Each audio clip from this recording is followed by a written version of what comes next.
All right, good morning, chat. I want to get through this stuff nice and quick, so that I'm not. It's not like 3 o'clock and I still can't smoke. Luckily, this week we do not have that much to do.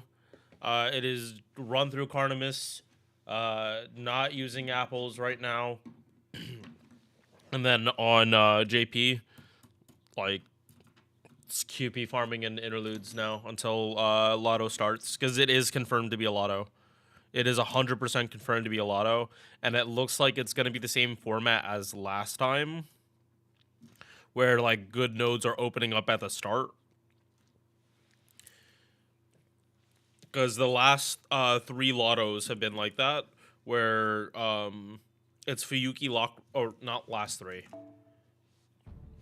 I don't want to use Ilia Castle because I don't think there was I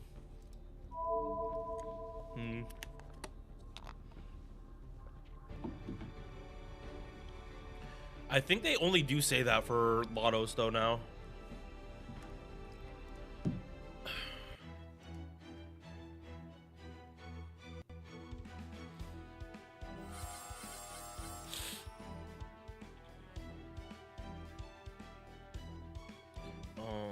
What is it?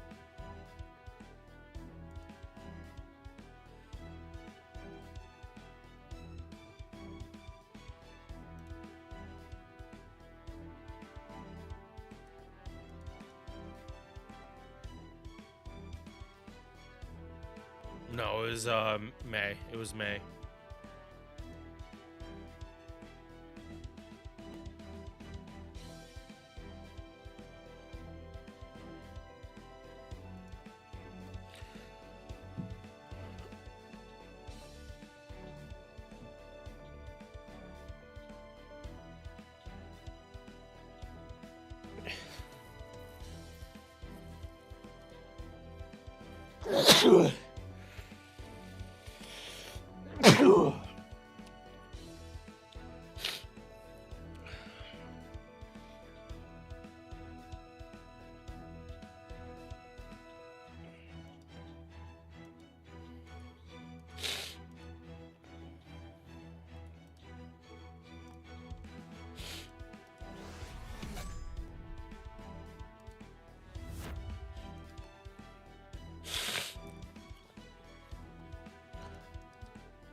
Never mind.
知らせ剣断の呪詛コツ Let gorillas. コツコツ知らせ剣断の呪詛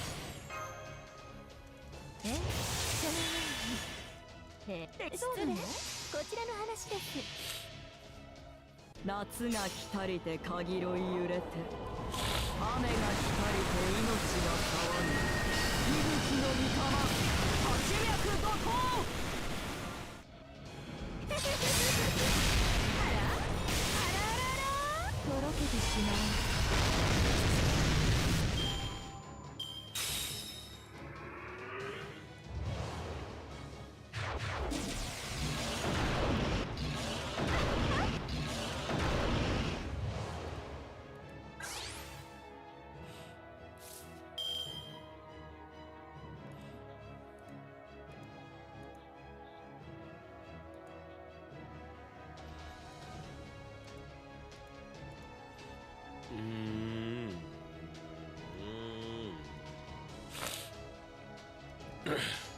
ちゃんとやめたい。さあ夏の女神が衆生に告げる。踊りなさいが騒ぎなさいがすっきり。ああ遊んだ遊んだ。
All right, do this.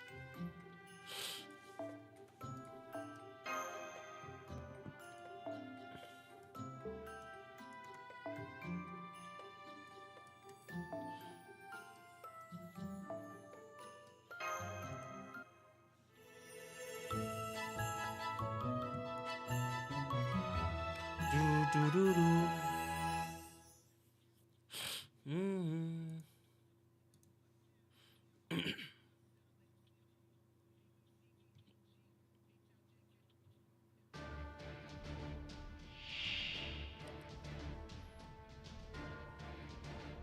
では粛々と殺害を開始。少しだけ本気になりますね。いいお酒。応援よーいしょ。コツコツ知らせ剣断の呪詛。はい、NSS サービスです。そう適当にやっとくわ。こちらの話です。夏が来たりてかぎろい揺れて、雨が来たりて命が騒ぐ。息吹の御霊、八脈怒涛。ゲイとろけてしまう。仕事とはいえ私も女ですので、実利成績そして趣味を優先で楽しませていただきましたわ。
準備はいいかしら。白兵戦行きます。面倒を知らせ禁断の呪詛戦いですか。カードを上げる。特別愉快。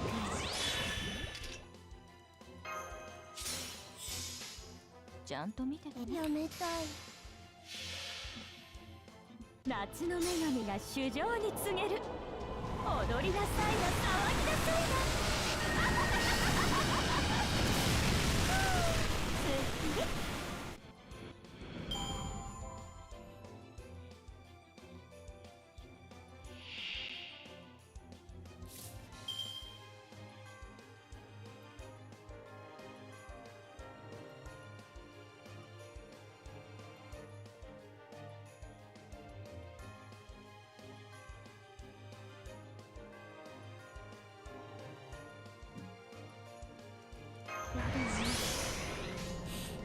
運命ですから。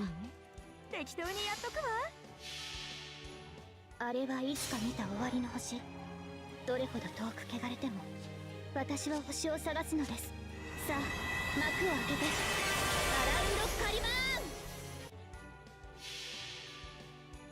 ーン。見栄はいらぬと申しても、夏の暑さに喉カラカラ。息吹の御様、初めての方。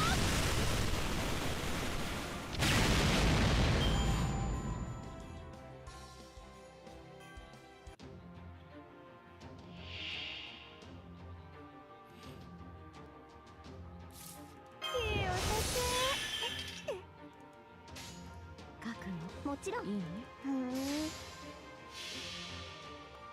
夏の女神が衆生に告げる。踊りなさいな、騒ぎなさいな。すっきり。わははざまあみろー。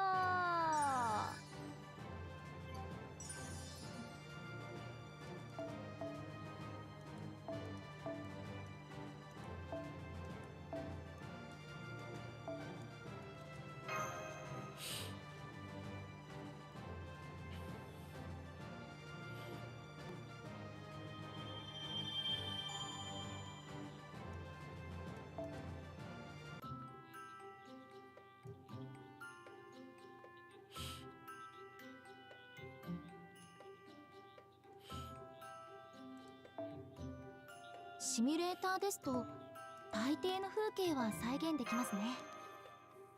サーバントの皆さんが滞在したがるのも惰性で達成。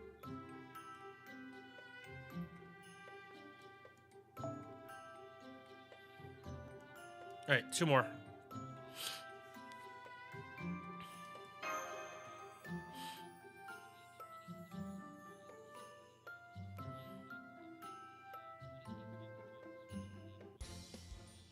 大丈夫。落ち着いて普段通りに。こっち呼吸をしましょう。今のうちに準備。白兵戦行きます。応援覚悟いいね。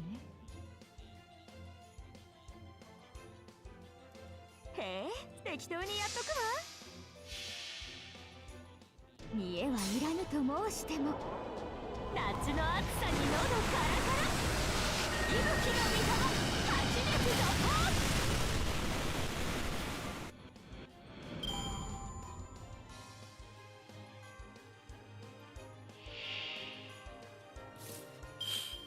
今のうちに準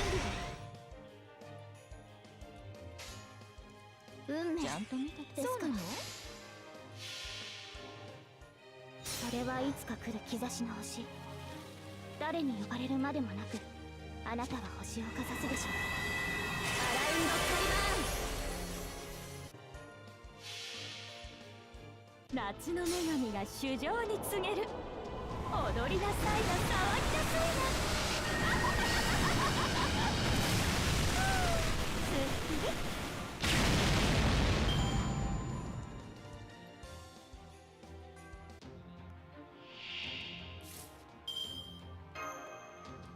面倒面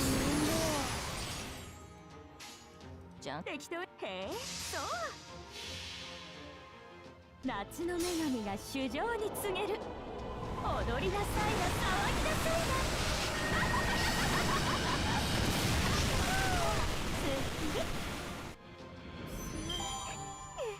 もっと欲しいわ。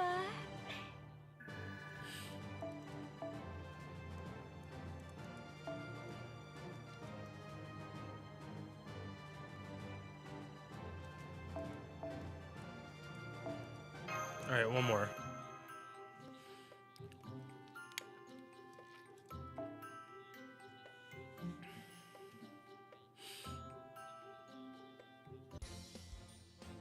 Daijoubu. 落ち着いて。普段通りに。戦いですか。発明でいきます。カードを上げる。応援。覚悟いいね。やっ悪いんだ。ダンク。大岡先編。夏が来たりてかぎろい揺れて、雨が来たりて命が騒ぎ、息吹の歌な八脈怒涛。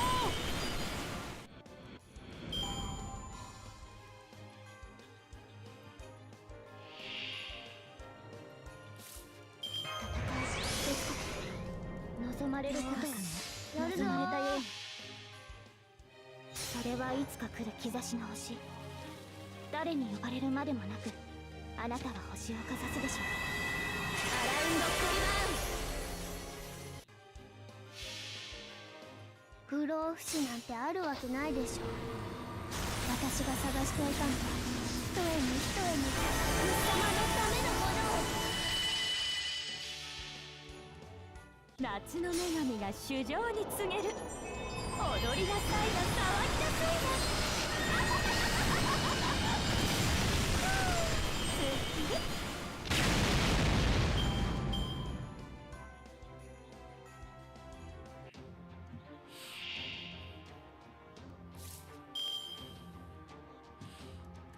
知らせ、禁断の人生。へえ、そうなの？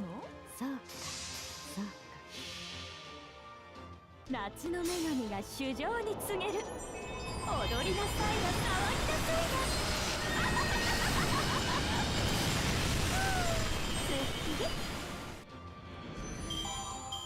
な。はーい、おしまいね。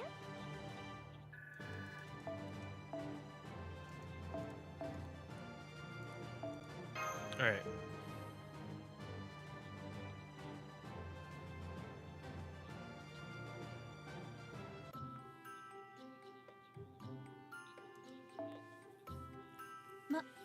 邪魔する気はない。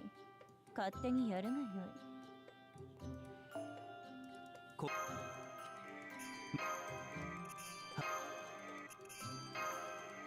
外れ外れた。お前まだ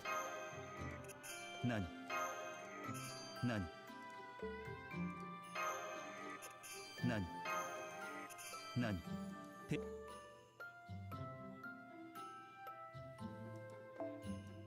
人は蛇の皮を剥ぎ、肉を喰らい、抜け殻を財布に入れると聞く。どのようなものも利用せずにはおられぬし、満腹などしておらぬというのは顔を見ればわかるぞ。おかわりする。なんじゃそれ。どうやってやあ、いらっしゃい。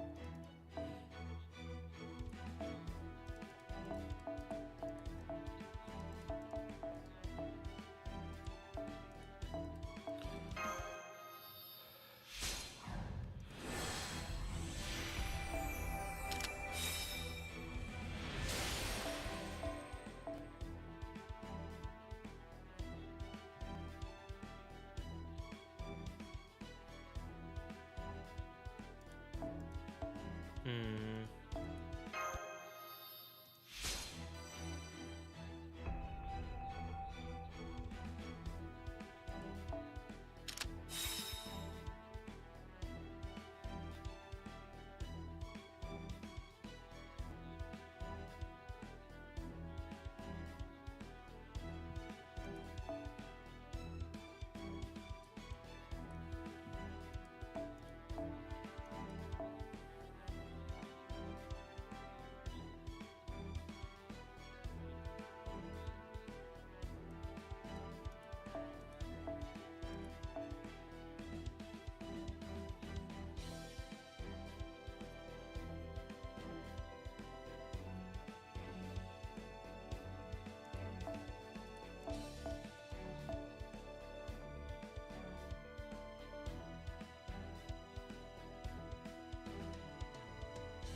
Hmm.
そろそろクエストに戻る。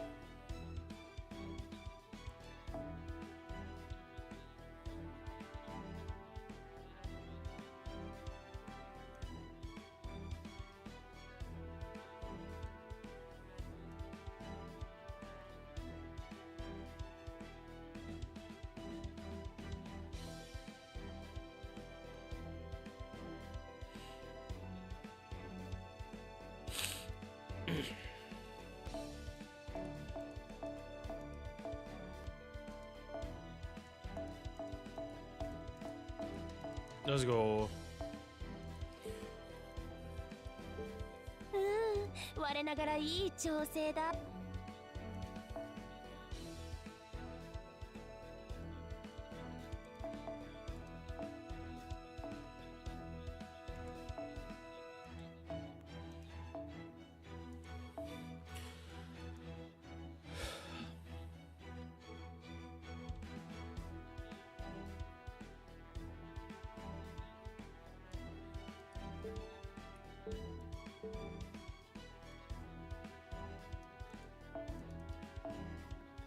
Yeah. All right.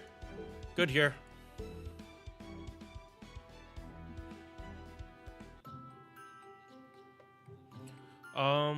Yeah, we'll do more shit later. Sup, Jada?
Doing good.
Yep. 冒険の夏だ。みんな冒険の朝の呼吸とこれが効くはずだ。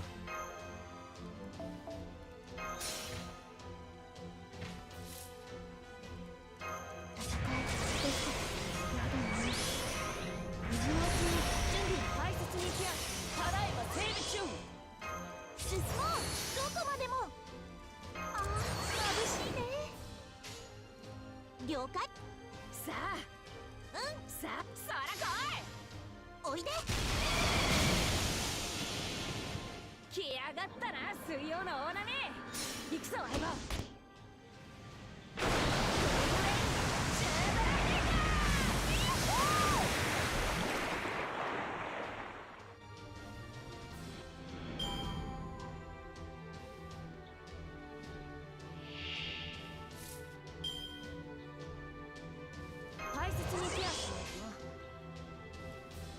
もちろん大波だ。よっしゃ。来やがったな、水曜の大波。行くぞ、相棒。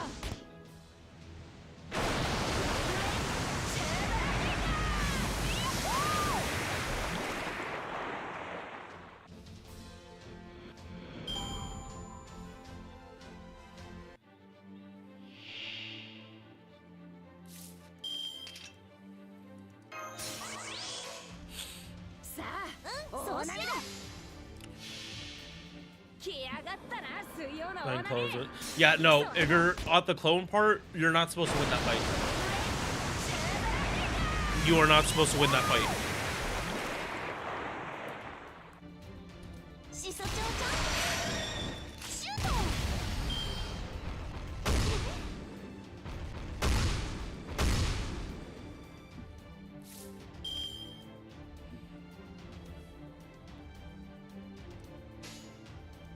私のさ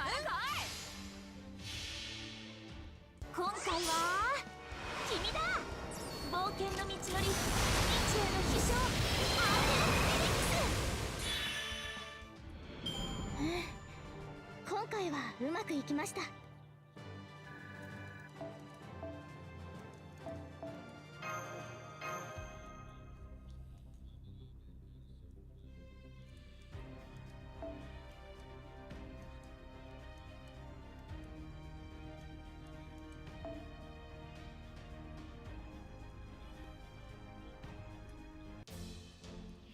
サンタナが吹いてる。今日も特別な一日になりそうだぞ、マスター。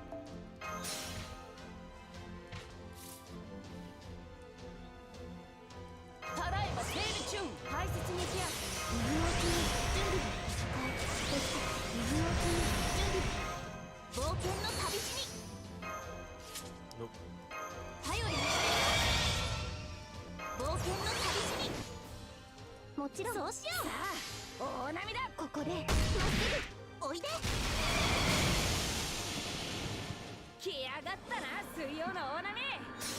Got Millicent, couldn't resist. Nice.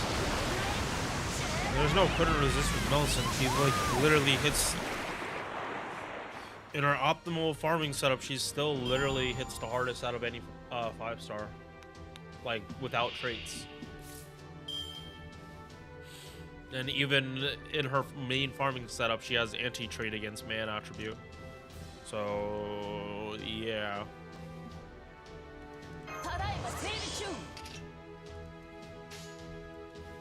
Like even for my tier list, like they're not exact because like whenever you test something on, one character is gonna have traits, class advantage, attribute advantage, like some shit going on that makes it like harder to compare them.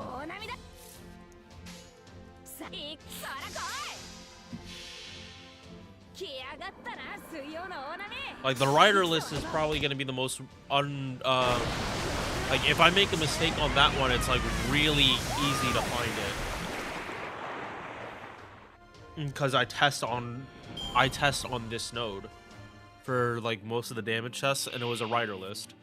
Like I almost fucking said that Dobrynia was out damaging Drake on some dumb shit. No, she was doing like Drake's neutral. She was out damaging Drake's neutral damage, which isn't that's not an accomplishment, especially not like MP1 Dobrynia.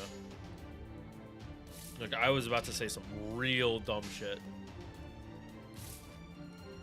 but that's because this is a caster node, and the chart I was looking at was neutral numbers. Like I should have changed the node, but it's like, why would I not show riders against what most people use them for?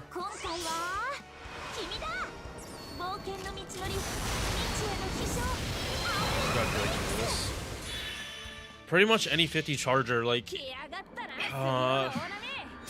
they need someone better than Oberon for damage amping, which is hard, but it's like it would mostly just be tied to debuffs. Like something like Cosmo Drop.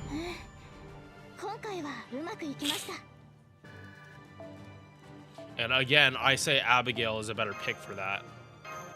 I strongly think Summer Abigail is a better pick for being the Oberon substitute for 50% charge. But like if those 50 chargers can use Black Rail, it's a completely different story. Like if Drake could use Black Rail, if Ishtar could use Black Rail, yeah, I can just like go down this list like real quick. If Ibuki could use Black Rail, if Ishtar could use Black Rail, same with Tesla. No, not Tesla. Do not let Tesla use Black Rail. Because he has super effective. He doesn't need it. Well, Artoria use Black Rail. Arash can already use Black Rail. Drake. Umu.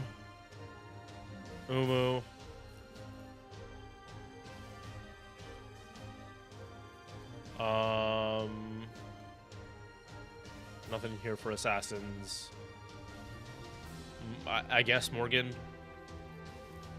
Bonnie Tori has a 40, so no. But she can with...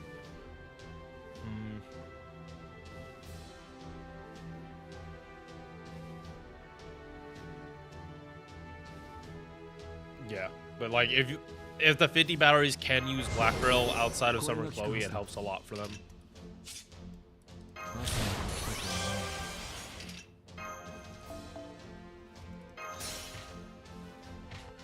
No, they do not.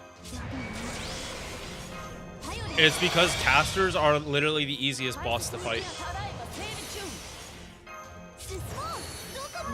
Like, in my eyes, that's the reason, and like I would need to see like actual data to say that's not the reason. But it is factual that riders, casters hit you less time than other classes. That's not an opinion, that is an actual fact. So why does the class that is meant to fight the weakest class to fight against why would they be just as strong as the other classes? Why would they need to be as strong as the other classes? It's why Ozzy stands out as much as he does. Like, I truly think they did overbuff him, and like they haven't been able to walk it back. 大切にケアしよう。さあ、もちろん。大波だ。来やがったな、水曜の大波。行くぞ、相棒。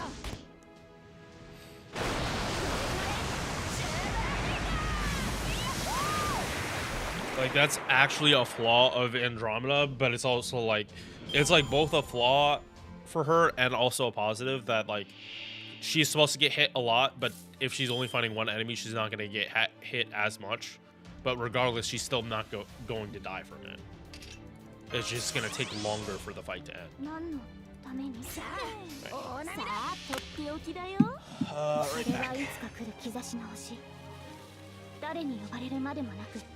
あなたは星をかざすでしょう。アラウンドカリバーン。来やがったな、水曜の大波。行くぞ、相棒。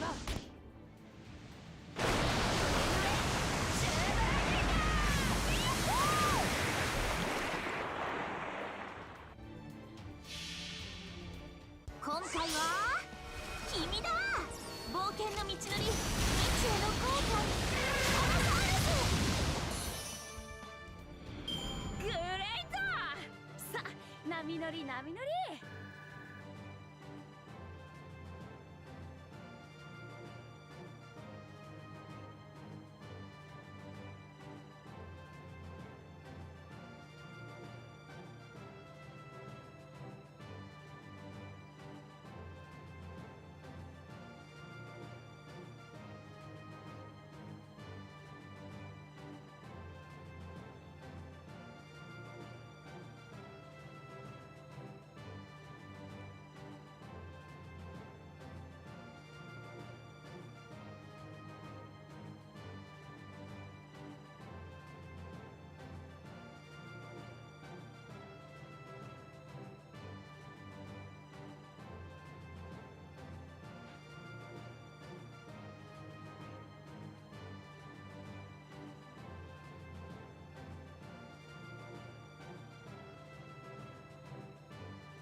Again, I don't feel like using apples. That's the weakest class. They literally have a negative damage modifier, like built into the class. They are the weakest class for combat. Like, obviously for your account, you want as many casters as you can get, but casters on a whole are notoriously bad at damage. Yeah, like base damage multiplier is 0.9. Like, they already, like, from the get-go, just by being a caster, you do less damage.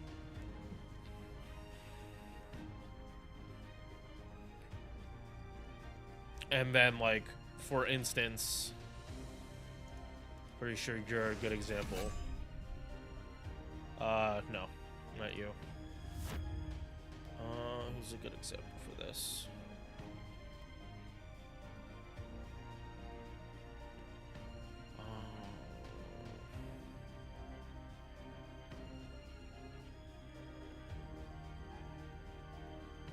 Okay, she's not a DPS, but she's the example. Her base attack is literally at a 3 stars level. And I know she's not a combative class, but this is what's known about casters, is that like a lot of them have low base attack to go with the negative modifier. So like, you as the player love fighting casters because they also refund the most for you. But that's why the DPSs for caster are like few and far between as well.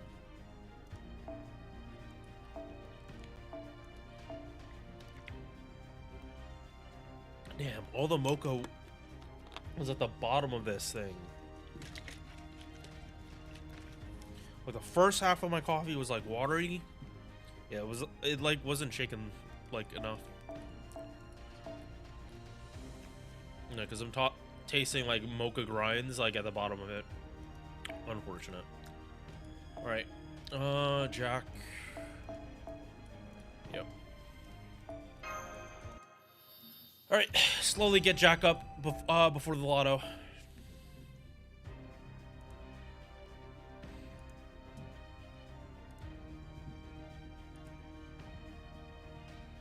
Oh, sorry.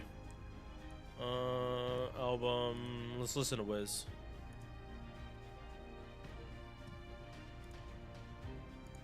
What's up, Coco?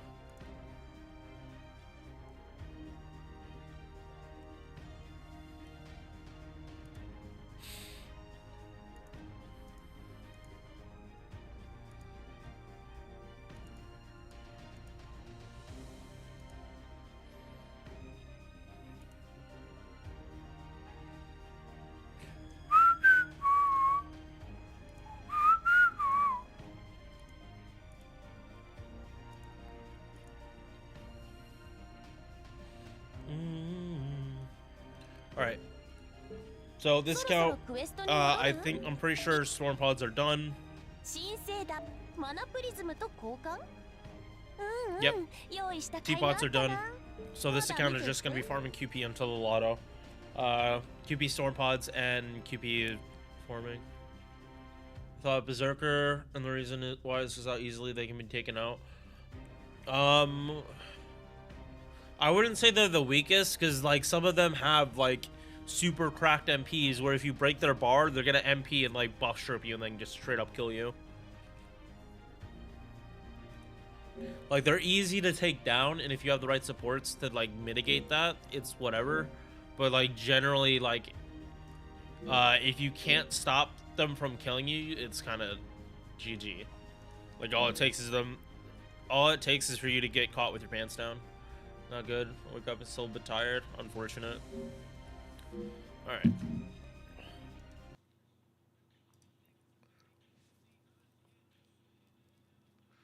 Alright,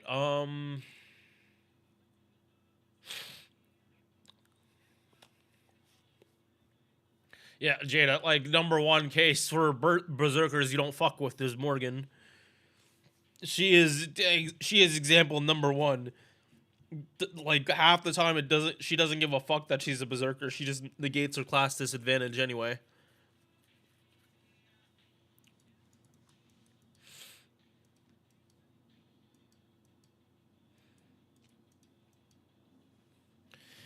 When I'm gone, I can't get when I'm gone. Alright, one storm pod. And then on to interludes. Probably gonna hard stop playing in an hour to get started on the recording, because again, I don't want it to be 3 o'clock my time and I still can't smoke. But thankfully casters should be relatively quick, because I don't have to worry about like talking about damage and refund. Not for the most part. For the most part, I don't have to do that. DPS characters I will, but like supports probably not. It's pretty much just like art spam and everything. Alright. That's... Yeah.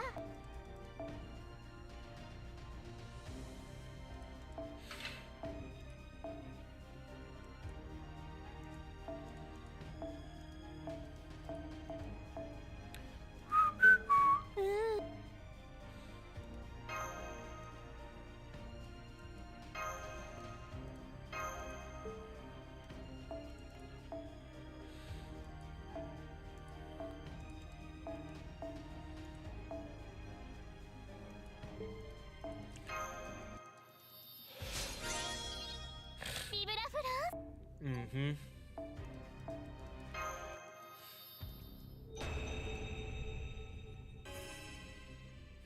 I'm pretty sure that's Morgan in a nutshell. You expect one thing, and then she just like Uno reverses you. I'm pretty sure the Knights of the Round Table have a lot to say about that, for how many times Morgan probably pulled that shit.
Alright, そろそろクエストに戻る？いいよ。その代わり戻ってきたらまた新しい話を聞かせてほ。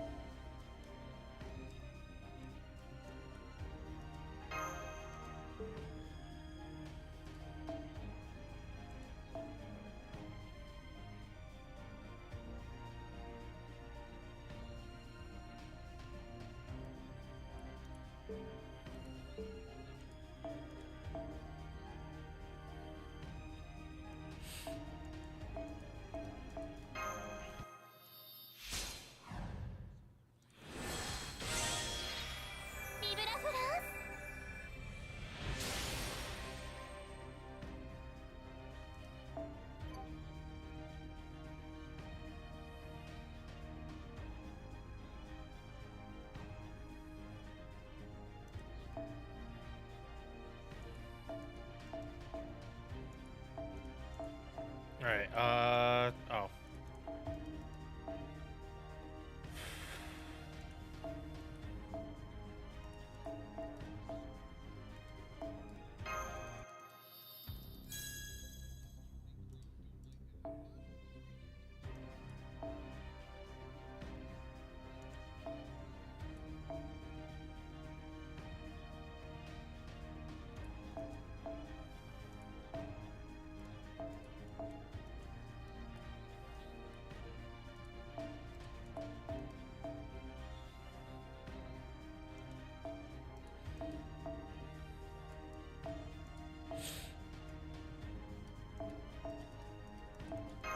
Alright, Erkston.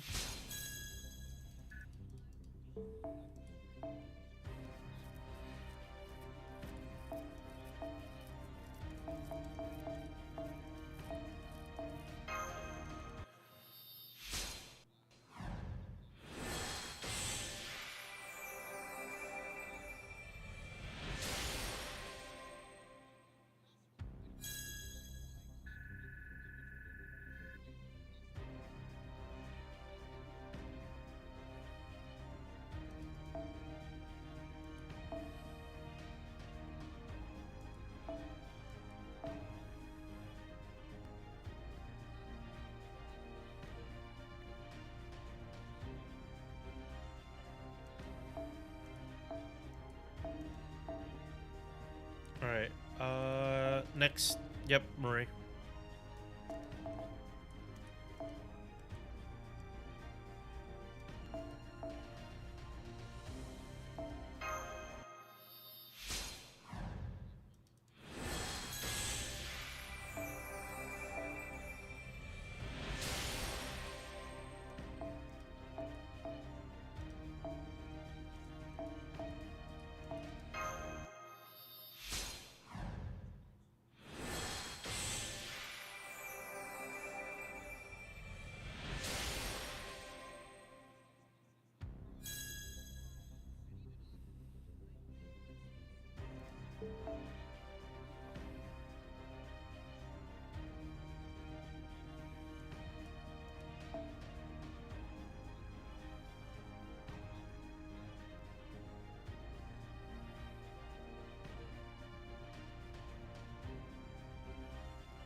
Alright.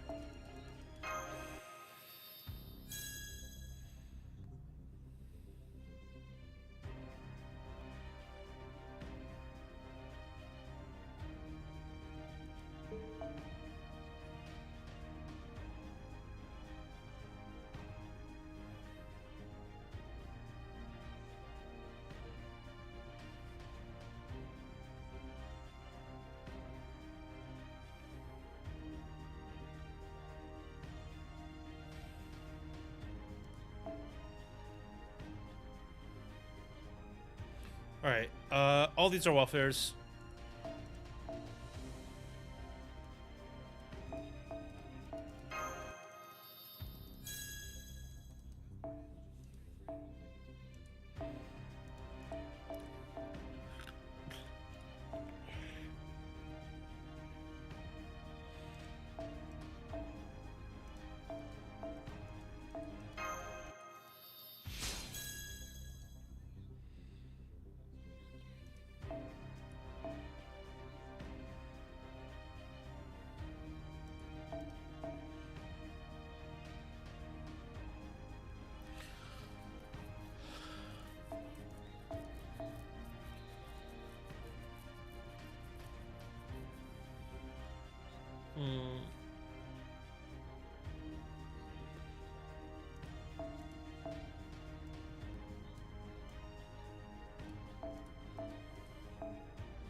There we go.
All right.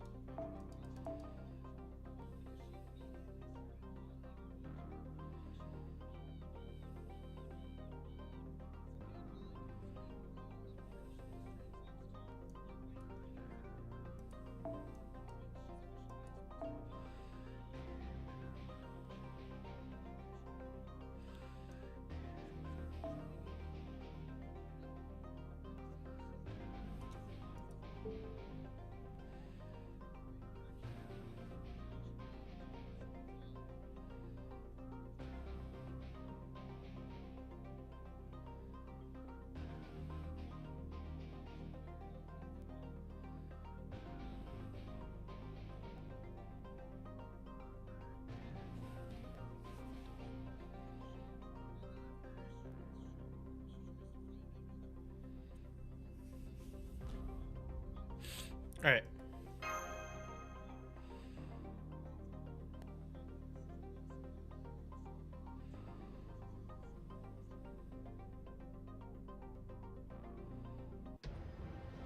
忙しい時ほど仕事が増えるのよね。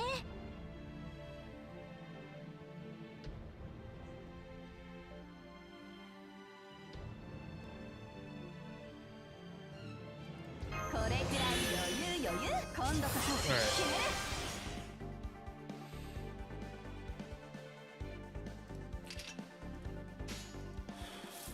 我らは欲しい。我らは光。嵐の要点は分かってますね。あれね、サポートして。そうなの。大魔だ。発射。バン。ど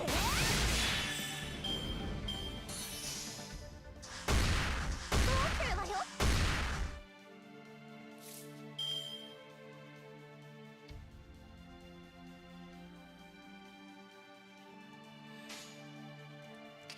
ならそうなのね。天にて輝くもの地力の星。我らはここに寄りかか身をつくれし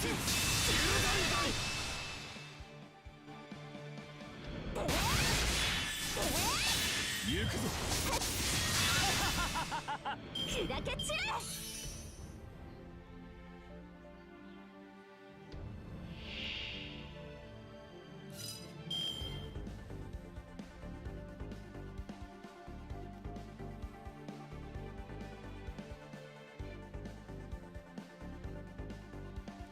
特別ですね。今度こそ導いて差し上げます。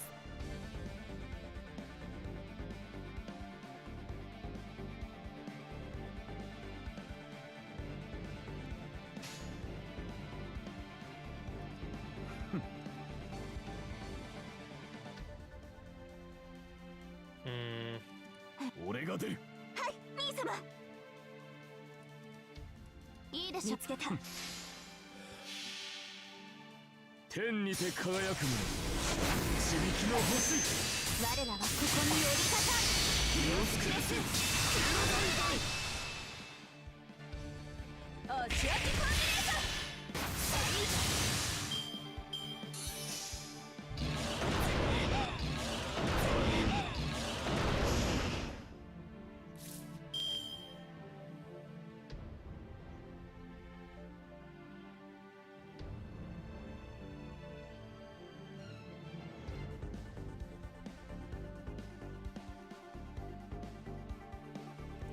できてないとは言わせないぞ。悪い策は意味が粒子加速開始。そうなのね。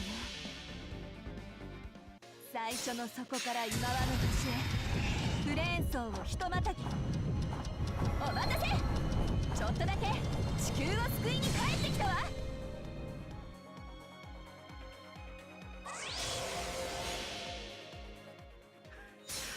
コルクスカラス合わせてください。ミオスクレス瞬間移動。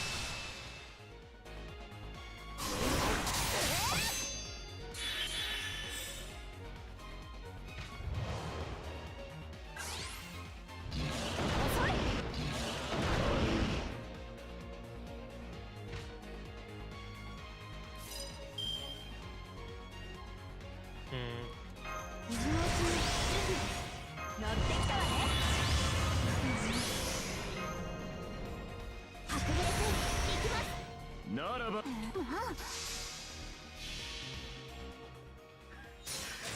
ルクスカラス合わせてください。ミオスクレス瞬間移動。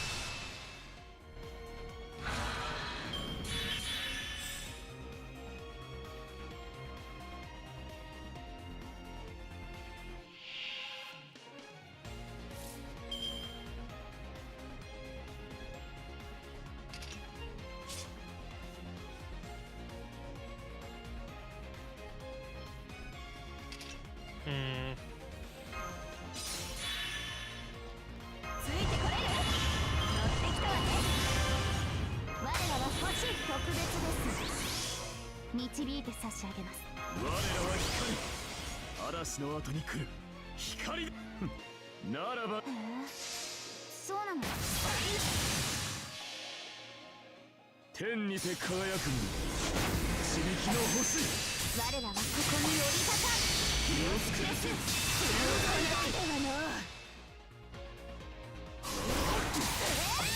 ー様、光をここに。すぐここに。ほれほれ。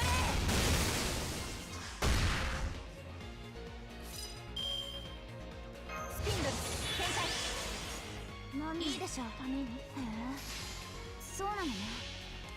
あれはいつか見た終わりの星。どれほど遠く汚れても私は星を探すのです。さあ幕を開けてアラウンドカリバーン。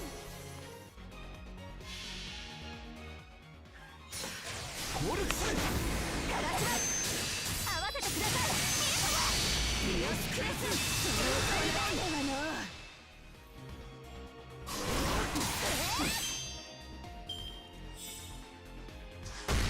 いたぶってみよ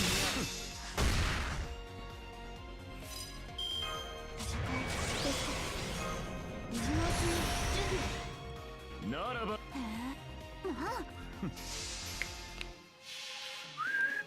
天にて輝くも地力の星。我らはここに降り立たん。ミオスクレス瞬間移動。ではの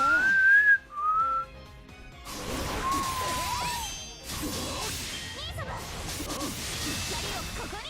すぐここに。ほれほれ。Chad, this is still faster than Sigurd. I'm just saying, this is still faster than clearing with Sigurd. I'm just saying. いいでしょう。私好み。天にて輝くも地力の星。我らはここに降り立たん。ミオスクレス瞬間移動。ディスターション。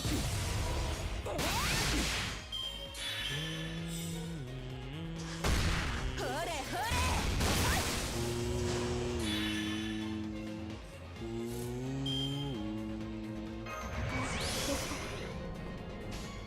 コズミックツアースタート。この時代だとこのプランよね。シックスプレーン編成。サテライトシリンダーオフ。ウィックバックコール開門。アースライトスターダー。これは神格接続力光我らこそ空にて輝く愛ディアクルスデュオリダイどう？最新の魔法使いの活躍満足できた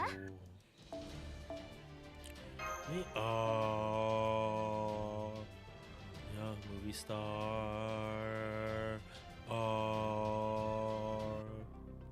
Young movie star. All right, Storm Pod's done.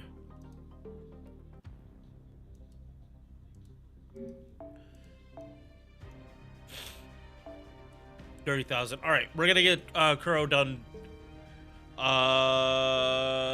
during the interludes. Yep. While I do interludes, like Kuro is just gonna get done.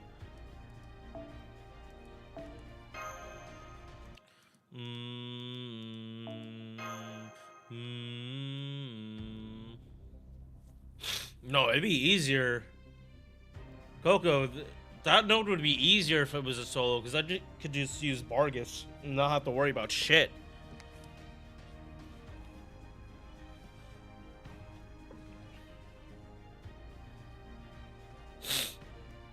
Reacher literally can't do enough damage to Bargus if Bargus is able to just spam Buster Brave Chains and Mighty Chains.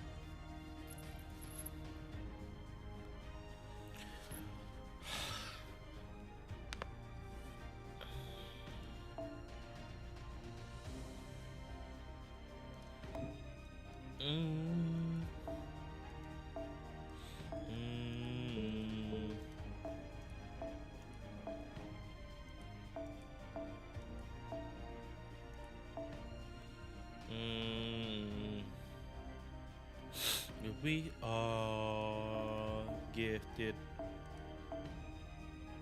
millions.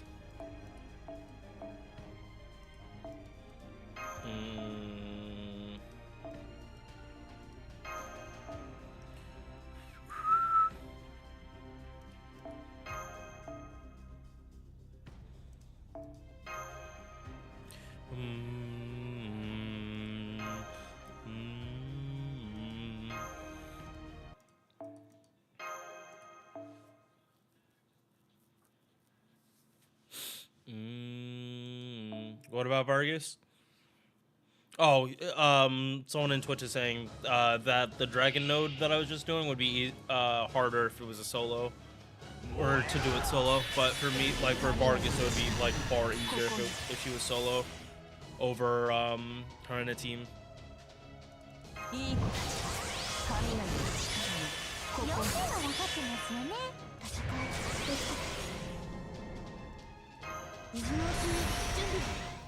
妖精受諾メッセ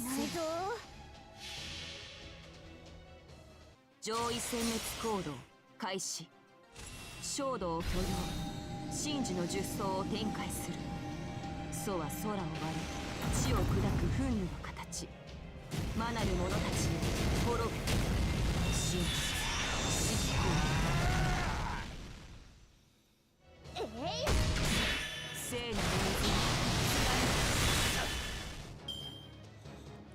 我は死をもたらす戦士なれば不滅の刃を持って汝を引き裂こう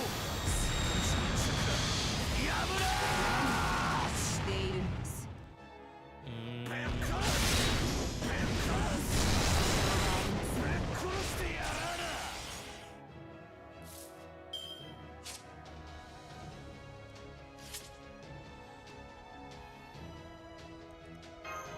悪い策はいいできてないとは言わせないといいでしょ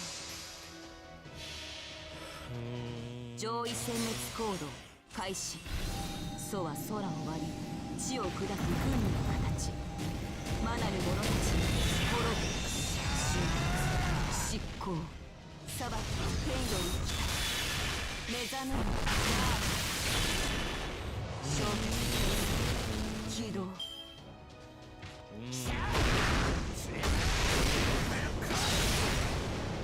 See the sorrow of the show. Show. 白兵戦行きます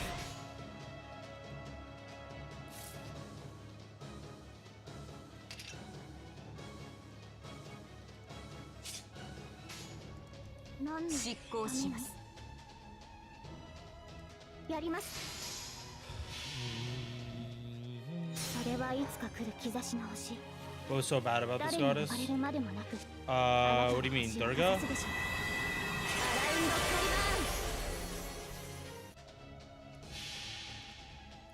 上位殲滅行動開始。楚は空を割り地を砕く軍の形。魔なる者たち滅ぶ。執行。ここでまっ Her shit died from it.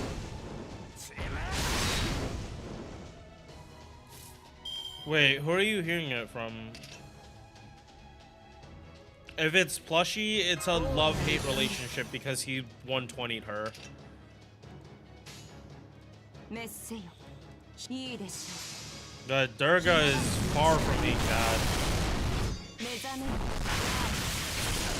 聖なる水に貫怒りをくれよ。アグニ。 If anything, it's more that she came out at a time where 3-3 farming isn't... For most people, they don't do anything but farming that isn't 3-3-3. That kind of has a lot to do with it too.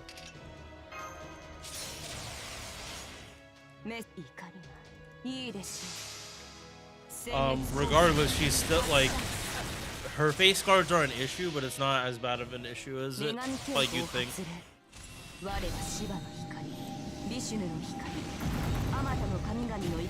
Yeah, like she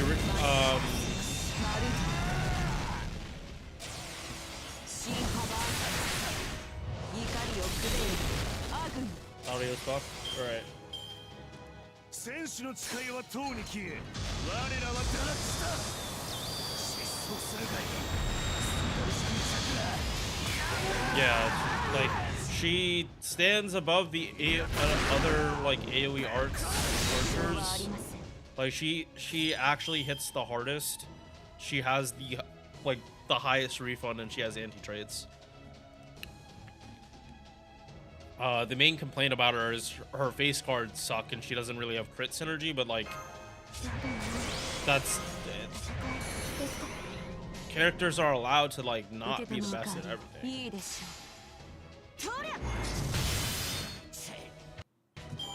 Like Zenobia and Jarcher are able to crit more, but their crit damage isn't exactly like the strongest.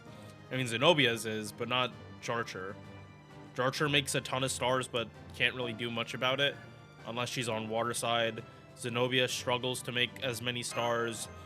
And then you have Durga, that is like, she doesn't deal with crit, but her MP damage is like significantly higher, or has a much higher floor. Like she is a farmer through and through, and if people take off for that, like, then they also need to be doing it for Takeru.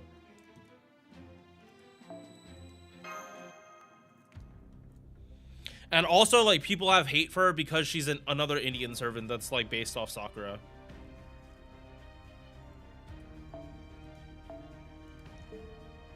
That was the main criticism I was hearing at the time of, Kali Durga's release.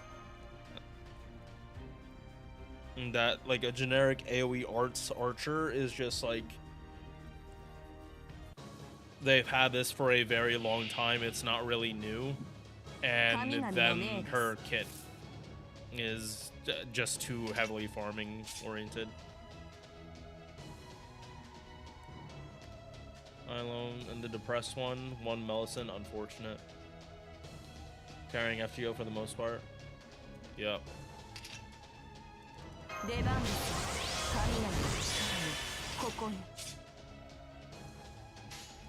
いいです。メッセージ。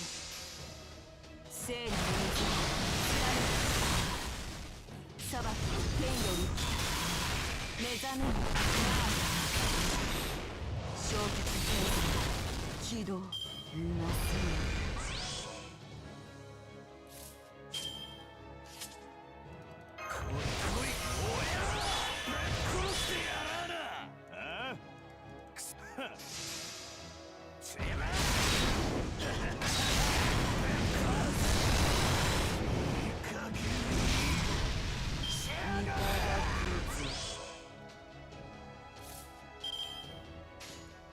しいいでしょ光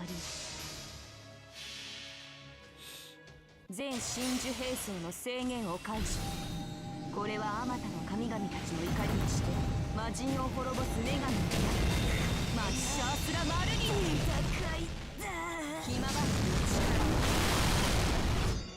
殲滅コース発射怒りをくべる悪夢貫きコース貫きコース魔法マギコ様子いい光全真珠兵装の制限を解除これはあまたの神々たちの怒りにして魔人を滅ぼす女神の手マッシャースラマルギン高いだ砂漠天より来た目覚めるアグの炎燃え上がる任務完了 Bro, come on now. Her being Indian was always a thing. Look at the first Shiva wife, another soccer. No, like even more that Kali Durga is they're supposed to be like and Parvati are supposed to be one and the same.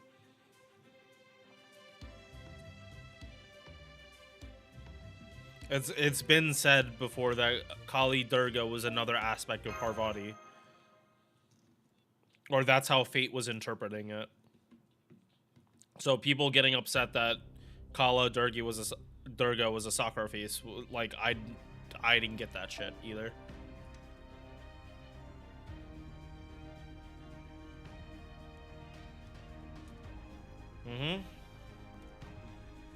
The internet is a very polarizing thing because people on the internet are keyboard devs or backseat developers, while the people that have the actual data are the ones making changes. Like, people make their opinions based on what information we have that's public, not necessarily what data's right.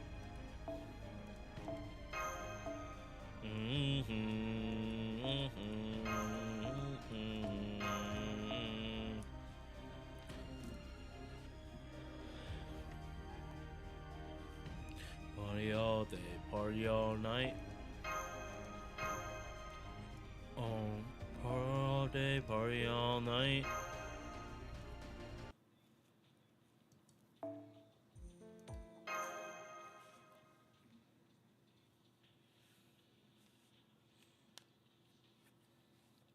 Yeah, the old adage, don't trust everything you see online, goes even more absolute because, like, of AI shit.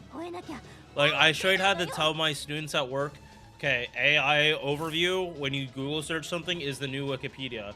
Do not trust it unless you're going to the source.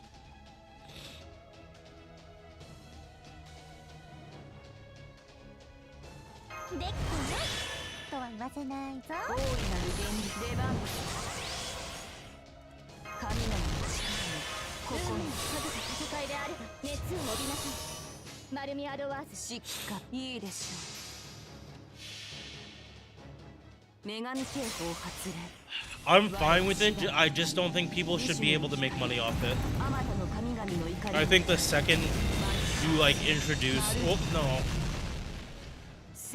I think the second you introduce AI-generated stuff, it should, like, you shouldn't be able to monetize it. However, using, like, AI to... Using AI for, like, a voice changer, as long as it's, like, parody, like, you're not using, like, the voice or emulating to make money. Like, parody is the easiest one to, like, talk about for this. Because it's like, people don't take parody seriously. And, like, you need to know the data. But, like...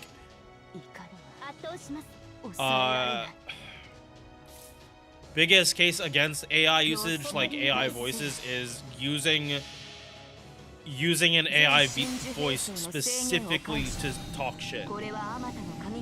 where the intention is like the person you're emulating is like throwing shade in their voice. Like the AI voice of Joe Biden and Trump doing like tier list shit, that is some of the funniest shit. And in no case is anyone actually believing they're saying that shit. Ain't no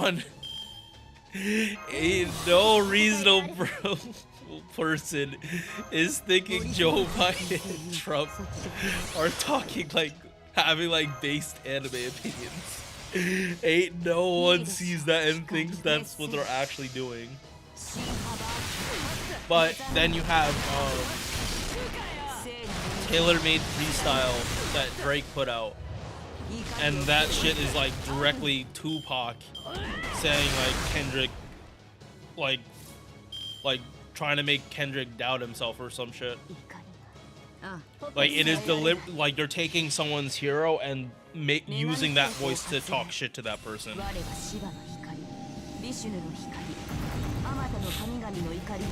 Like that's malicious intent. Like, and doesn't belong in a rap beef.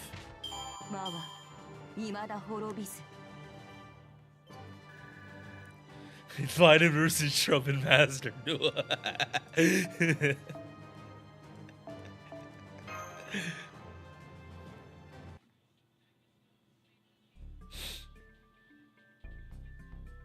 Ever since the woke agenda started, everyone collected.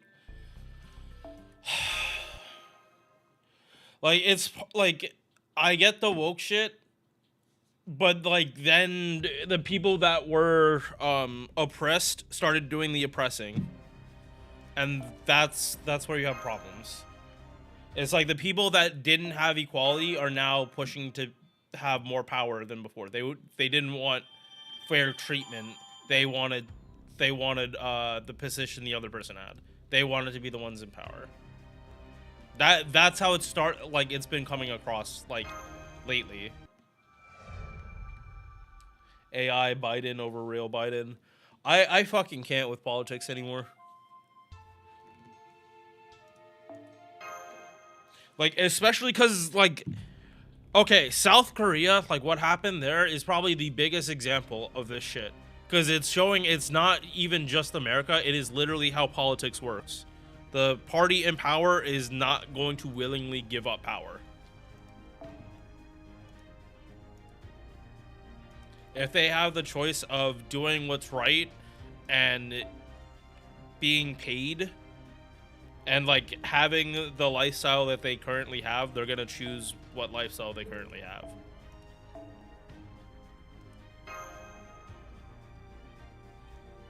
Like, president of South Korea, it like instigates martial law and like stops the people that could stop the martial law, like prevents them from being able to stop it. How is, unironically, if that happened in America, it would have worked, because most Americans aren't trained like South Korea. Like, all South Korean men have military training. Like, Americans definitely do not have that kind of are definitely not built like that.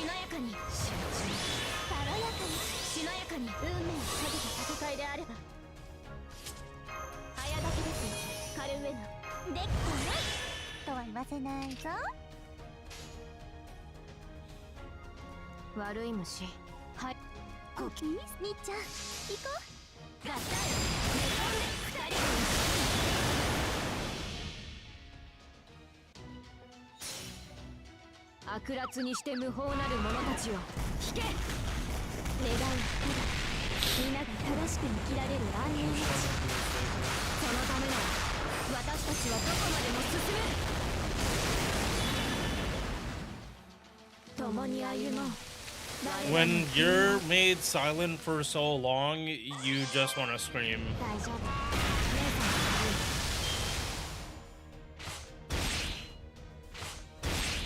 Like, I truly do understand how, like, people that, like,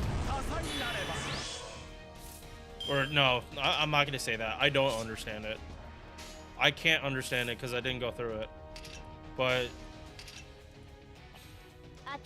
as someone that was watching like Black Lives Matter and everything, and like what like black people have known about for years being like basically dirty laundry exposed for everyone, is like, I get it, but they definitely went about it the wrong way. They went about it to the point that they didn't have anyone to support them.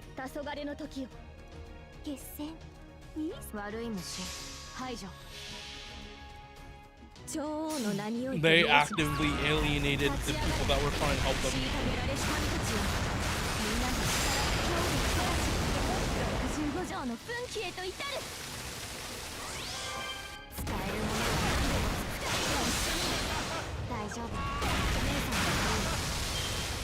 And Buster, in their defense, like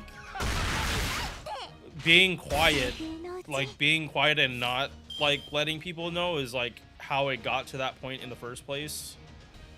So them continuing to be quiet about it, like in their eyes, isn't gonna see like change. Like they did try to like not be in your face about it, and it got them nowhere. No change happened, and they continue to get shat on.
Like, I'm someone that like wants someone to be respected how they want to. So, like, I don't mind the pronoun stuff, but the second someone gets upset at me over it when I made a mistake, I'm like, okay, stop.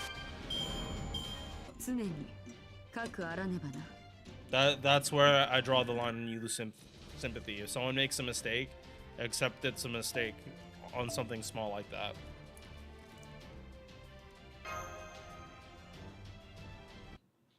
What's your thought on World War III happening?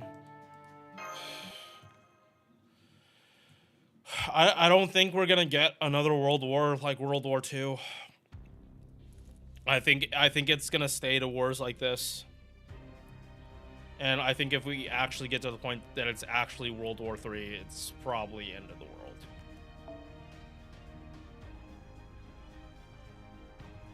Because I don't trust the people in power not to panic. Like, I just don't trust politicians in general.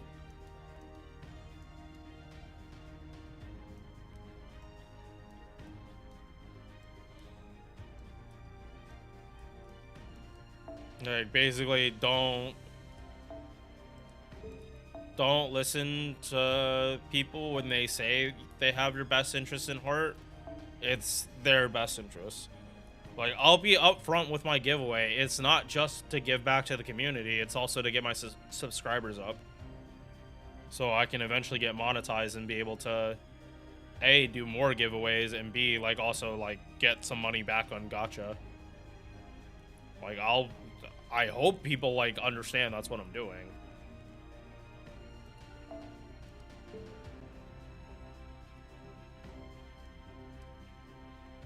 Like, you guys are watching my stuff. Like, $15 isn't that much.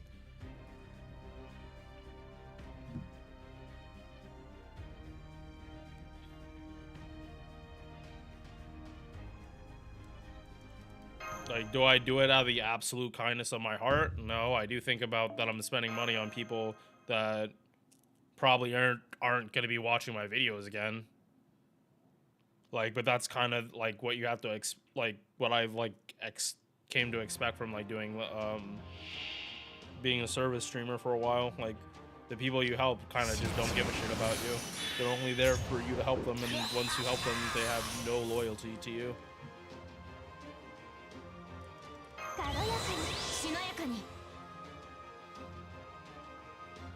Yeah, no, like I don't. The people in power have like proven time and time again, like they do not care. They do not care about doing the right thing. They care about like having more money.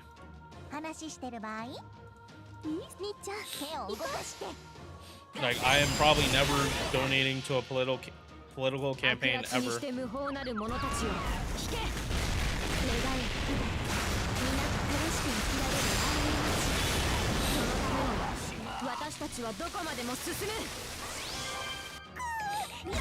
Like, South Park said it fucking best. What, 20 years ago? Every single election is always between a giant douche and a turd sandwich. But you still have to vote. Because if you don't vote and you complain about what happens, that's on fucking you. That is your fault. You chose not to make your voice heard, even if it does, like, even if at the end it doesn't matter whether you did your part. Like, you still have to like say your opinion on that, like, because it does affect you.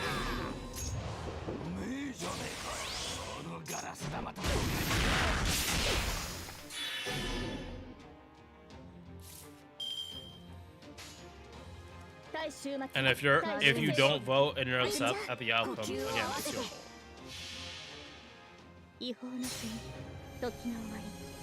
Santa Abbey was a surprise, and Logan's cute. I don't know the tale. Like, Mist was like losing his mind because he got some finished servants.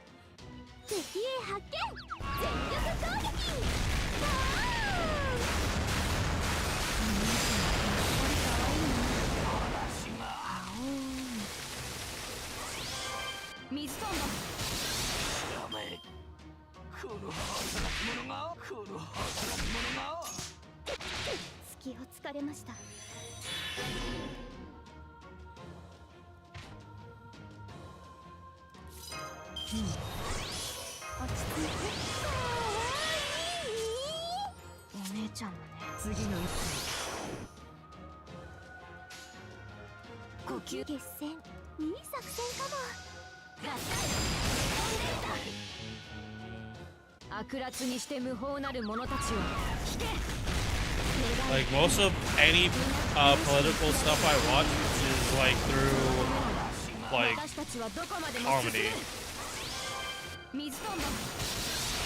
Like, people making fun of like how absurd this shit is. Because both sides are biased. And Trump is just like someone really easy to like point out his flaws. Because he puts so much shit online. He says so much shit. Like, he will say like 20,000 pounds of bullshit. Yeah, he'll spout like 20,000 pounds of bullshit. And like 14,000 pounds of it is actual pure bullshit. But the rest is him like saying words that like people genuinely like enjoy. So they will ignore all the rest of the bullshit and just listen to that, what they like from him.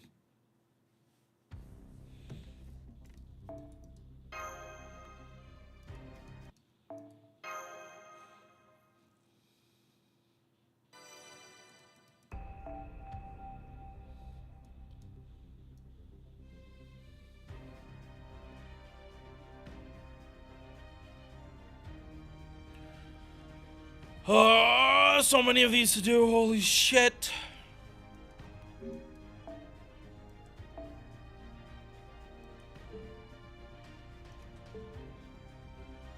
All right, one more and then we're gonna call it and start doing the tier list. Or once I run out, yeah, once I run out AP.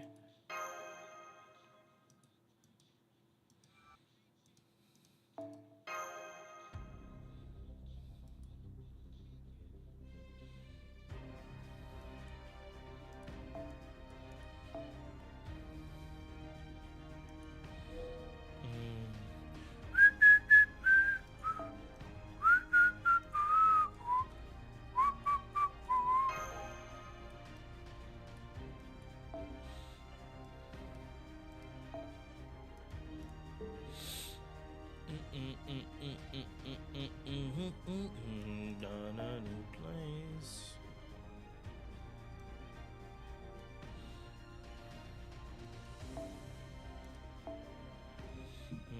They say.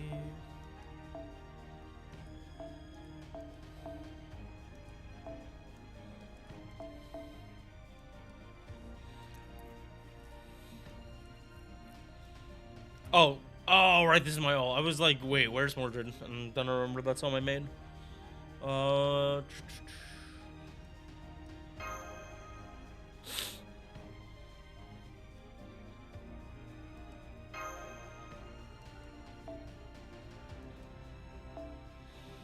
Like, I'll be the first to admit, like, I did not look that much into the Democrats this year, but that is literally because I do not trust Trump with the new codes.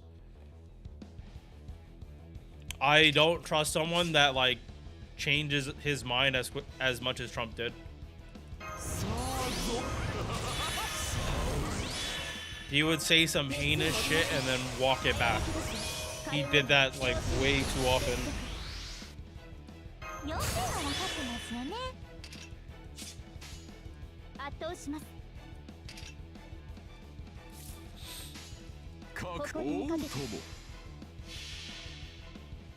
What? Democrats did some shady shit. Like, it's politicians in general. They all are interested in keeping power. Like, this isn't even unique to recent. Like, humanity has been doing this for fucking ever. They have always been doing this. This is nothing new. It's just we have technology that, like, calls out their bullshit more.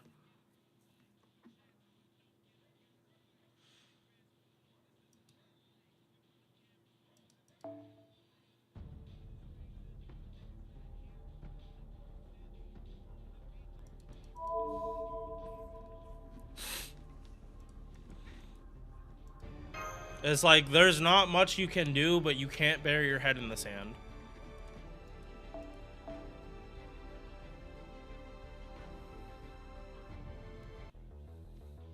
Like, I'm not saying people need to be, like, out protesting, like, for every little thing, but, like, if you believe in something, you need to do something about it. As long as it's, like, just. Or not, I don't want to use just. As long as it's reasonable.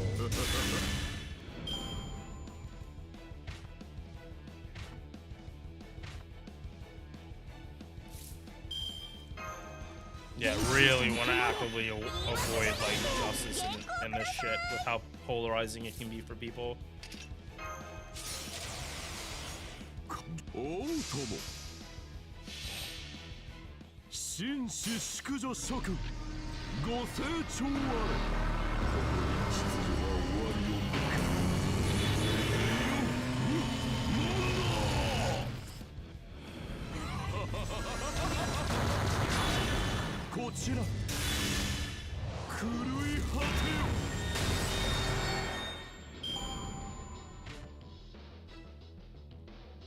Like, if you have the power to change stuff and you don't do it because it benefits you more if things don't change, like,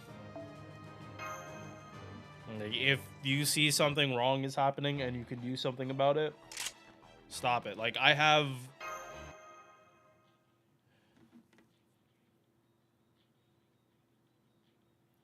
I have like more than a few students that have like gay parents, and like they're at recess and they hear like some of the kids screaming like, last one there is gay at like the top of their fucking lungs, and this like kid like has other stuff going on. So like, and it's not a secret either. Like, if you know one of your friends has gay parents, why would you?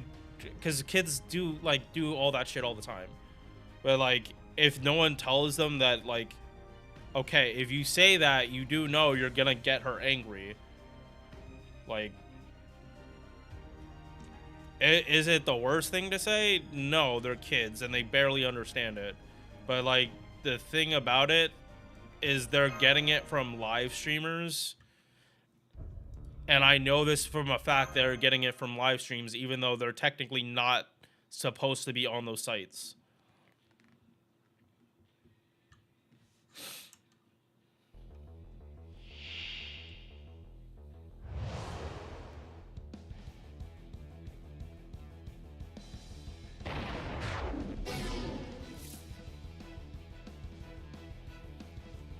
It's like a lot of the time they're singing thick of it and they're laughing at the song.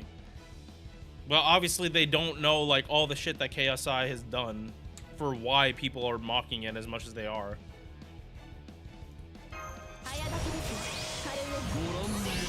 Like, first grader saying the song is cringe is saying the song is cringe. She doesn't know that KSI is a scammer. I'm not gonna explain that.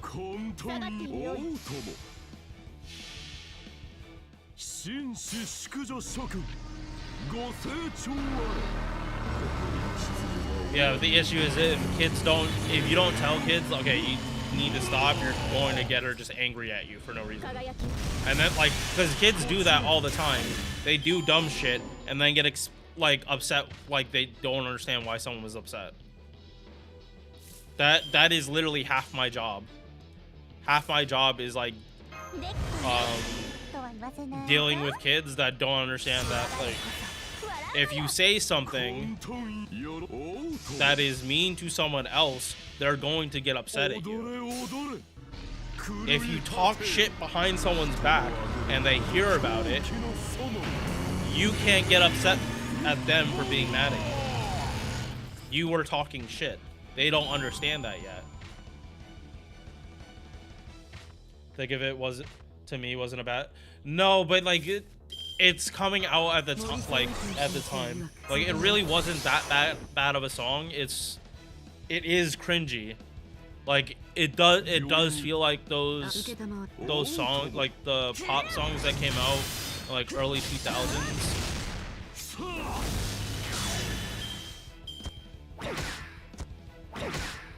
And like, that's the thing, like, it's a okay song, but like not for this time period. It's like it doesn't deserve nearly as much hate. But if KSI wasn't a scammer, he wouldn't have gotten that much hate.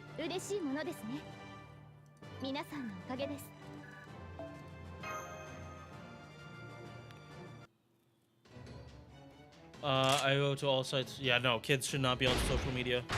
Absolutely not. Parents need to be watching what their kids are watching. Like that mom that like went on for her son that went on Kai Cenat's stream and he got like called a fat fuck by Drewski. Like, first off, saying Kai Cenat's stream is kid friendly. Are you fucking kidding me?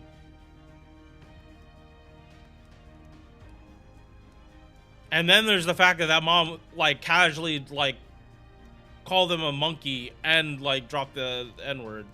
Like, she called him a nigga too. Like, what the fuck? How do you think that's gonna get you sympathy? Yes, he did something messed up, and then you go and call him a nigga. Like, if she didn't say that, if she didn't call him a silverback gorilla, like, more people would have been on her side, and she probably would have gotten a bag for it. But nope.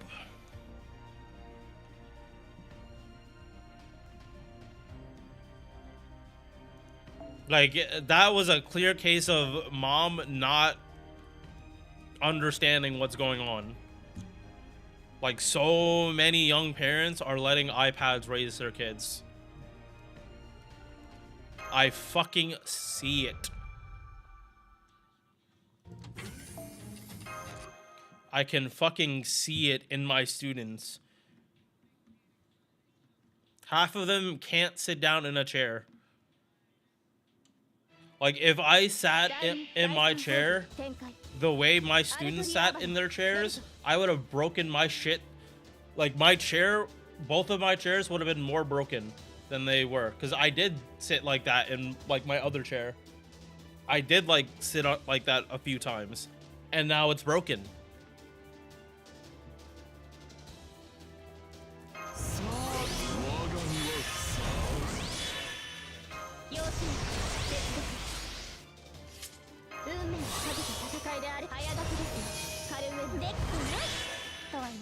Like, and then I've watched them literally fall out of their chairs and hit the floor and almost hit their heads. It's like they're not going to learn unless they hurt themselves.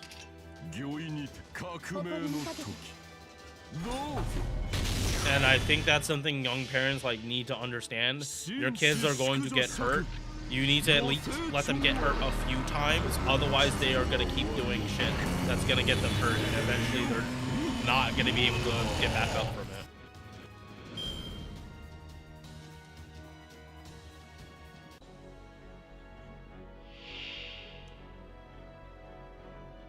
It's hard to get kids to stop.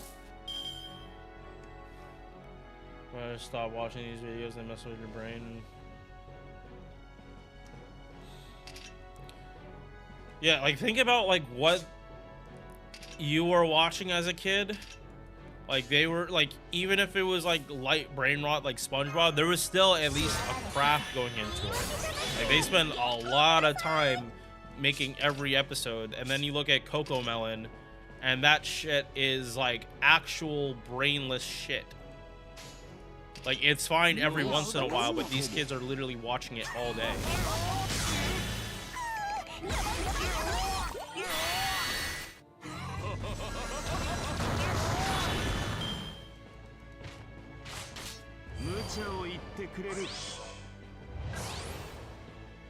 Mm-hmm.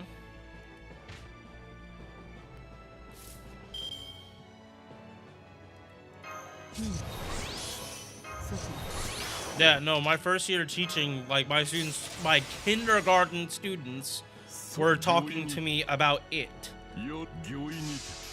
What the actual fuck are you doing if your kids know what it is at 5 years old? A story about a extra-dimensional clown eating children alive or some shit, terrorizing children. What?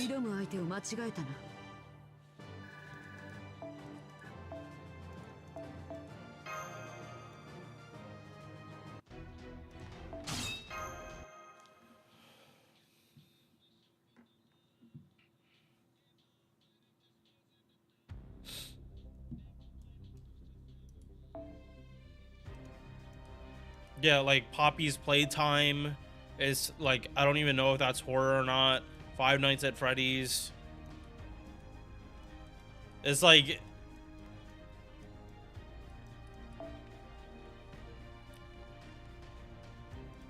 it's getting, like, kids are gonna keep getting more and more mature and less mature at the same time because their parents are not watching what their kids are watching.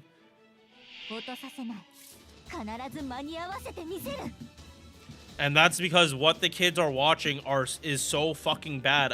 Adults can't stand to watch it. Like, SpongeBob was stupid fun, but adults still enjoyed it because it had jokes in it like adults could enjoy.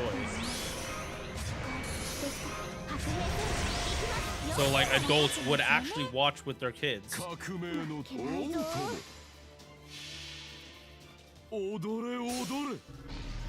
Like there was an amount of subtlety that it like just either isn't there or is like not like it's either not there or it's just like so subtle it might as well not be there, or not subtle. Sorry, let me rephrase it.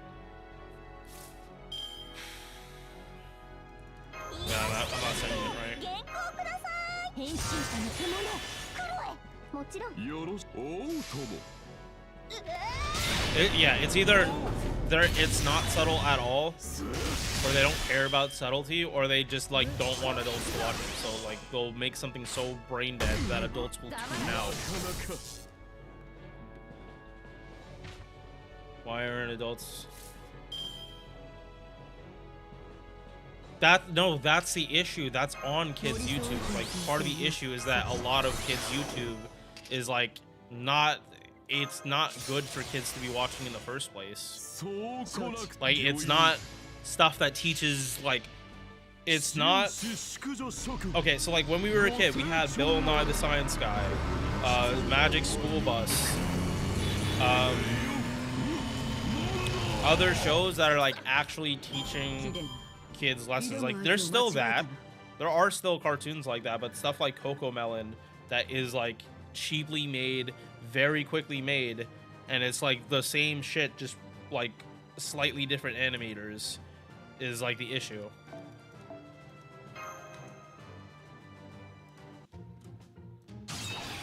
Yeah.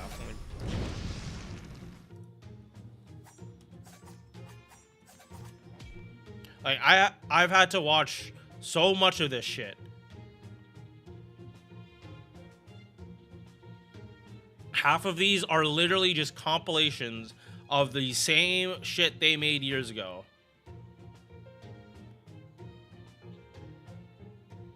They're the same video in like 5-hour playlists. It literally prints so much money. And it has so much bright, flashy lights that it just like docile, like makes little kids docile.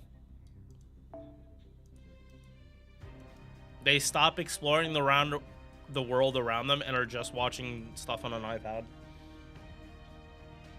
Chapter 3 of Poppy literally have war.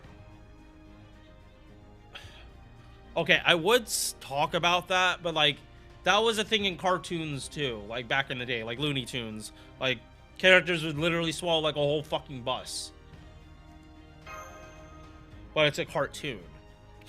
It's like so unreal. Like that's the thing.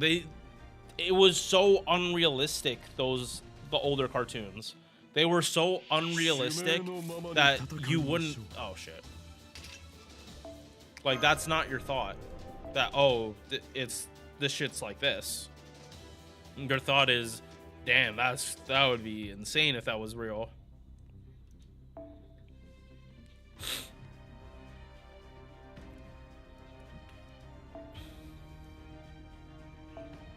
$9,000. All right, yeah, we'll keep going until Kuro's done, and then I'll do caster list.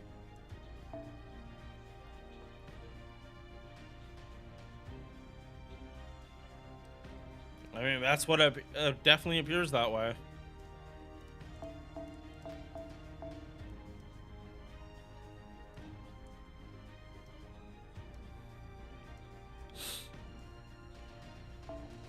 And the funny thing is, these same parents will be the first ones to like attack the school for something that happens to their child in school. They will be the first ones to like try to weaponize the community against the school teachers. The ones that spend more time with your kids than you do.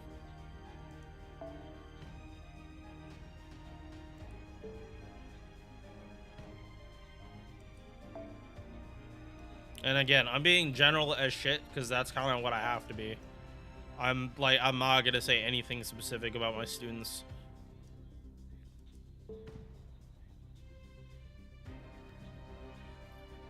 Yeah, no, I've had to deal with several situations that have a lot of legal background to it. Unfortunately, COVID was a nightmare for kids. It fucked all of them, and we're gonna see the damage done in a couple years. I can clearly say that the little kids during COVID were way more wild and uncontrolled than right now. But we haven't seen like kids that were born in COVID and spent like what time they were supposed to be, or now we're seeing the kids that like were supposed to be in preschool at this time at like actually in elementary school. So we're seeing like how like being in quarantine for those like important developmental years when they're supposed to be talking with other kids and they're just like not used to interacting with other people.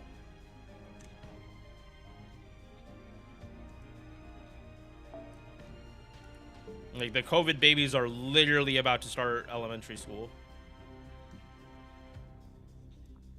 But they are also so young that they don't even remember COVID.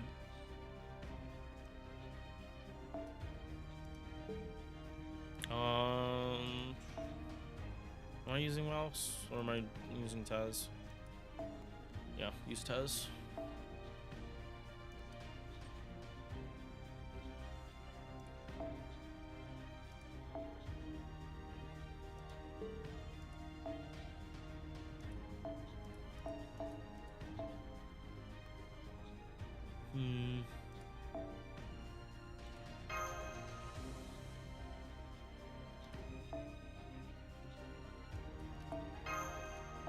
Living human, animal characteristic.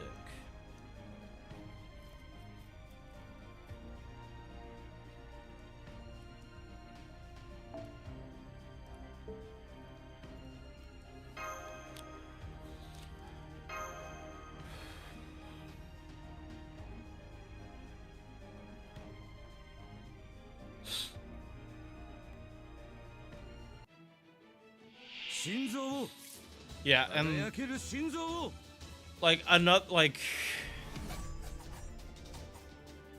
okay, I like I'll give another example from work for some of what I have to watch. Okay, like this guy.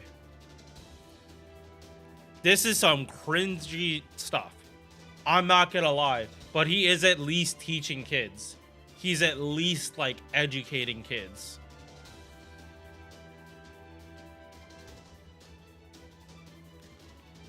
Like, and like you can see these views. This guy definitely is raking in a lot of fucking money from like doing the like educational stuff, like stuff that could actually be played in the classroom.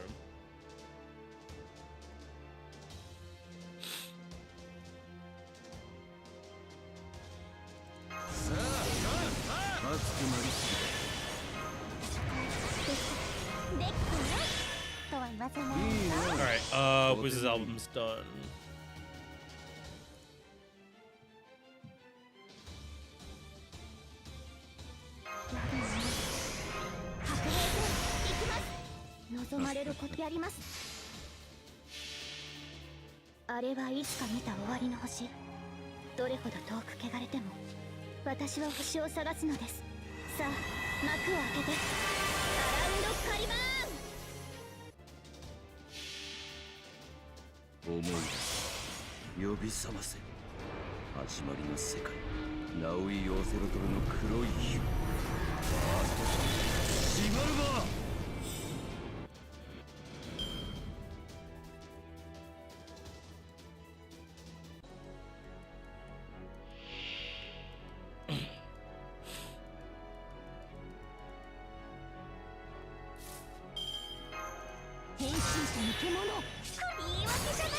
Damn, 5 off. Unfortunate.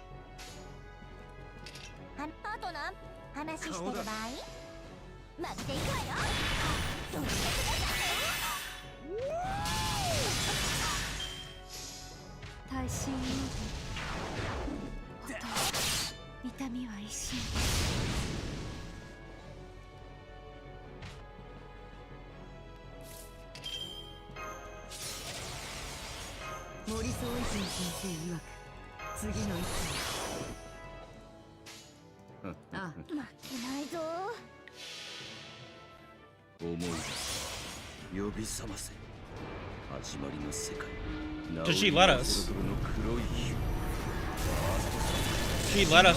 She let us stay alive. She was using us the entire time. 鐘の音が聞こえる。 Like the whole point of part 2 of Lost Belt 6 was to show that Morgan was always in control. Even after ringing the bells, she still could have clapped Castoria. She lost the will to live, seeing Bava and she like brutalized like that, and that's why she died. We never overpowered her. We didn't win. We survived.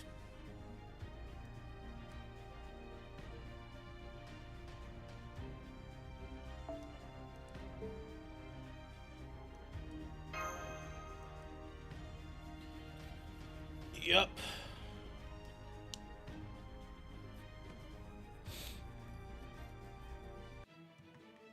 祭りだ。戦士の時間を始め、おごるな、騙すな。早掛け見えついている。早掛けですよ。カルウェル。要点は分かってますよね。力は貯めていく。運命をかけた戦いであれば。手だ。あと何ページ？帝王の北に向かえ。ヒアウィトル。もう少しね。 思い出す。呼び覚ませ。始まりの世界。ナウイ・オセロトルの黒い火。ファーストサン。シガルバー。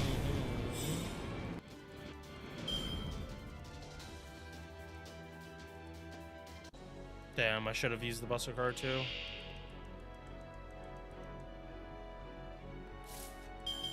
修羅場でこそ言い訳じゃなくて原稿ください。 手だ、顔だ、手だ。チェカタ。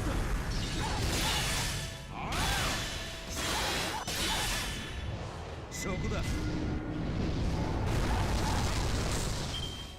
Yeah, like he went from like everyone shit talking to his design to literally being like the second favorite character to come out of Lost Belt 7.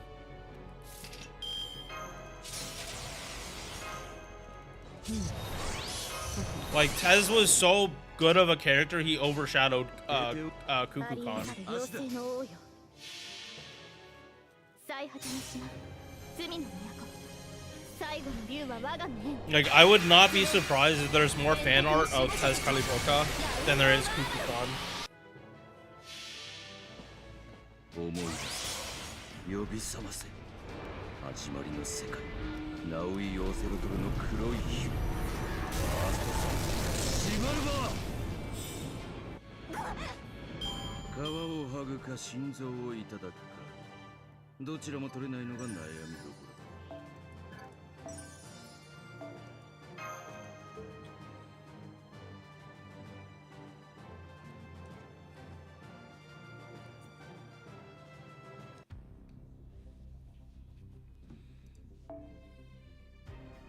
もうすぐクリスマスということで、鈴鹿御前さんの主催で惰性で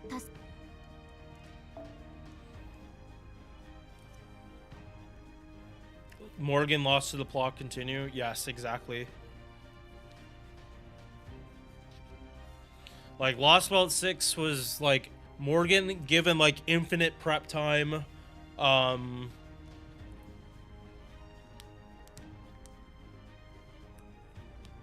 Like it was kind of like just a showing of like how the counterforce actually works.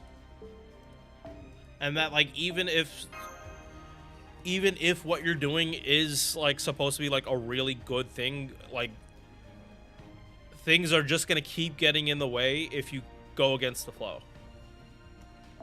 Ah shit.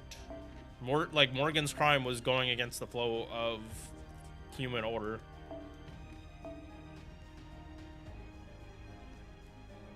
Like her very nature betrayed her.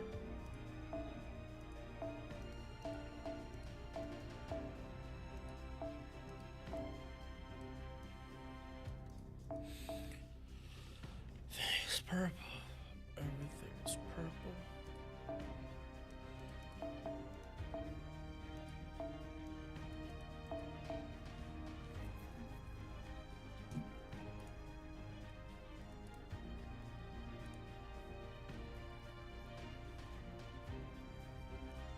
Oh, on the real? Yeah, it's like they treat Quetzalcoatl like dog shit the last couple years, and then they don't like Ketz doesn't even show in the Lost Belt. But again, I haven't read it, so I don't know exactly why people are like we'll find out later.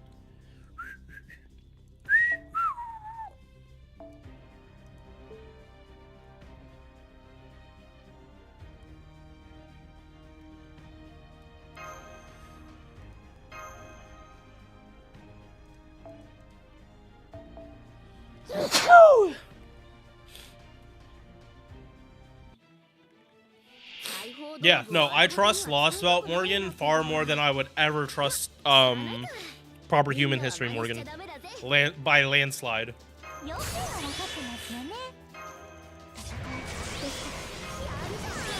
Lost Belt Morgan has been on record saying what the fuck is wrong with her original self. She has straight up praised Mordred for being like basically a perfect clone of Artoria, and has said like, how the fuck did she fail if she created you?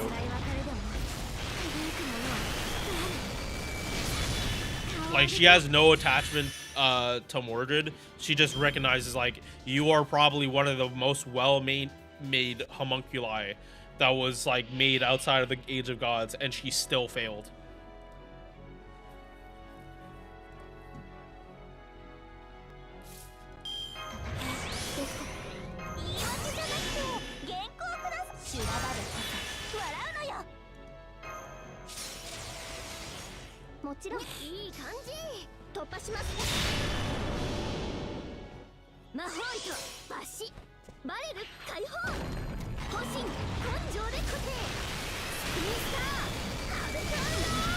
Yeah, and not only that, Morgan is like the oldest. Like, all the other Lost Belt kings were gods. But hers was different in that she turned it into a lost world. So she lived all that time. Like, for everyone else, it was like kind of a blank. But for her, she actually lived like 10,000 years. So is it, and like had to live with like everything that happened to her, is it like any wonder she is emotionally dead inside? Like,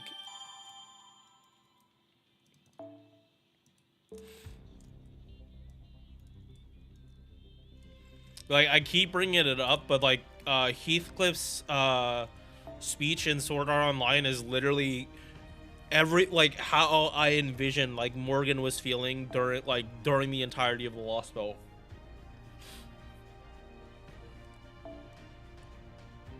Yeah, no, let's bring it up again. I love bringing up this clip.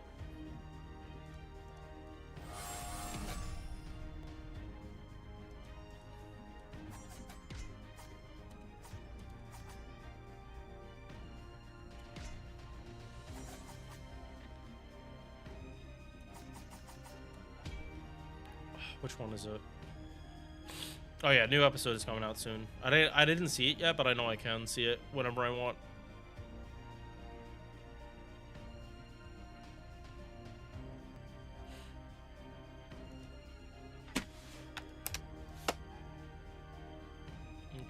Yeah, here it is. The following is a fan-based parody. Sword Art Online is owned by A1 Pictures and... Or should I? No, by all means. You seem to have this whole thing figured out. Wouldn't want to step on your big moment. Kirito, what the hell is going on? What are you two? What?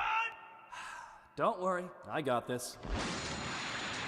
What are we got? Oh my god, it's Methuselah Honeysuckle! So glad I kept that tabbed. Out of curiosity, Kirito, what gave me away?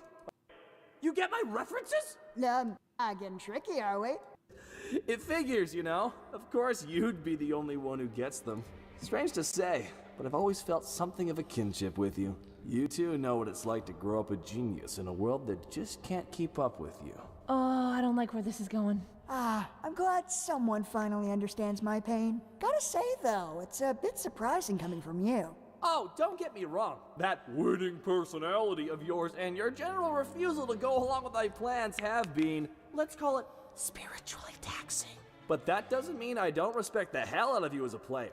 Yeah, Heathcliff is Morgan. Admit, I didn't really get why you never tried to form your own guild. I figured with your skill and intellect, you should have been leading armies, clearing floor after floor with ease as the great savior of Aincrad. Could you maybe just, like, stab me right in the gut? Just really twist it in there. Because that honestly seems less painful than this conversation. But hey, if you were just gonna let a prime opportunity like that fall by the wayside, I figured I might as well have some fun and give it a shot myself.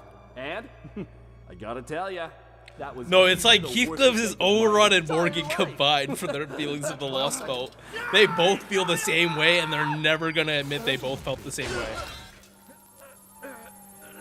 And classic you see, Fairy. This right here is just a perfect little microcosm of the last 2 years. This fucking mastermind here, not 2 minutes ago, saw you try the exact same thing to no effect. Yet, by some Herculean leap in logic that we mere mortals can never hope to comprehend, he figured it'd totally work out if he did it. Now I trust that the rest people have enough pattern recognition not to follow in this man's footsteps. Oh, wait, no, that's goldfish. I'm thinking of goldfish. Yeah, better play it safe. All right, is everybody comfortable? I fell at a weird angle and now my foot is behind my ear and I don't think it's supposed to do that. Fantastic. What the hell, Commander? Why'd you paralyze me And too? I'm not gonna Asuna try is supposed to be Really, Castoria. Asuna? You expect me to believe that? Even in that state, I'm not convinced you won't try to set me on fire with your mind. Pipe bombs. You're trying to do it right now, aren't you? Stare. Easy, girl. All right, now that I Here have we go. your Here's ears the as speech well for as your Morgan. spines, allow me to indulge myself for a moment and tell you all what every content creator has always wanted to say to their audience. Fuck all y'all! Oh yeah, you can tell this is gonna be constructive. Do you have any idea what it's been like trying to lead you people? You ignore all of my strategies. You adamantly refuse to work together, and then you blame me for all of your problems. Well, to be fair, sir, you're responsible for at least a few of them. Ah, yes, I see your point. Although, and hear me out here, counterpoint. You're dead. Ha! I tried, you know. Lord knows I tried. But there's just no helping you people. It's like you crave death, but not just any death. No! You fuckers seem to have some Lost sort of Belt 6 in going its to see nutshell. who can end their existence in the dumbest, most avoidable way possible. And you just keep one-upping each other. Do you know how many of you have died screaming Leroy Jenkins? More than 0. Which, as far as I'm concerned, is grounds to exterminate the species. Hey, at least Okay, that's enough. But yeah, that was pretty much that last part of the speech was literally Lost Belt 6 Part 3. How everyone seemed to manage to one up themselves for how fucked things were going. Half of it was their fault, and then the other half was Oberon. Exactly. No, yeah, Coco, exactly. Lost Belt, Summer Morgan is literally, like, that's why Habitrot was, like, shocked. It was like, holy shit. Because, like, Habitrot doesn't have her memories from the Lost Belt, but even, like, she could tell Morgan got some bridal potential. Like, in that summer event, her bridal potential went from negative to, like, positive.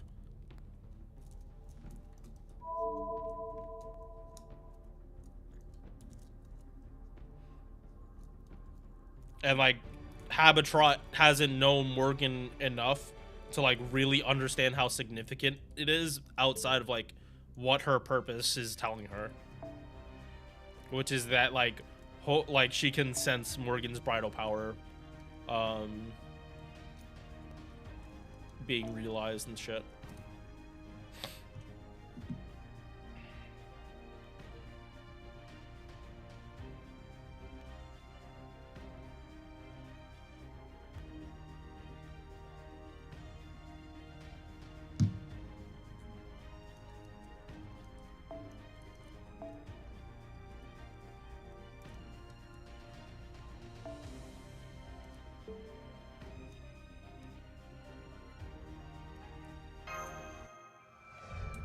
Morgan did nothing wrong.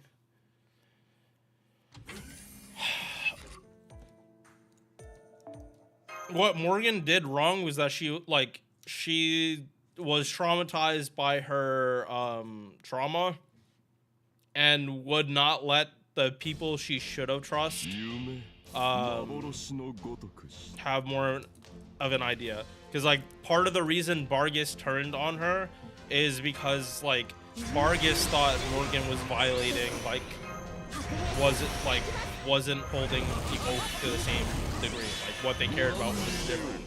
But that's more because Vargas didn't realize what the people were actually like.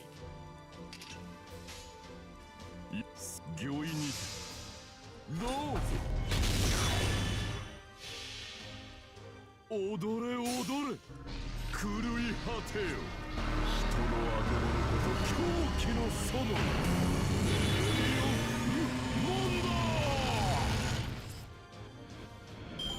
And like, I somewhat feel for Oberon because it's like his fault is that he was put into this role.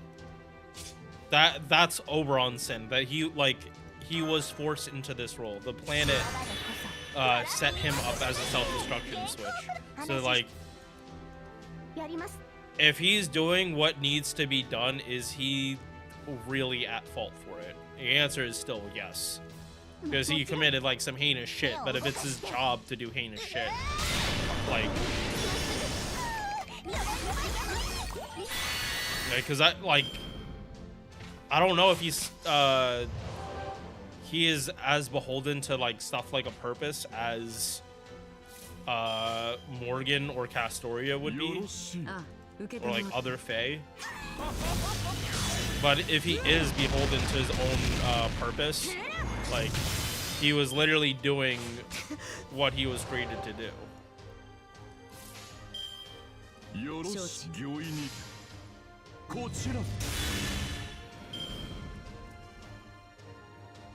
Like, he was created to be a villain, so no matter what he says, he's always going to be seen as a villain. So what's the point of, like, even telling the truth in some shit?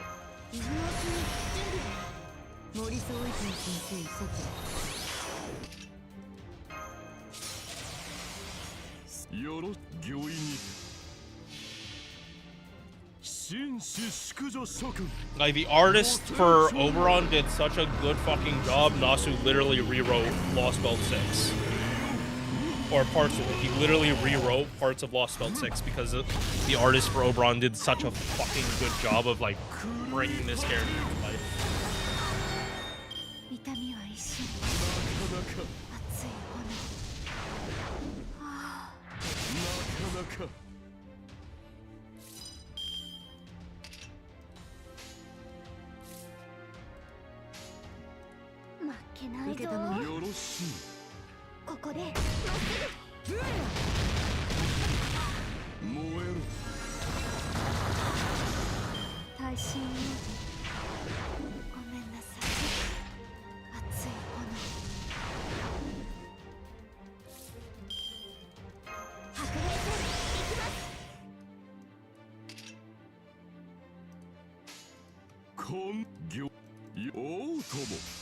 Damn, no, I can't really. No, you can still fucking hate him. Because he has full choice. Like, he had the option of doing less heinous shit, but he still chose to do the most heinous of shit.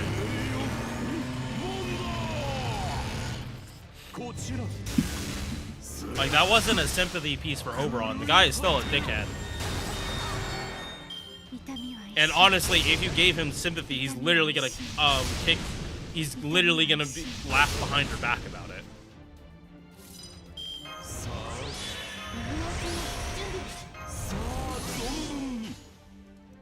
Like, he will literally call you a dumbass behind your back for even thinking about trusting him again.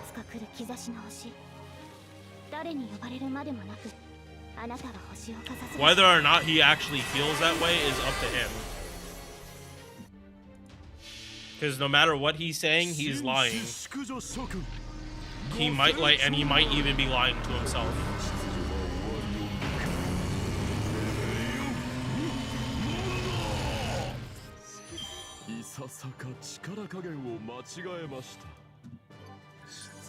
Let's go!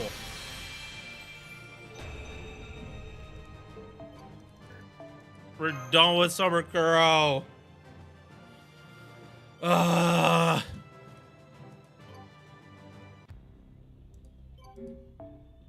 やあ、いらっしゃいだね、マスター君。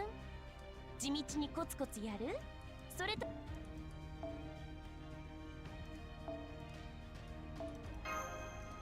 Alright, she's Mon 10.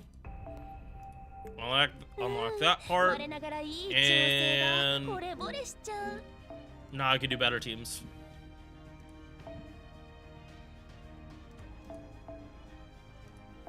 Put her on when I need her.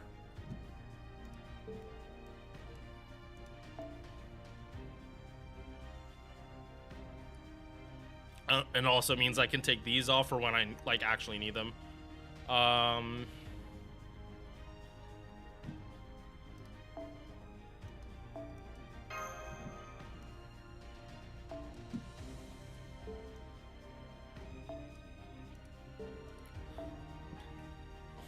Let's go.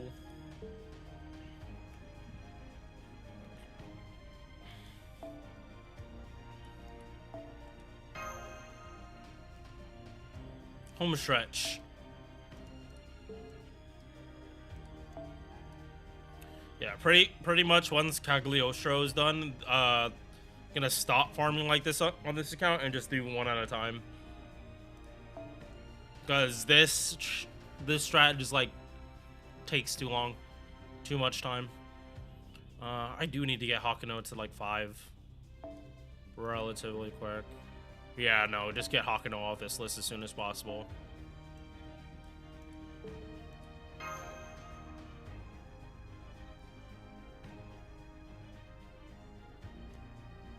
And then I can actually give him like a good CE. Yeah, like no one on this team is living human or animal characteristics, so why would I keep this on? Yeah, and they're casters, so put on caster.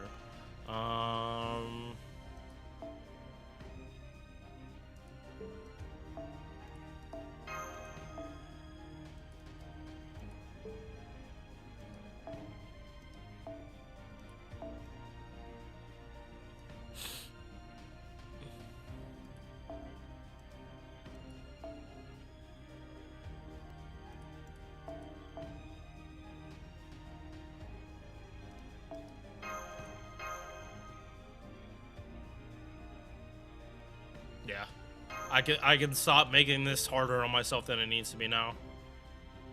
We're like finally at that point for this. Okay.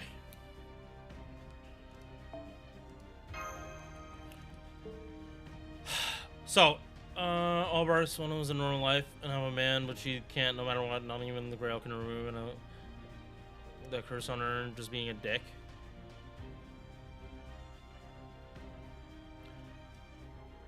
No, there was a pretty good reason for it.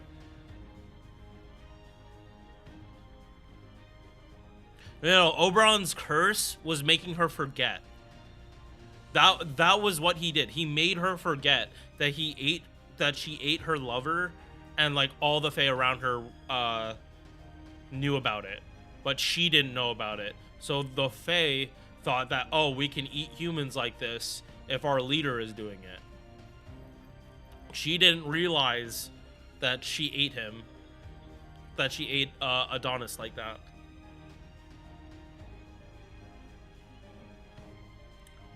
So when she finds out her own people were doing this all this time behind her back because she did it, that's what broke her.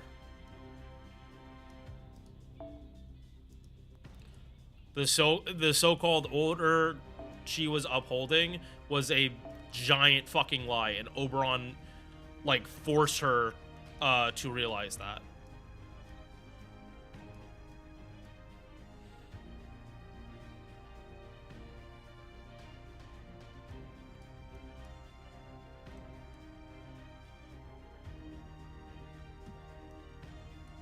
Because like she was getting her people to bring them to proper human history, but the second she realizes this is what they were really like, it's like, I can't do this to proper human history. They're literally just gonna.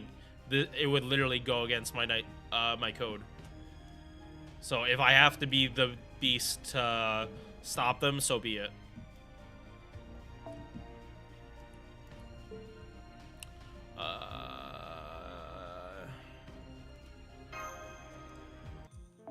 Yeah. So we're gonna use up AP and then we're gonna start recording. Is a fact that all yeah, no.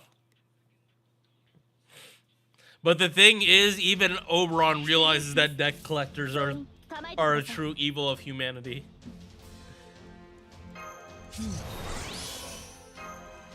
And I thought that was just fucking hilarious.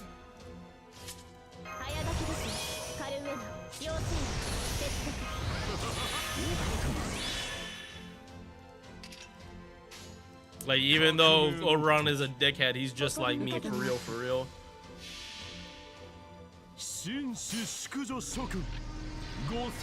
Yes, from her birth, she was always going to be a calamity.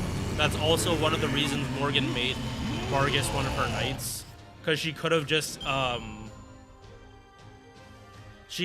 sent her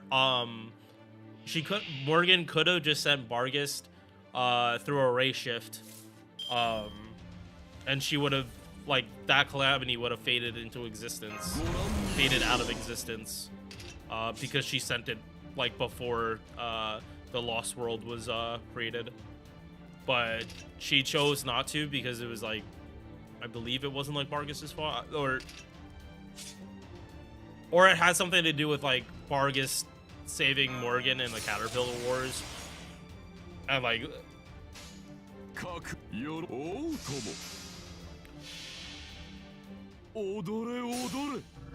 which I think that's all.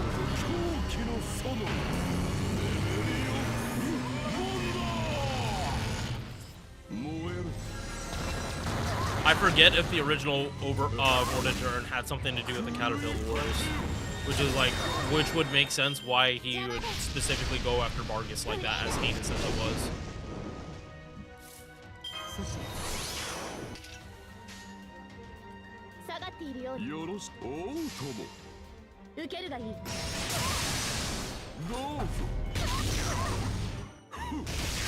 Yeah, like Woodrose knew Vargas was gonna be a calamity, and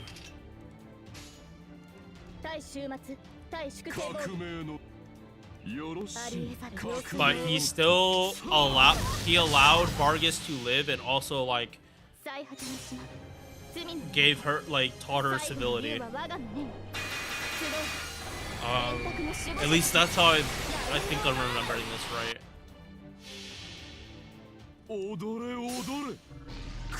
Yeah, no, like, it shows that Lost Belt 6 was written by Nasu. Because, like, so many of the themes in Lost Belt 6 are, like, they show up so often in Fate Stay Night. Like, or Fate Extra, like, it feels like it was written by Nasu.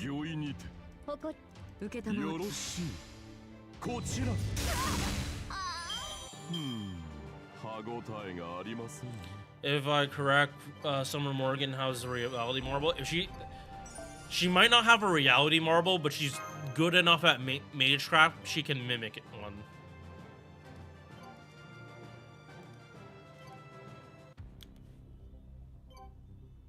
It's like it's one of the reasons we don't summon proper human history Morgan. It's because Lost Belt Morgan is just so much stronger. Like, it's not even a question for how much stronger Lost Belt Morgan is than proper human history. It's literally, you gave Batman a fucking hyperbolic time chamber, and he just becomes like cosmic Batman.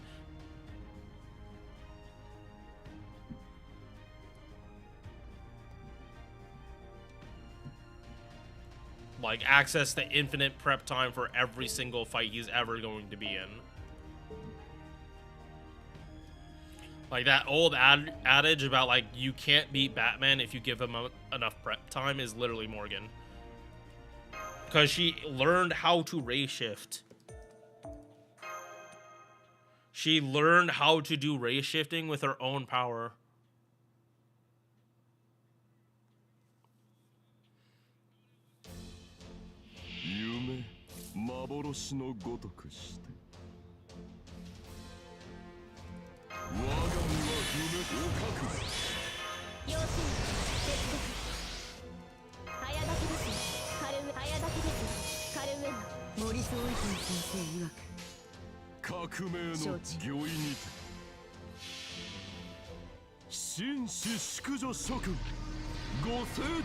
Doesn't Morgan say she can't be Lancer Artoria?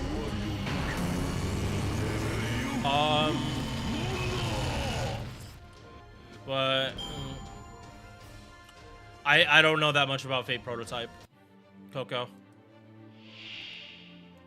I'm going based on what I've read about in FGO.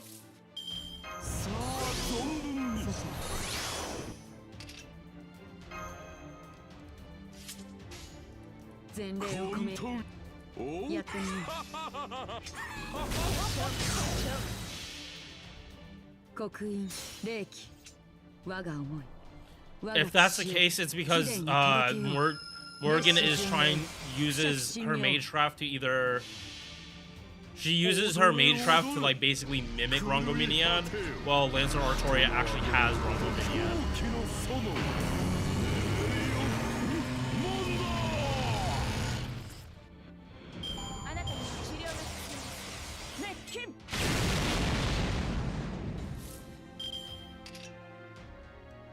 And also, like, Lancer Artoria is like a perfect vessel for Rongominiad.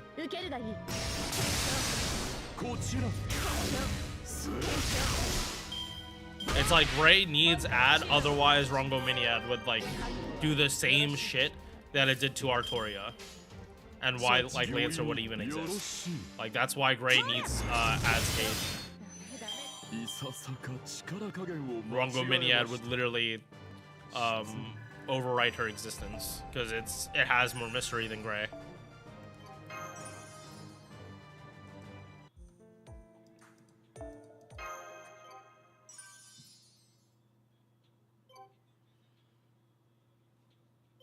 They were all meant for Karnamas. They were meant for Karnamas and killing the alien god. Like that's why she didn't go all out on us. Like Morgan was pretty much gonna play us against them. So she doesn't have to try as hard. Like if it came down to that.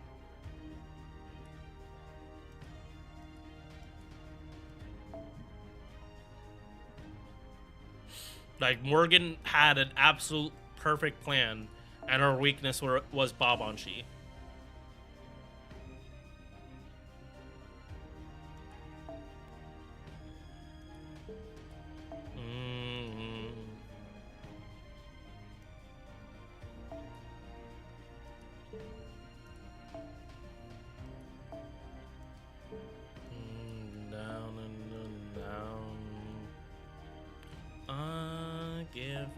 Oh shit, I forgot to level.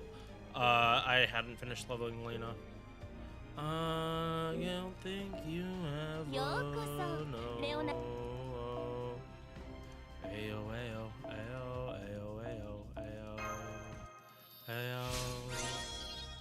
Ayo, ayo, ayo, ayo, ayo, ayo. Ayo.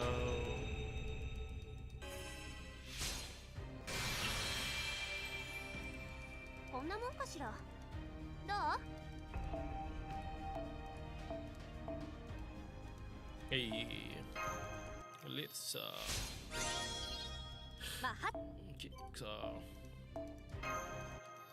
big stop.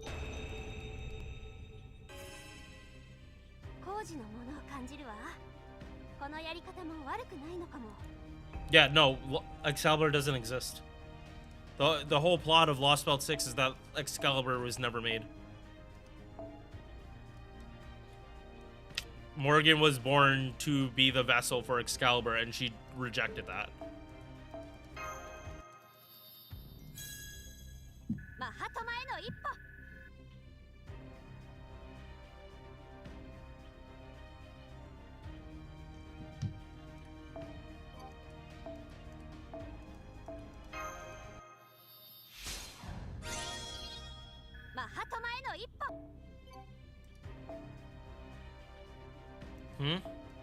They got lazy.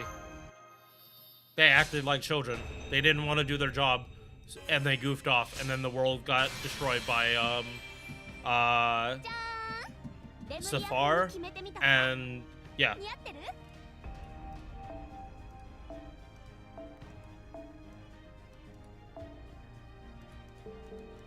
Like, it is commonly said that the Fae are children. They act exactly like children, and I've had some of my students say the same disturbing shit fairies would say.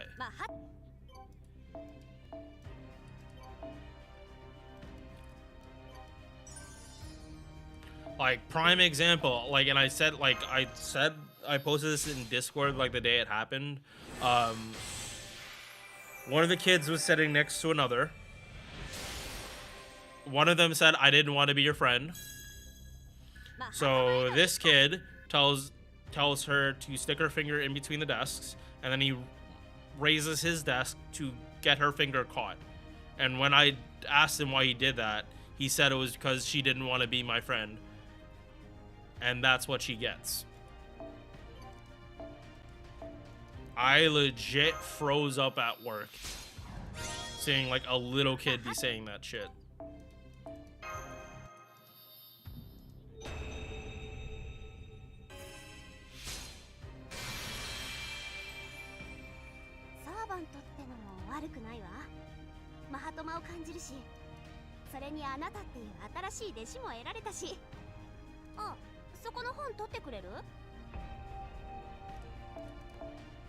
Yeah, Coco, you were right.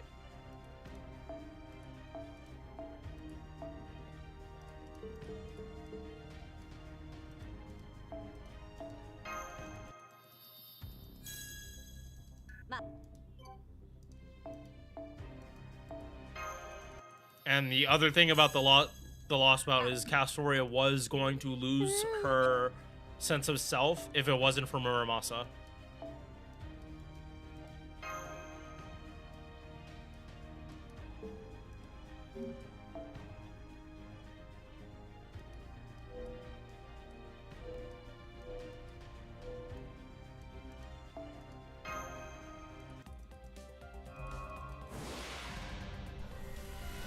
Muramasa gave the sword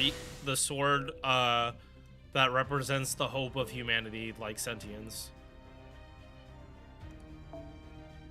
もうすぐクリスマスということで、鈴鹿御前さんの主催で優れたマスターにようこそ。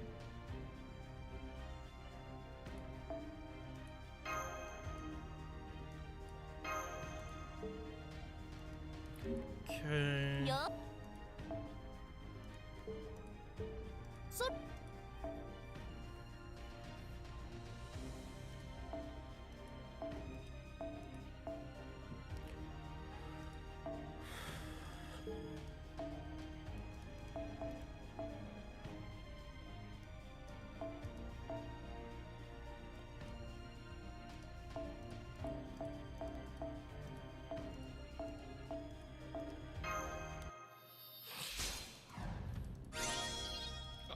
But yeah, going back to that, like that is like innocent monster.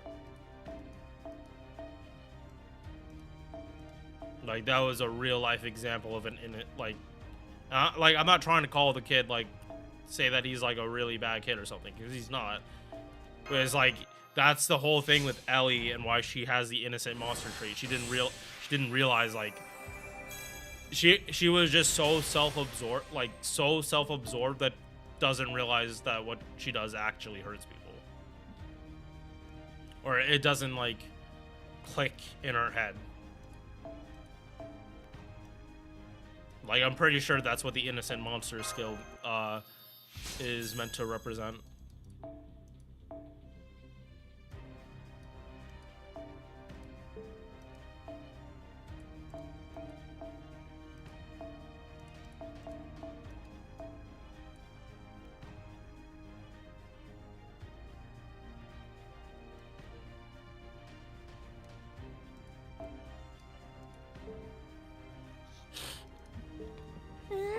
我ながらいい調整だ。惚れ惚れしちゃう。次はもっといい仕事をするからね。じゃんじゃん私に頼ってくれたまえ。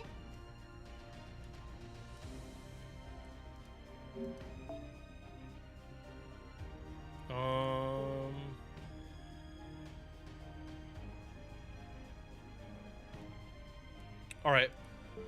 We are gonna come back to this later. It is tier list time.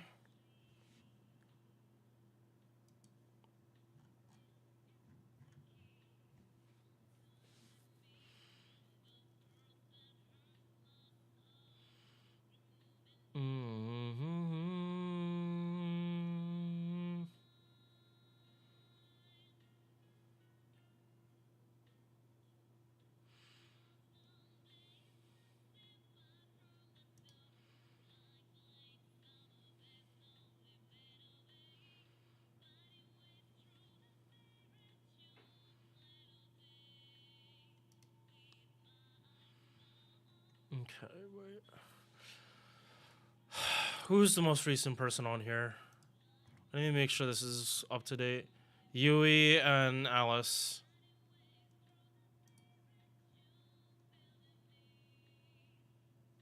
Okay, so that's all who I need to add to this.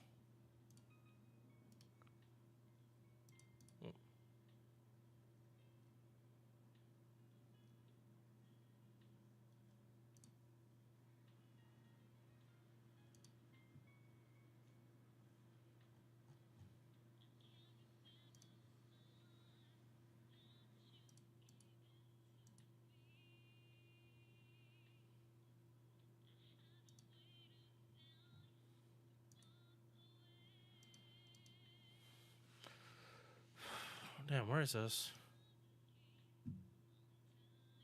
Yeah, wait, where do I... Oh, no, it's not desktop. It's documents. Yeah, I'm pretty sure I keep these in docs. The fuck?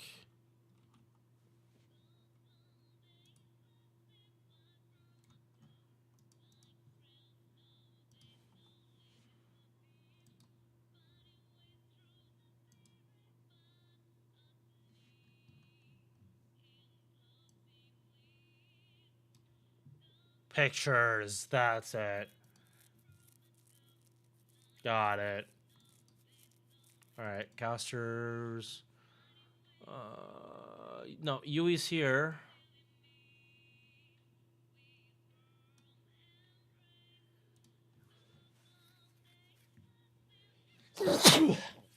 I might just be looking at an older list.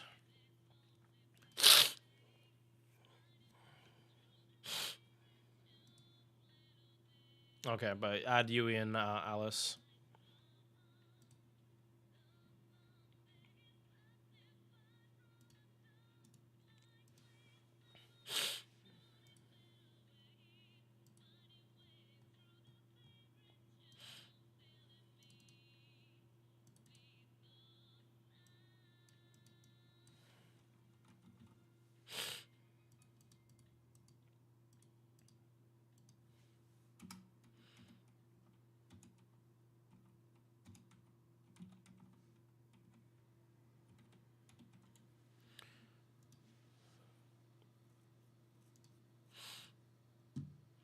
Okay.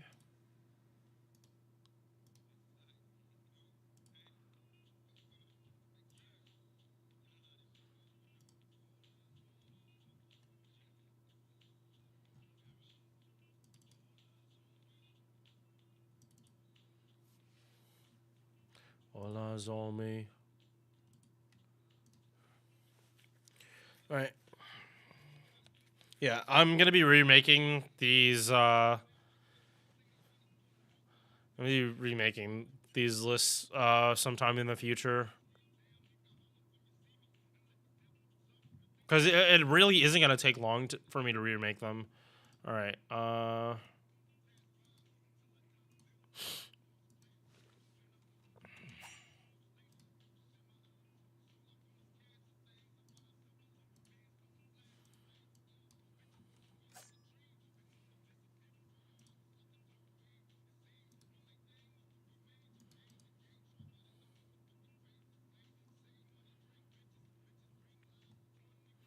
All right. Also, bring the welfares to the end.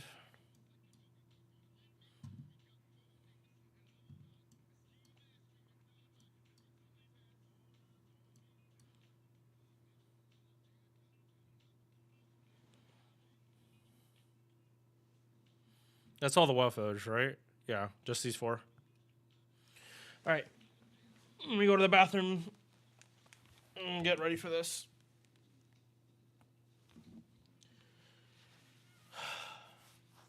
Muramasa was also brought. He's gone from human history because of that. No. Muramasa is not gone from proper human history. That incarnation of him is. That specific incarnation, the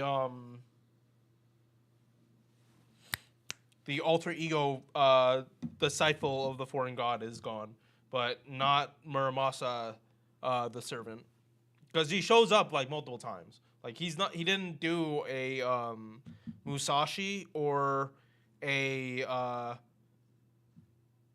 Solomon. That's not what he pulled. But he burned out like all of his existence on this because he was able to travel between lost belts. Like that was what was special about him being summoned as an alter ego. All right, bathroom and get everything ready.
All right, so 1, 2, 3, 4, 5, 6, 7, 8, 9, 10, 11, 12, 24,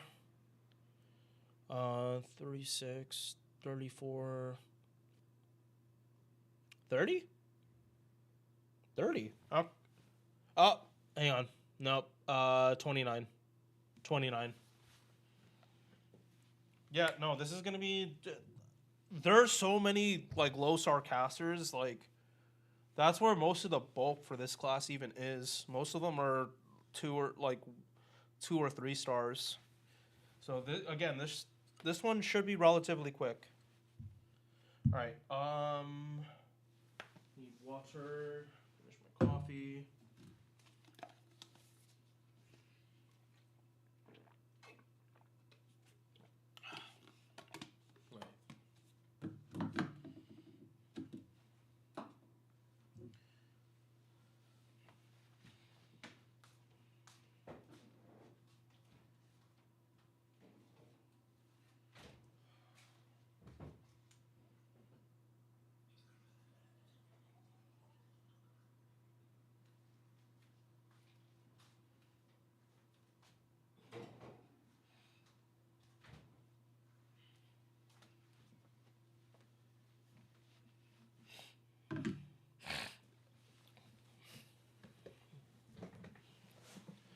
I have seen all the beasts in game.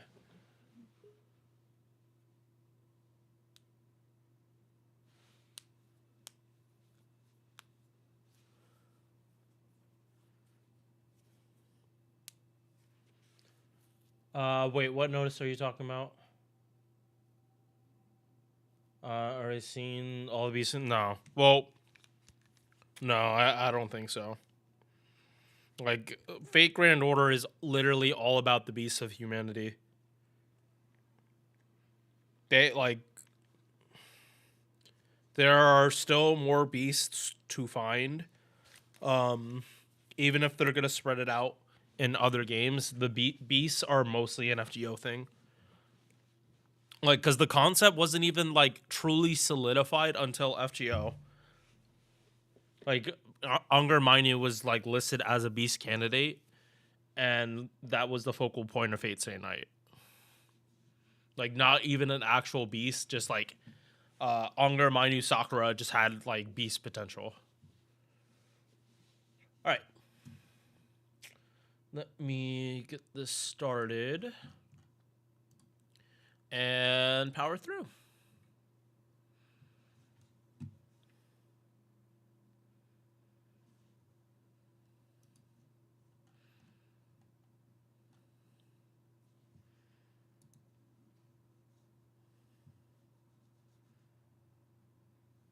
All right, it is time to do the tier list.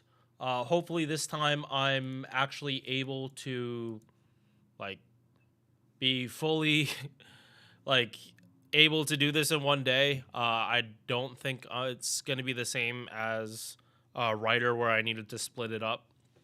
We're only going to be talking about 29 servants today because for the majority of casters, especially the early casters, most of them were low stars. I will eventually go back and like do like a end of the year rearrangement for like especially like all the other classes. So like really there's one extra list that's gonna go probably on December 31st, like the last day of the year, as like a lead up into New Year's. But yeah, we only have 29 servants to really be talking about. Same thing as last time. Just gonna bring up the rules and how I judge stuff. So yeah, we're talking about gacha. Like these are all gacha servants. All of them are being considered at MP1. I might talk about them at higher copies, but it's more to give more context than to rate the character at like a higher copy. Max skills, max mana loading, and max reloading. Even if they're supposed to be MP1, it is now very, very, very possible to have more than one append unlocked for even MP1 servants, especially 5 stars. 1 star is not so much, but like technically, if you like the character enough, you can do it. Like you can unlock more than one append. Cs are at level 100. This is just for scaling reasons. EX, they're the best at what they do. Or if a lower rarity is there, like they're there because they do it better than like a 4 or 5 star. But that's not really going to be applied here. That was more for like the low stars. A plus is for like characters I think can go into EX, but usually there's some issue about it. Like it's too crowded. And I still like for AoE quick example sabers, like I don't want Charlemagne and Okita to be up in there. It's like one of them I have to rank better than the other, or if they're just too similar, I probably just put both of them in A plus. Like I'm trying to keep EX to like creme de la creme, but that does get very, very hard. And that's why we keep this to the roles they have, not necessarily what they like the character they are. Like farmers are ranked based on what card type farmer they are, not by farmers in general. Otherwise, people would just knock down quick. If you were comparing all AoE casters to each other, like most people would downplay quick on that list. Yeah, I don't think we're gonna see don't use. We might, but we might. All right. So first one, we got Waiver.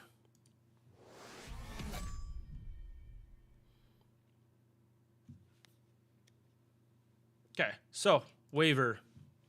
He is the most basic of basic 5 stars. He's the first 50% charge that we got into the game.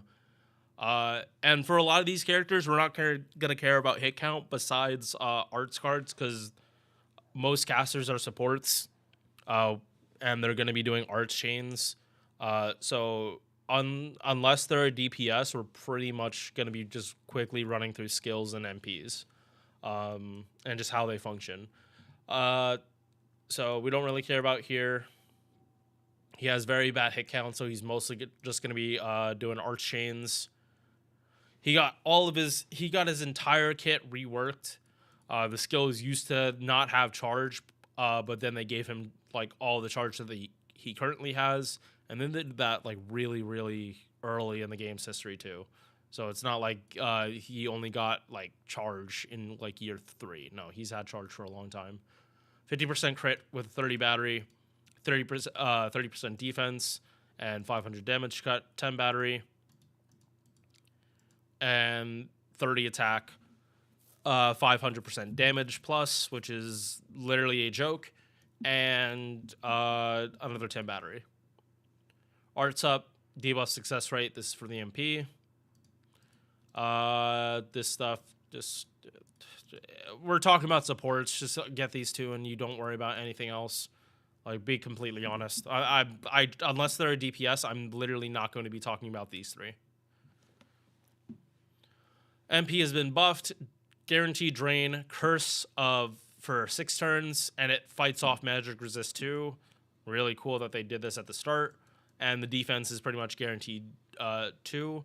30% defense down, and a chance to stun. The stun chance isn't great, but it does come up. And Bond C is Buster up. Easily A. A lot of characters do what he does better, but yeah, no. If he goes any lower, that doesn't make any sense. Next up, Tomomo.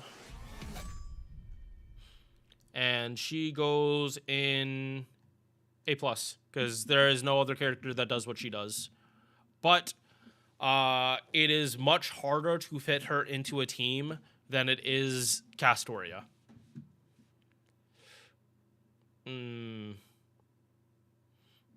Here's the thing, is Castoria getting her own tier?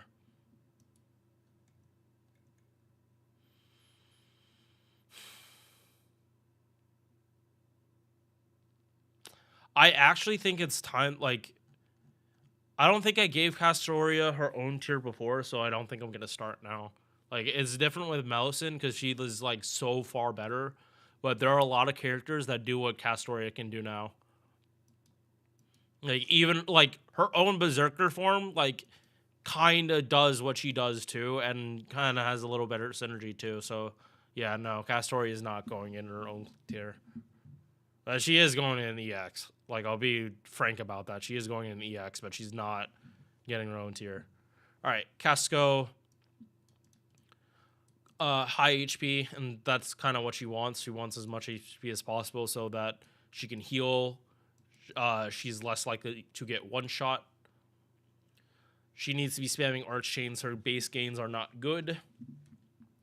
First skill, chance to drain, but it's 100% base and 30% MP damage. 30% defense, 30% and 30% defense for 1 turn. Arts buff 50% and a heal. Arts buff for herself 6%, and again, get these 2. MP reduces everyone in the party's skill cooldown by 1. Heals for 2k. Scales to 3k. So like fairly low scaling. Like, this is definitely like showing that this was like a super early buff. And they didn't change the OC when they buffed her, but it's still 25 back on Overcharge 1.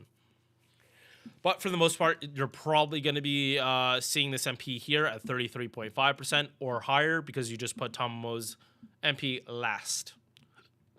Arts buff for the party is Urban CE. Yeah, very much A+. Because she makes it so arts teams literally have 0 downtime on their skills if you're able to pop her MP enough. If her second skill got buffed that she had party-wide charge and or MP gain, I think Tomomo is just going to be fucking disgustingly broken, and you will be popping her MP literally every other turn if she is literally given charge per turn. Because I think that's what's going to be more broken for her if she has charge per turn, because she might be able to double stack it. Especially in teams that have even more cooldown reduction going on.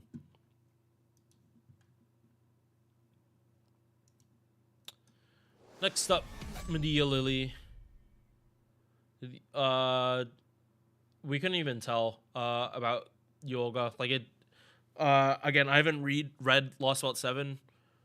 But it seemed like she wasn't really fully in control. Again, I'm not trying to give spoiler. Say it's because Tamamo isn't good for farming, but FGO is more than farming. It's just that a lot of the game is farming. That's where the bias comes from. All right, Medea Lily. She's never going to be a DPS.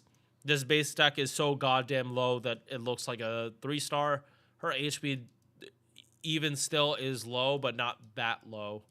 It is comparable to like Tamamo's at level 90. So just keep that in mind. Epi charge 0.54%, 4-hit arts cards. So like Tamamo does have better base gains, but Medea Lily, like, she's still gonna be art spamming. Like, and she probably, like, you're probably not gonna care. She also has 150 battery, so gains don't really matter. Heals people of poison and a 3k heal. Increases healing received by 100% and their buff removal resistance for 3 turns. And this buff removal resistance is at 100%. So that is like, you cannot get your buffs removed, essentially. Especially if that character also has like a passive to prevent buff removal.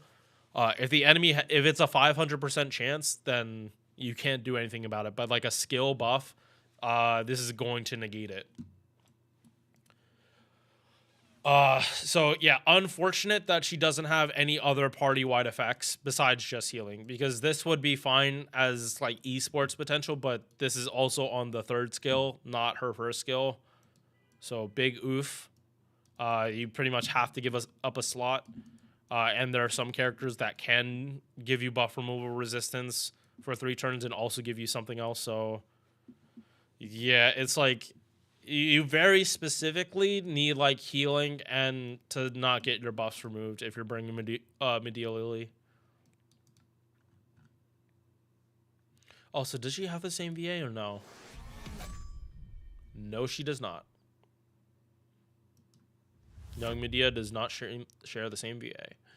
All right. Again, same shit here. These two. Arts buff, debuff success rate. And why does she have this? Yeah, why does she have debuff success rate? She doesn't have any debuffs. Huh?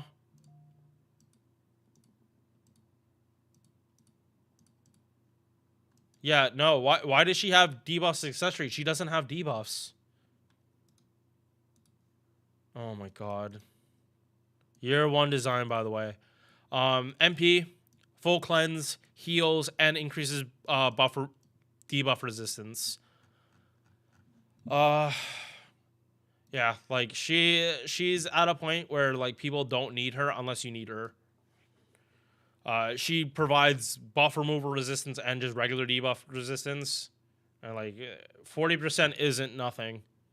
That literally gives pretty much every servant on the field like the Goddess Essence magic resist combo. It would be better if it was full debuff resistance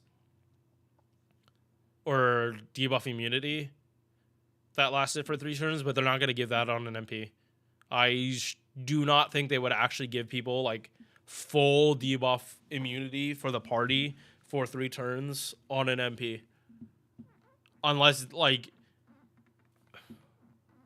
it's kind of a character like Medea Lily, though, that would get an MP effect like that.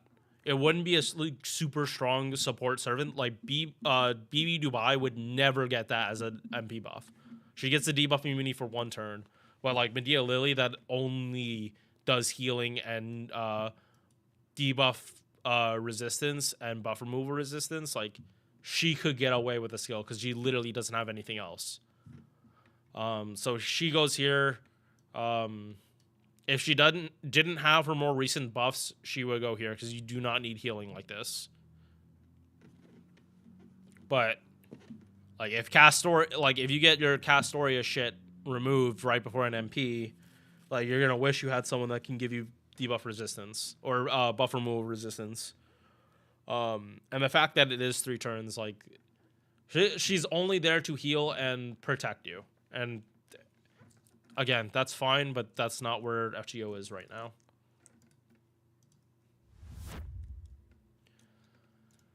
Next up, Nursery Rhyme, and this character got a buff recently, and the Reformer, so we're actually talking normal shit now. Base attack, 8.6k. This is definitely on the lower side for a 4-star. And casters have negative damage modifiers. I'm fully going over this. Went over it earlier today during the stream, and now we're going back over it. Casters have a base damage modifier of 0.9, so even with low base attack, they also have like a natural class thing that stops them from doing more damage. Is unfortunate, but it happens. Like, casters just tend to get the short end of the stick, unless they're an actual support caster, in which case they're the best character. So low base attack and HP, also not that high either, but she is like the first farming caster that was introduced to the game. So I'm not saying she gets a pass, but she kind of does get a pass. Triple arts, her gains are dog shit, or these hit counts are dog shit, and her gain does not help, but she is meant to be critting on these arts cards, so that's kind of where the difference lies. She's set up with the intention that she would crit. And that's how her gains are contrived. First skill, self-modification, 50% crit damage, and star weight. Thing to note about self-modification is that this is a very commonly buffed skill. Or now it's starting to be very commonly buffed. 2 characters with the highest rank for this skill got it buffed. If you have that happening, then the skill itself is up for getting buffed by everyone. And they have buffed this at both the floor and the ceiling level. So every other servant in between is up for getting it buffed. So Jolter, Nursery Rhyme, and Cursed Arm, they all can get this skill buffed.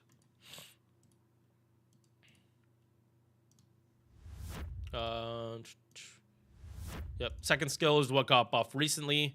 It used to be just a shapeshift, 30% defense, 30 for 1 turn, and then regular 30% defense. And also debuff resistance. So this was a stronger version of the shapeshift that Tomomo has. And shapeshift, or morph, is also a skill that has been buffed greatly. Especially on the ceiling. The 2 servants that had the best version of the skill have gotten it buffed. And all the servants that had the worst version of the skill got it buffed already. So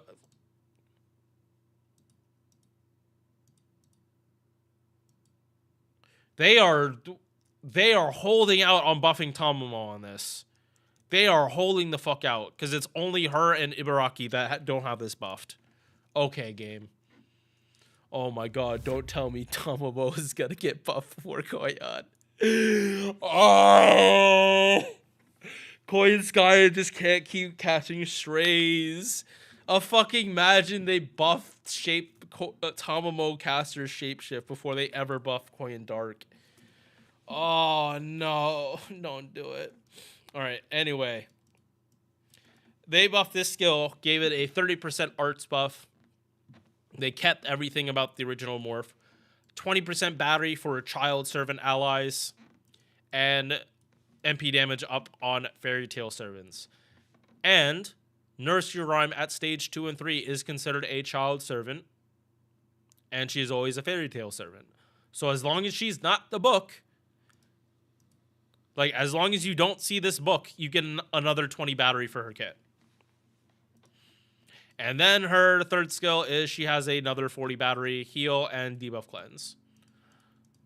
So before this, like, she could do looping, but it wasn't really that good. Oh yeah, let's go move to passives. Arts up 10%, good. So innately 40% arts.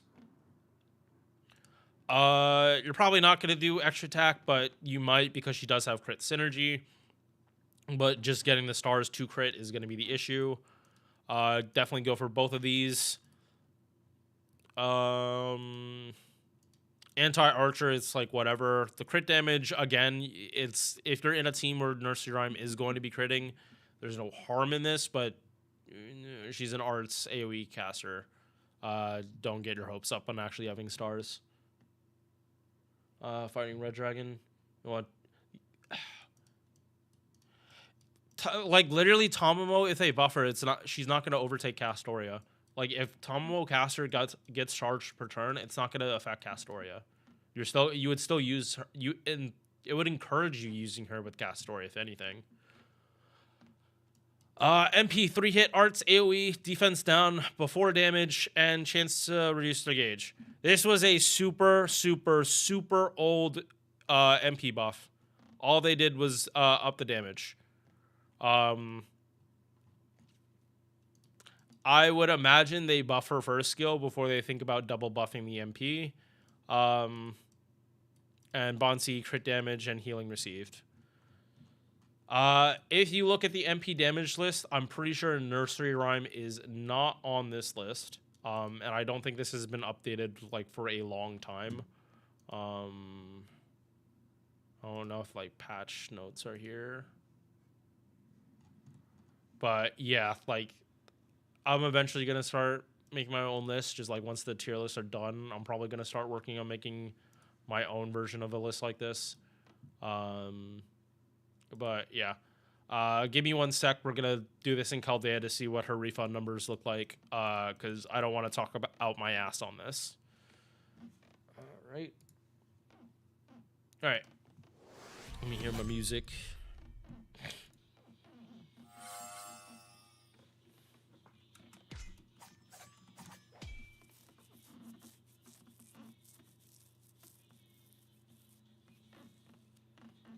Yeah, I'm happy. I don't have to do this too many times today.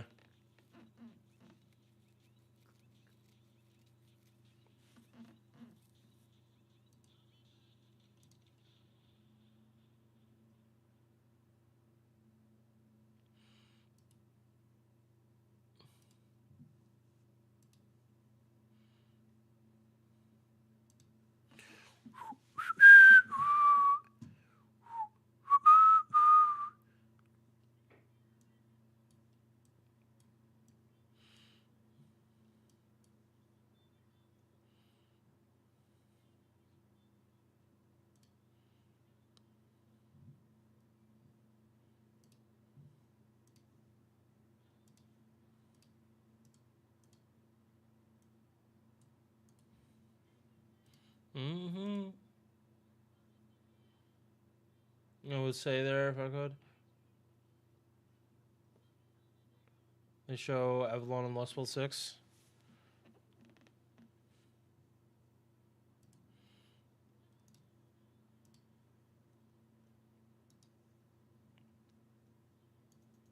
No, that's the point of Avalon, or for Lady Avalon specifically. That's the point of Avalon. It's an end goal for people to reach. While Merlin is like kind of like real about it. It's like you're probably not going to, like you're probably not gonna get here. So are you willing to waste your life on this? Well, Lady Avalon would say, you can do it. Don't worry about it. Follow your dreams. It's like that dichotomy of that. All right.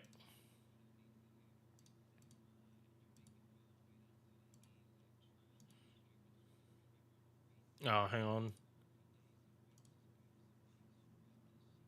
Cause yeah, you might be able to like guarantee pop Castoria.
right. Oh, didn't mean to pause it. I need to mute it myself. All right. I still didn't get what the Tomo MP does. It reduces your skill cooldown. So after you pop Tomo's skills, like they're on a 5 turn if they're maxed out. After you pop Tomo's MP, the next turn they're at 3 turns. You reduce one of the turn of cooldown. So if you use Tomo, you never really want to be holding your skills because you're just gonna get them back like earlier, and you get them out of sync with each other. Where like it might mess up your timing. But it also depends on how frequently you're popping the MP.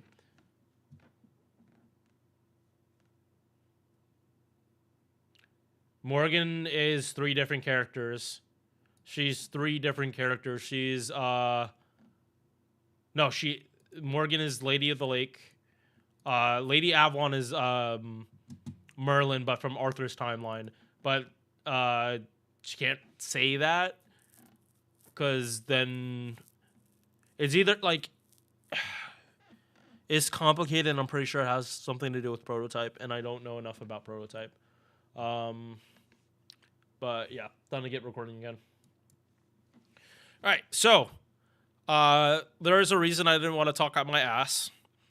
With Nursery Rhyme's charge situation, it is very, very easy to pop her MP in her farming. I am fighting using her against casters, so like her refund looks better than it actually is. But as you can see in a double Castoria Oberon setup, she does fairly good damage at MP1, capping out at 312,000.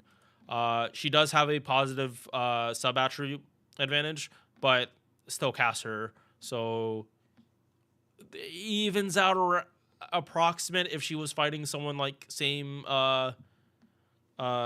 attribute as her, and if she wasn't a caster. But yeah, this is like fairly impressive damage.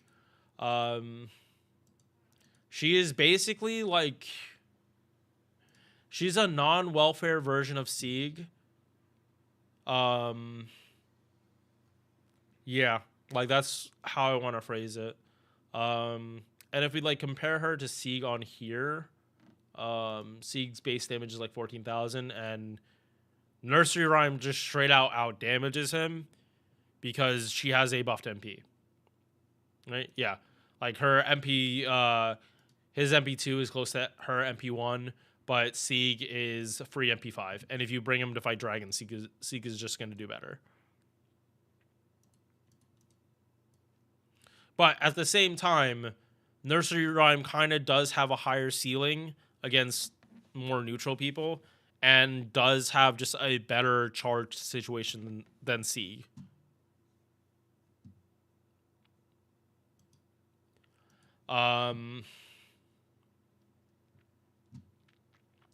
Yeah, honestly, Nursery Rhyme like got such a good she got a really good glow up. Okay, what the fuck?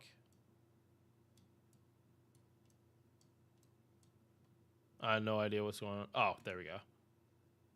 Yeah. So Nursery Rhyme.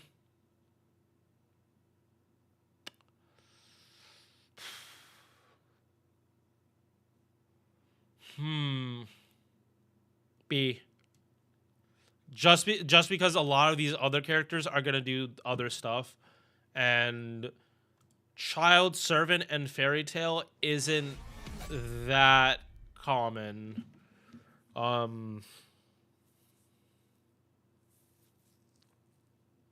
Yeah, like some of the characters you would be willing to run with her, they're also AoE as well. So like bit of a conflict of interest there. Like best synergy though I see is Kintoki.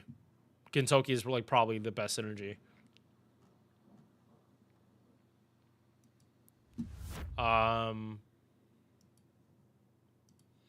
But yeah, MP1 is gonna be at B, but like pretty much as you get more copies, she just does better. Because like if she's looping almost 100% against casters and you're in a double Castoria Oberon team, you have like such an abundance of charge, like it really doesn't matter. Yeah.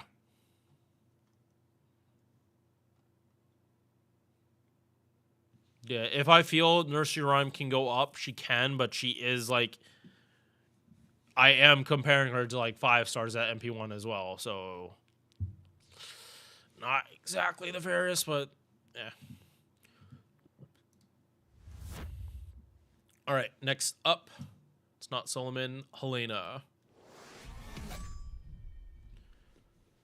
So this was one of the first support casters that was like really out and about and like able to kind of be used as loop support, but not really. She's like always like the like little extra support, like if your unit just like can't do it by itself, like, and you need just a little bit more.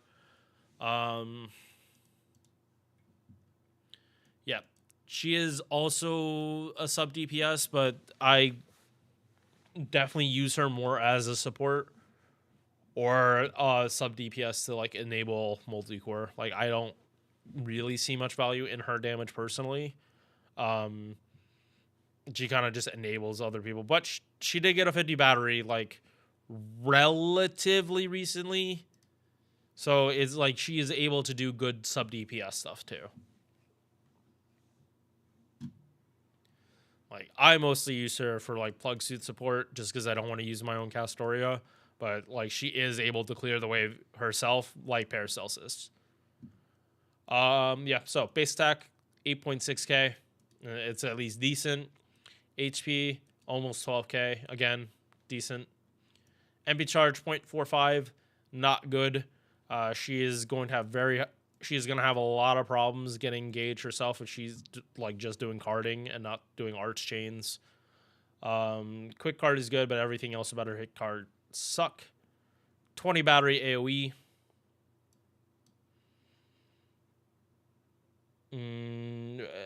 I don't know. They've been building up for that for a while.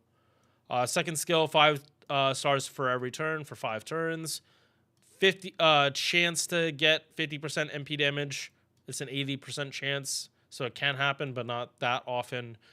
And 30 battery for herself. So she does have technically 70 charge in kit if you have a pen to unlocked. Third skill, AoE card buff. AoE rainbow buff, 20% for 3 turns. Arts up 10%. Debuff success rate 8%. This is for the MP. And again, these two, you should not be doing extra attacks with Helena. That is a big mistake.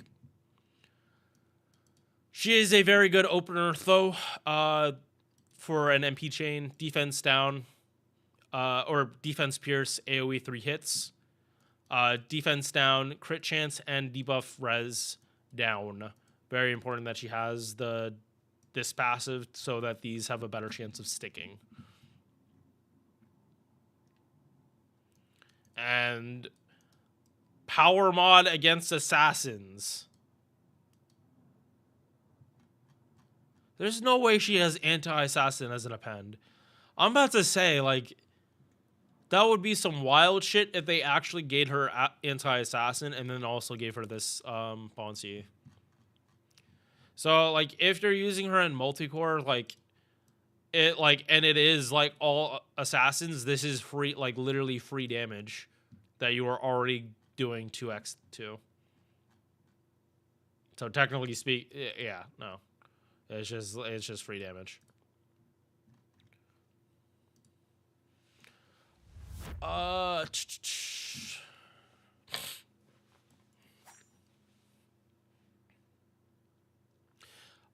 do want to put her at B because you don't really use Helena for her damage. Like, especially at MP1, you're not using her for.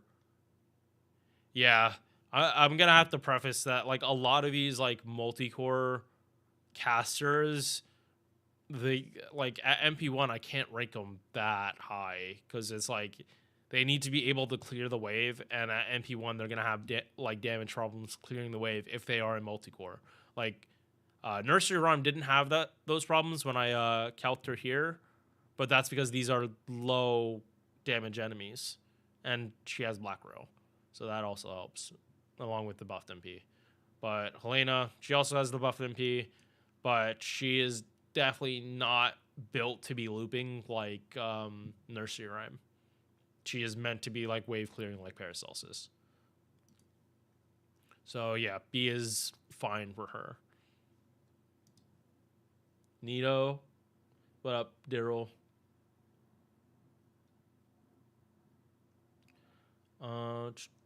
Is Nito next? No, it's on. It's Edison, then Sanzong, then Nito. All right, Edison. Very, very low base attack. Like, again, this is too close to a 3-star. HP higher to compensate. If attack isn't everything, but when your attack is literally like equated to another rarity, a lower rarity, and then you also have your own class modifier like slapped on, good luck actually trying to do damage with him. I don't even know. Yeah, no, he is strictly utility. He is strictly a utility. Like, I can't even call him a sub TPS.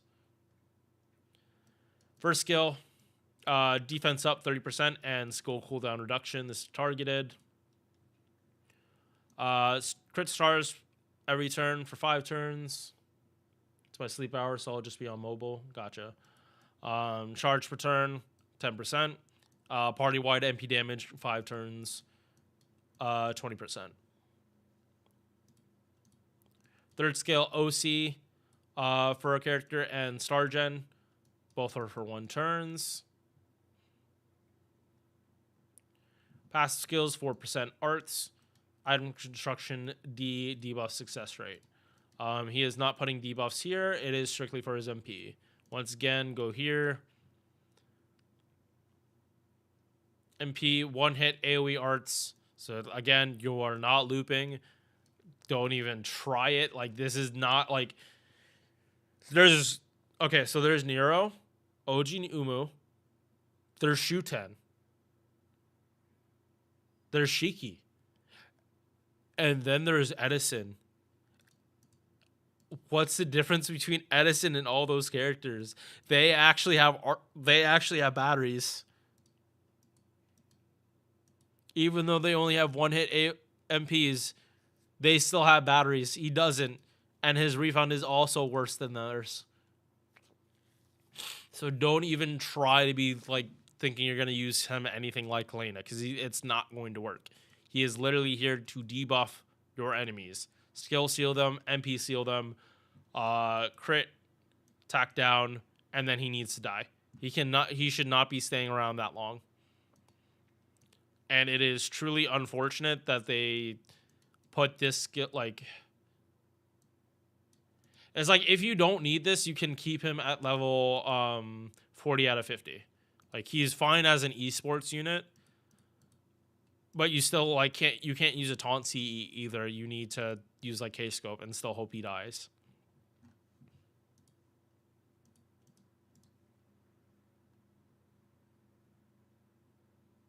Is C. Is a C.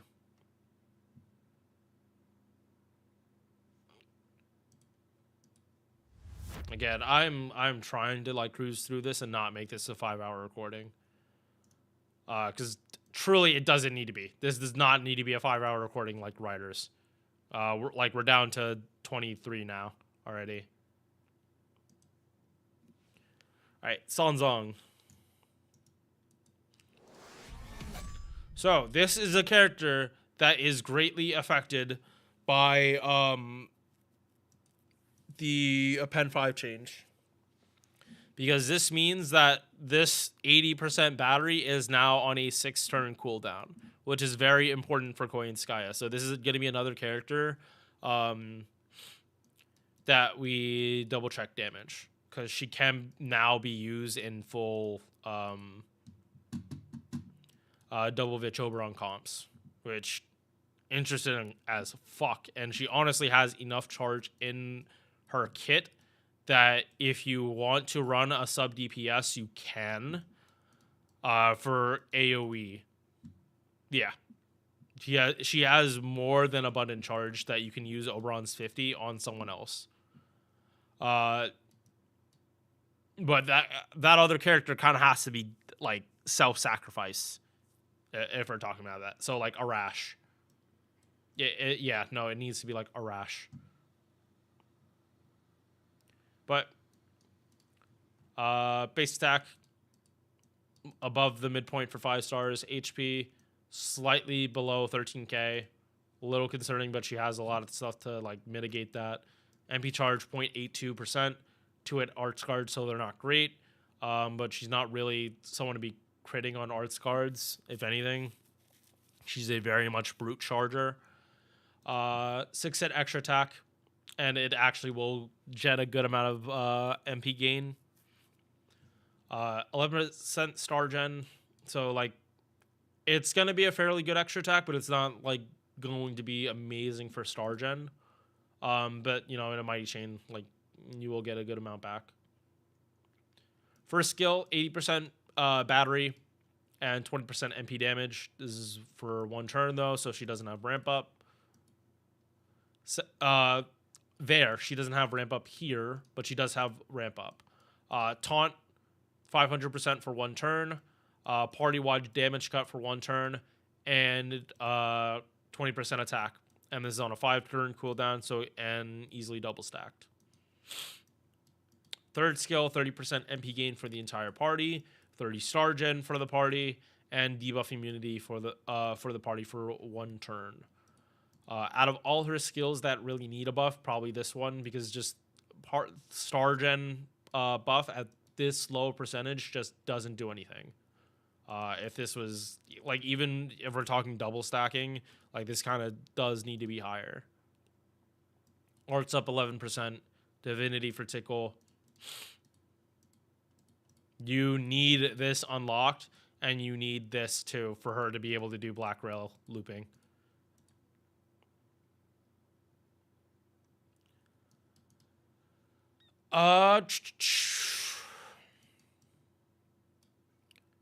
Yeah, 12 hits, single target, defense pierce, crit attack chance down 80% for 1 turn. Considering she's supposed to be fighting assassins, you know, the class that everyone equates like crits to, like critical hits, stabbing someone in the heart when they're not like taking an advantage. You suppress their crit this much, they're not doing shit. Like, they just can't crit you. So another break, I just want to show like what Sanzong damage looks like in single core looping. Yeah,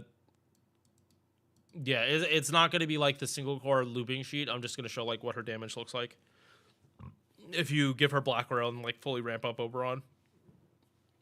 All right, let me hear my music again.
Okay, so Sanzong ramp up 180,000 neutral with Black Rail. Turn 2, 186,000. This is with the attack buff. And turn 3, full Oberon double Vitch buff. She is hitting almost 600,000 neutral. And this does not take into account any kind of crits whatsoever.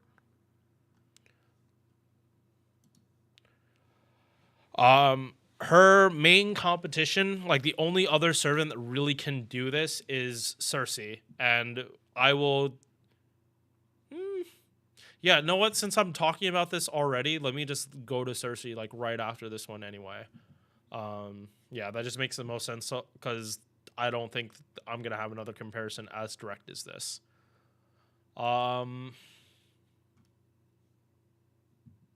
Yeah, like 600,000 just for a normal setup. Like when before she wasn't even able to do this unless you had crits. That's honestly what I want to point out for this is that this is like this doesn't even need crits to work. So like single target farming, like this is the damage thresholds like you need to like be hitting. And I think there is a single target farming node in Lost Belt 7 where one of the enemies is like it's like 3 classes, and I think one of them is an assassin. So Sanzong can comfortably do this. And yeah, there isn't that much other comparisons for single target casters. Not ones that actually do damage. There's 1, 2, 3, 4, 5, 6, 7, 8, and like you're not counting Medea. Queen of Sheba, not really. And yeah, Sanzong's base damage is so high. And because she has a buffed MP. Which it like and that's what it's definitely gonna come down to between her and Cersei. Is that like Sanzong has a buffed MP. Sanzong has gotten buffs and Cersei just hasn't. At least I don't think Cersei's gotten a buff. If she has, then we'll see it in a second. But I'm pretty sure she hasn't.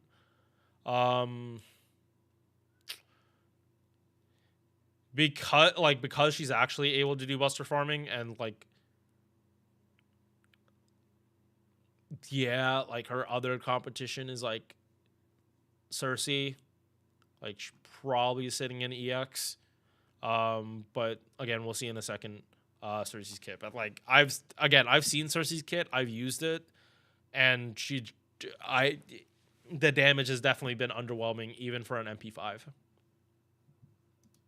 So yeah, Sanzong sits in EX because right, Ilya, hang on.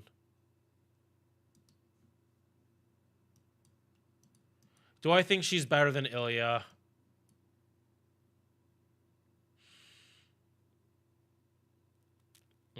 Yes. Now I think she's better than Ilya.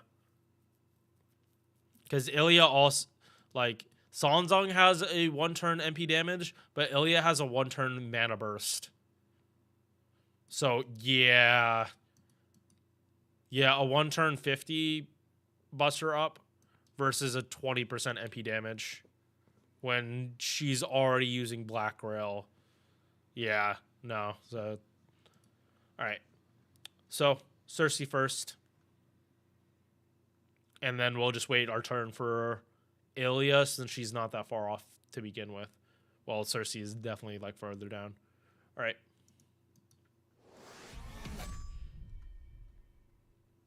So, Cersei. Like, I was a big fan of like Greek myths as a kid. And I think they handled her story like fairly well. Like, the whole point of the Aeneid Breeze event was literally her getting over Odysseus and like just becoming a different person, like not defined by that myth anymore, and like accepting that this is a married man who's not gonna abandon his wife. Like, even though like Penelope isn't a servant, the guy is still loyal and isn't gonna betray his wife just because like she's not here. I think it took that. I think it took that message for Cersei to get, okay, yeah, no, he's not. It like it wasn't her, just his wife. He like we're just better as friends or some shit. And I can respect that messaging. But yeah, this isn't about story. This serious isn't about story. It's about gameplay. Base attack on the lower side for casters, but it definitely could be worse.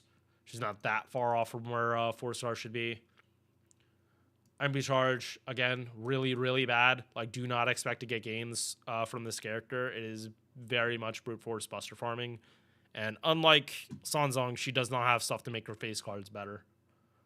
120 battery on a 7 turn, so this also gets brought down for a 6, so she can do buster farming. Poison for all enemies, plus defense down. The issue here is that this is defense down. You can't carry it. You can't double stack this. You just have to hold it for wave 3. Third skill, party star gen, and buff cleanse. She does not have any kind of offensive buff that work with Koinskaya. Nothing that can be double stacked, which is unfortunate. Her like damage is definitely going to show that. Again, you don't need mana loading on her as much as you need Song. So all you need is skill reloading. So I guess something to consider there, especially because she's a 4-star. You're not going to get as much chance to get both. Oh, sorry. Forgot the music was not unpaused. All right. MP. They have slowly nerfed this MP too, because it used to like basically be a free stun that bypassed stun immunity for like most servants in the game, and then they just made immune to Pigify a fucking passive and just spat in the face of Odysseus. This is definitely one of the stupidest game balances. Like they made this and then they pretty much like made it just a special stun. Again, like I'm fine with that. Is like you shouldn't have made you should have given Odysseus another passive then instead of like something you're just gonna give to other characters for free. Removes offensive buffs, so like this already is saying that she's more for CQs than she would be for farming in the first place. And crit attack chance down just like Sanzong, but just to a significantly lower degree. But it is 3 turns. Bonsi, MP gain for the party, and MP damage. So yeah, again, real quick, we're gonna run through Chaldea just to see how bad that damage difference is. I'm gonna be real, I'm expecting this to be like close to probably like 250,000. It probably is gonna shoot up higher because of Oberon. But I'm, you know what, yeah, 250,000 was too much of a low ball. I don't think it's gonna go past like 350,000. Just based on what like she isn't doubling. Like Sanzong is still like, even though she can't double stack her MP damage here, it is doubled by Oberon. So we can't say Sanzong doesn't have shit to work with. All right. And let me hear my music again. I have 113 servants max ascension. Nice. Yeah, no, you should be good for ORT. Just throw your servants out one at a time, and you should be good.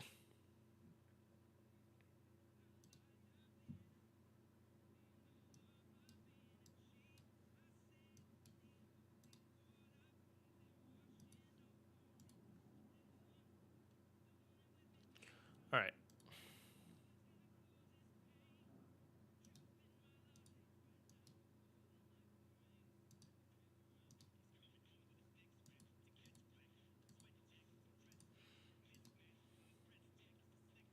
Literally doing half damage.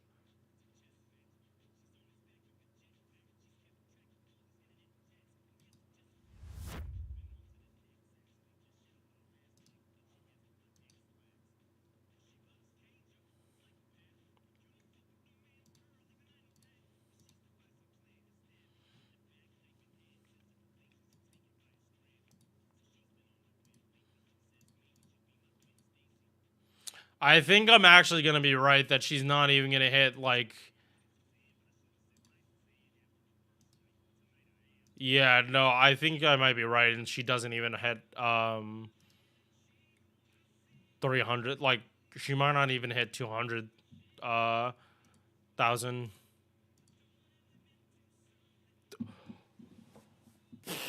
Oh, so close to 350,000. Oh my fucking god.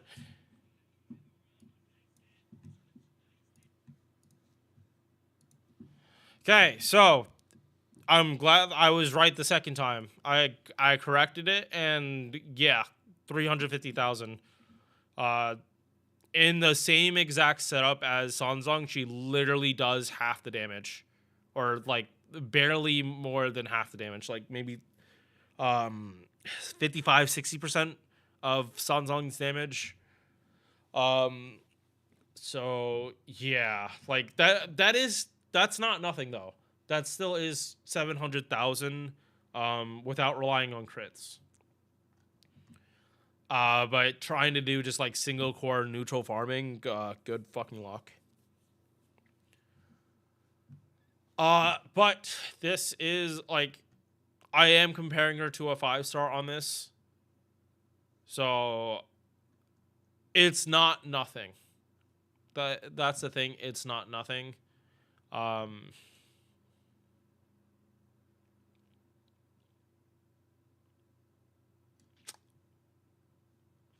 I'm feeling B here too, because she is very much functional. That's the thing.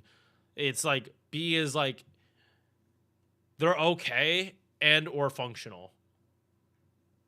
Like C is, there's something about their kit that just makes them not function right, or like something like a function of their kit would is hindered because of it. Like Edison, he doesn't have a taunt to help him die, and he doesn't have like a battery to help him pop his MP. So you like, that's the CE he needs. Like Cersei just needs damage, like buffs that give her like buffs that can stack, like give her actual buffs. Because she doesn't have any buffs. She has defense down, and that's it. But yeah, like raw potential is there. She just needs actual damage. All right, now we can go back on track for Daryl's favorite character, Nitocris.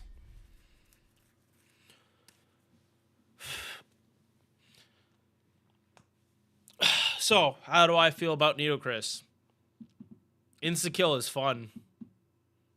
That's number one. Insta-kill and wave clearing is fun with a character that has 100 battery. 9k attack. Okay HP. Yeah, and also very good art. But again, this is not an art tier list. But her art is very good.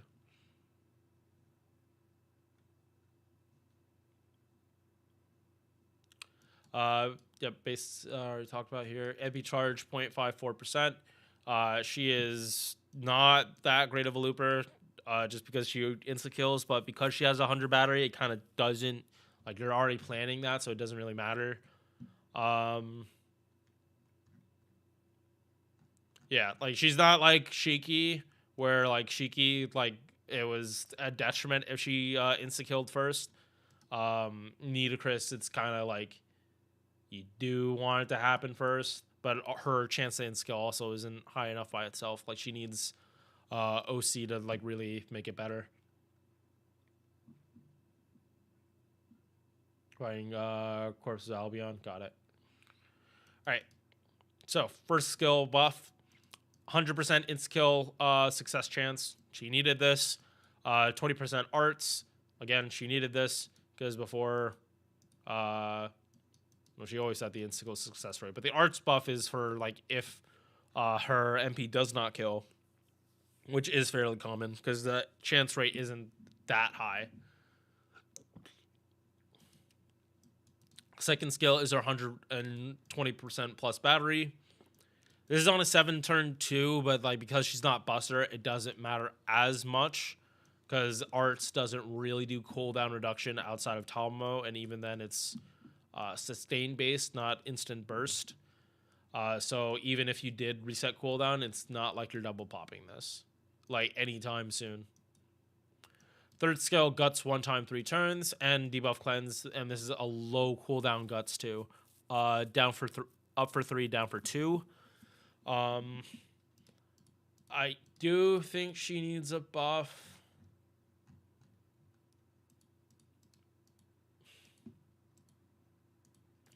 Like something to play into the insta-kill even more. Like if she insta-kills someone, like she gets a big battery. Like I think that would be just really, really fun.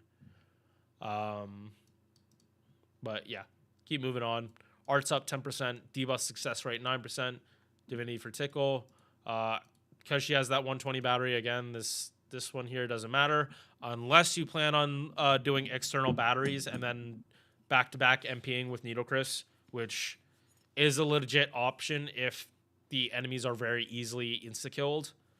Yeah, like there are multiple 90++ waves where like one enemy or multiple enemies are able to be insta-killed. If you just bring Needle Chris and you want her to do it more than one time, it's not the hardest thing to do, honestly. Because if you're insta-killing, you don't care about damage. That means if you bring if you give her more charge, like instead of starting her out at 0, you give her like starting charge and then you just use Castoria battery. Like boom, you can do it back-to-back turns. That is the good thing about insta-kill. Like you don't care about damage, so you don't need to run Black Grill. If you say are bong greeting, like there is no difference between Black Grill and a bong greed CE if you're using Needle Chris, because you're gonna insta-kill before damage anyway. So what's the point? All right, MP 3 at AoE, crit chance down, 20%. Insta-kill base chance is 50, but because you have this on, it's really 100%. But you only have guarantee. Yeah, so it shows here. It always calcs with you having this on. And yeah, for the most part, they're wanting to hit like OC3 to have a better chance of insta-kill. If you're not at OC3, you're usually gonna have problems. Especially like right here, this 80%, this is the QP node for storm pods. Those enemies have an 80% chance. So if you only have OC1 and just skill up, 80% chance to insta-kill. That's why oftentimes like you'll kill like 2 of them and one of them is still alive. Yeah, so should they eventually rework this so that the insta-kill happens after damage? Yes, because there's no reason not to. It's just that right now it doesn't really matter for Needle Chris because she doesn't. Again, she has the same problem that regular Reese has, except like regular Reese has a 30 battery. Needle Chris has 100, like 100 plus. So like they have the same problem, but it doesn't matter nearly as much for Needle Chris. And I think Summer Reese or Reese's like base chance isn't even that high. Insta-kill up 100%. No, her base chance is even worse. Yeah, no, it's even fucking worse. But the thing is, it happens enough times that it fucks her refund up. Yeah, like, not like both of them have the same problem. But Needle Chris can just make it work way better. Hey, oh, that is the rats. I'm not saying they're not going to go up there or close to there, but it's not time for the rats.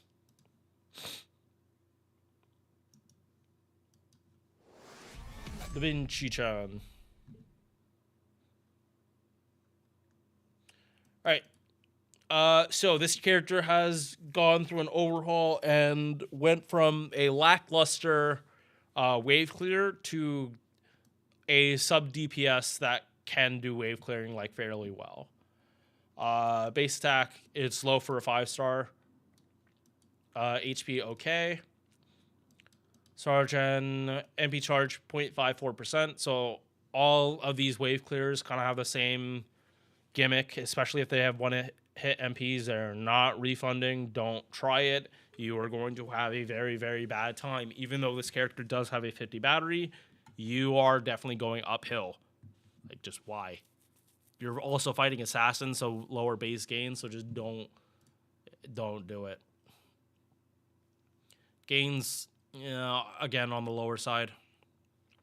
First skill, OC, 2 stages, 1 time, and this buff lasts for 3 turns, so they don't have to MP that turn. If they need another turn, they can wait it. Defense up 30%, MP damage up 30%, and a guts 1 time, 3 turns, and this is on a 5-turn cooldown. Second buff, debuff immunity for 2 turns, HP every turn for 3 turns, 10% charge every turn, and party-wide arts buff 20% on a 6-turn cooldown. Third skill, 50% battery, ignores invincibility for 3 turns, and 10 crit stars. So this does not look like a main DPS. This looks like a sub DPS. She is probably meant to clear the first wave of trash mob enemies, and then your single target DPS just does what they need to do. Probably crits, probably not MPing this turn. And if they do, hope they can refund back their MP. Arts up 10%, debuff success rate 10%. Same thing here. Starting charge 20%. And here, like, does it really matter? Not really.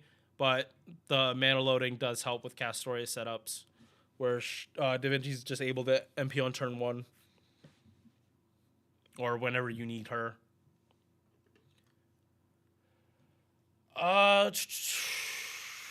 Don't unlock this. You're not going to bring Da Vinci to fight alter egos. Although, I mean, technically speaking, you can, if she's just supposed to be sub DPS and dying anyway. Like, if she's going to hit them anyway, you might as well hit them harder if you have a choice. But probably no. Other things come first, way before this. MP, 1-hit AoE, defense pierce, crit attack chance down 30%. A lot of casters tend to have this, specifically because assassins critting can kind of like burst them down if they're not careful. And she gets 30% MP damage for 1 turn before she activates her MP.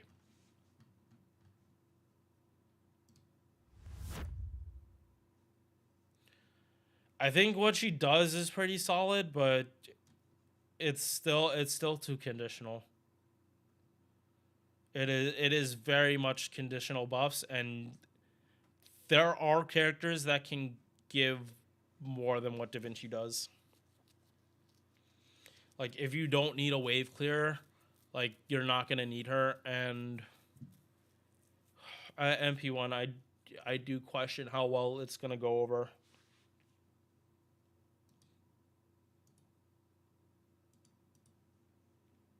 Like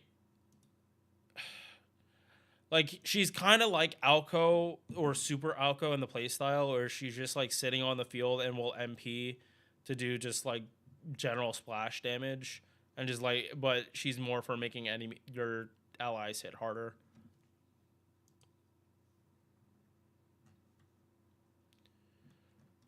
All right.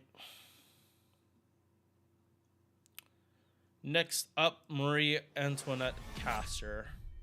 Oh boy. Oh boy. I'm definitely gonna have to like do the numbers on this one. I'm pretty sure I've seen these numbers enough to know that this isn't gonna be good. I'm like 90% sure I've seen the numbers enough to know this. So yeah, base attack, it's where it should be for a 4-star at 9k. 11.4k HP.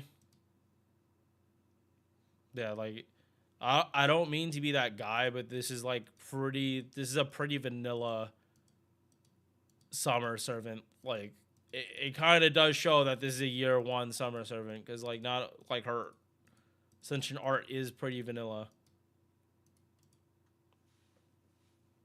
Like not a slight at the illustrator. What other servants have they done? Oh, like this is more. Oh, they did kill Caster? Interesting. But they also like did everything with Marie. Yeah, wait, aren't they like right? How the fuck did they do this back to back? Anyway, 0.32 MP gain with a 3-hit arts card MP. Oh my god. Right, yeah. I'm gonna show how bad this is, like even against casters. 5-hit arts cards, so very similar to Tamamo, but unlike Tamamo, she's supposed to actually be looping. Or wave clearing, and even then, I don't think she's gonna do it that well. 20%, not even 20%, almost 20% attack buff for the party, and a 41% star gen for male allies.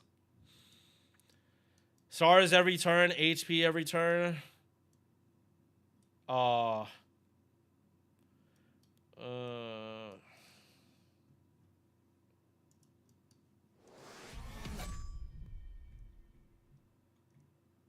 Okay, I have a serious question. How the fuck do they make an art servant that has worse refund than the rider, the quick servant? I have genuine questions what their design philosophy was. Because like how do you make an art servant summer version like loop worse than the quick version? So she has no battery, no arts up, no MP gain, and only a 20, not even 20% attack buff. 3-hit AoE arts, crit chance down, and party crit damage of 20. Why is it so bad? It's so fucking bad. Like I'm not even gonna like pause this. Like I'm gonna like set this up real quick.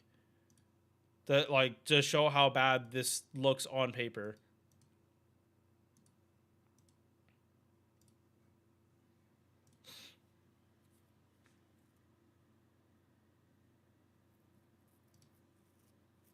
And if this does look somewhat decent, just know it's Castoria carrying her ass.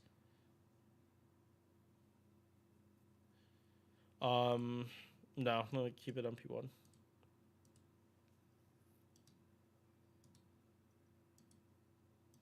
Like, Nursery Rhyme, you could probably get away with, not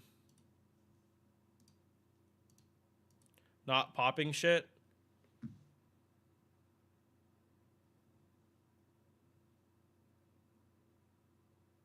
Do you fucking see this?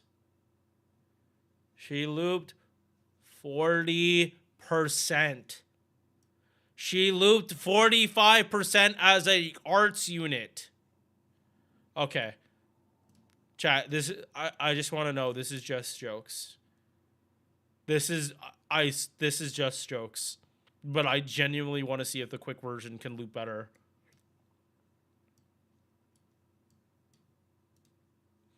In the same fucking setup.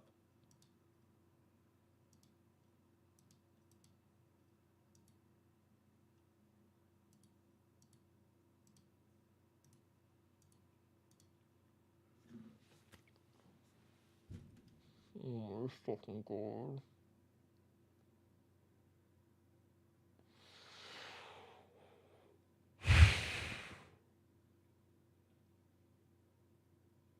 I know this is because it's also like this one's also getting overkill, but that's still a fucking slap in the face.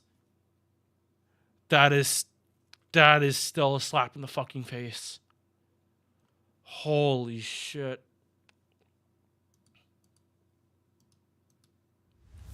That's just fucking bad. That is horrendous.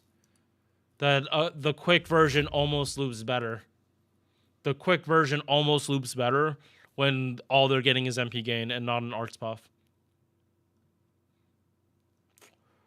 Yeah, this is... Yeah. Where are you? Do I not even have you on this list? Hilarious. Hilarious that you're not even on the list.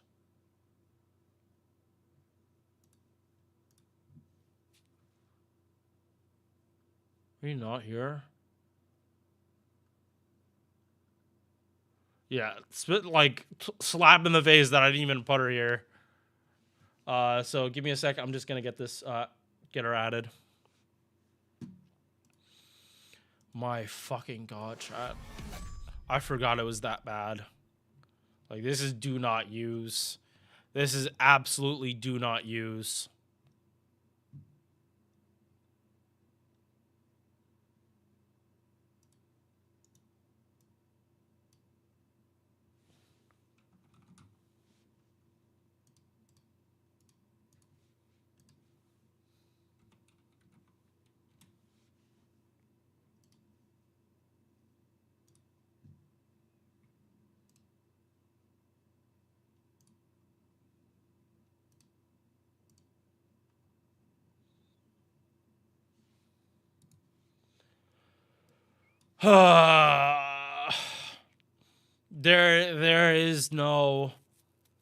There is no justifiable reason you can ever convince me to use this character. Holy fucking shit. Like, fucking slap in the goddamn face. 100% arts up and 60% MP gain, and you barely beat out the quick version. Like, actually fucking disgraceful. Gear 1 game design at its absolute finest.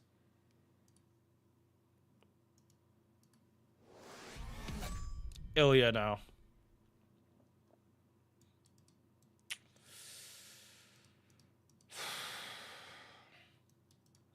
I have unfortunately become desensitized to like the child servants because that's part of my job. I have to be around like little kids all the time, around Ilya's age, which again is why I don't watch Prisma Ilya, because I'd rather not be thinking about what my students do when I'm not around them.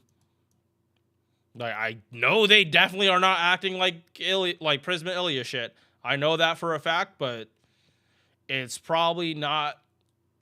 It's the shit they say, it's probably not that far off.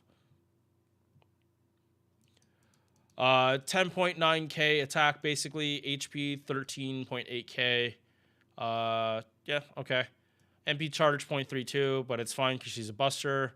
Yeah, like Murray Caster is an AoE arts having the same shit that Ilya has. Like, for fuck's sake. Yeah, triple arts, 3 hits, and so she MPs and she actually gets gain afterwards. Unlike Sanzong, like she's kind of like you're supposed to be using face guards. First skill, her mana burst. This does eventually need to get buffed, to either be 3 times or make it 3 turns or something. Just 1 turn of mana burst. They don't work nowadays. They're not good. Second skill, 28% MP gain, 50% battery, and an invul for 1 turn. Yeah, it was nice they slapped the battery on here, but they could have also cleaned this up to 30. We're not talking about the names for the skills, not with Prisma Ilya characters. 70% chance to give a guts to an ally. I think Miyu gives a buff to Ilya servants because they're Prisma Ilya shit. 70% chance to give debuff immunity and 3k heal. So just like very similar to Cersei, where like yes, Ilya can do buster farming, but it's not like she's double stacking anything like noteworthy for Vich. Yeah, and neither pens really do anything for Ilya. MP, or oh yeah, passives. Debuff resistance and charge return. Very similar to like an Avenger passive. Anti-Archer, this is Kuro. Crit damage, sure. Extra attack. Meh. Don't expect too much of it out of an extra attack from Ilya. Unless it's an MP turn. She ramps up MP gain so that her like weak arts cards actually will be doing shit.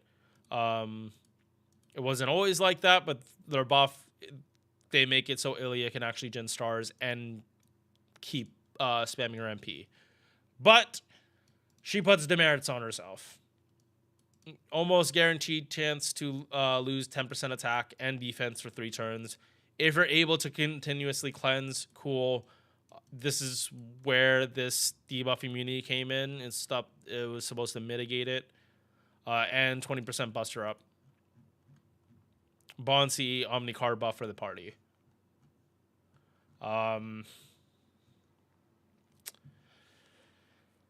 Yeah, she's not a Black Rail Looper either.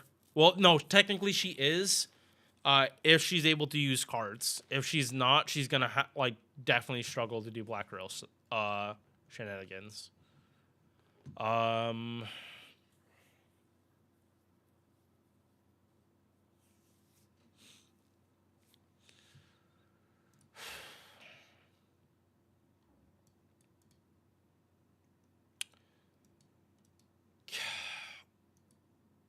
Where am I putting Ilya?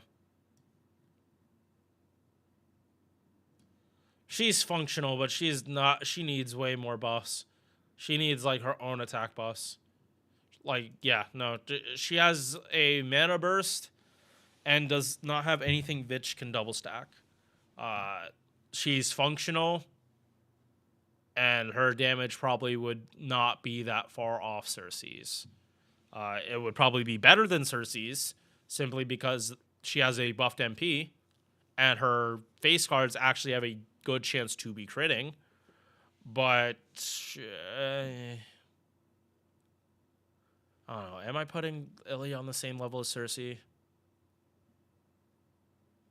Yes, because Cersei can comfortably use Black Rail. Ilya requires card RNG to do it. Okay. Next, Gil Caster.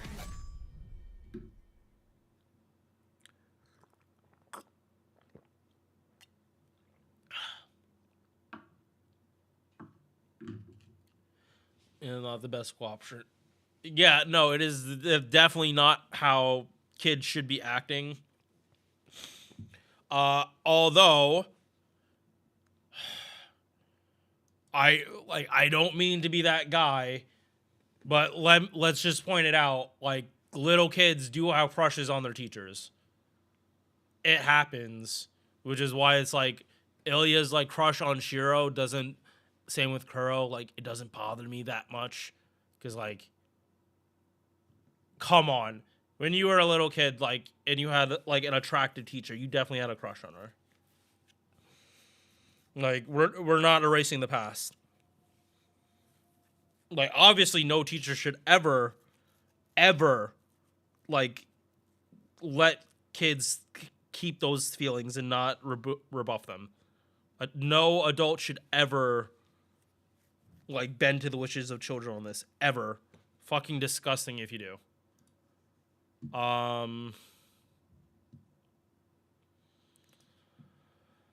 Yeah. Alright, let's just move on. Like, there's just been so much. There's been a lot of drama. Like, the whole Lolicon thing got brought up, like, very recently. So, I'm just gonna move on. Gilgamesh Caster. He also got a glow up, I believe, last year. And he got the Taikobo treatment for his battery, I believe. So, Gil worked himself to death and they gimped his MP because at the time they definitely feared an MP like his in terms of refund. His base gain is 0.32, but for his MP specifically, they had to give him 0.6. And they also gimped his attack because they feared like what this character would do.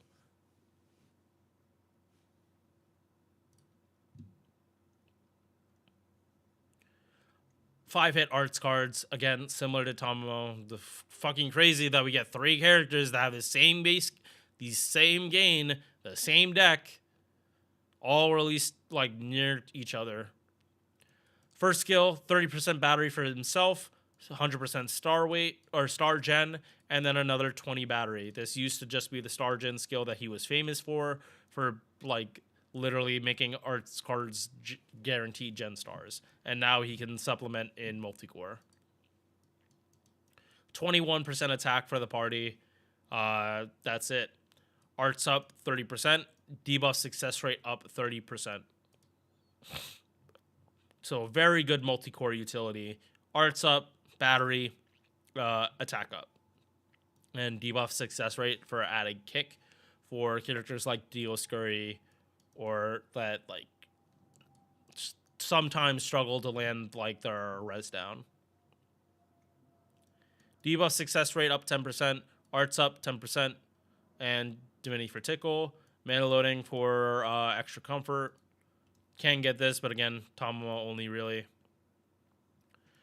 MP 10 hit AoE arts. Damages all enemies. Party defense up 20%. Party crit damage up 30%.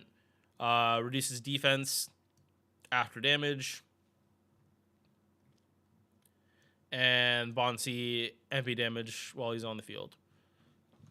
So again, for the sake of transparency, I will show what his refund is, just to show I'm not like talking out my ass on this shit.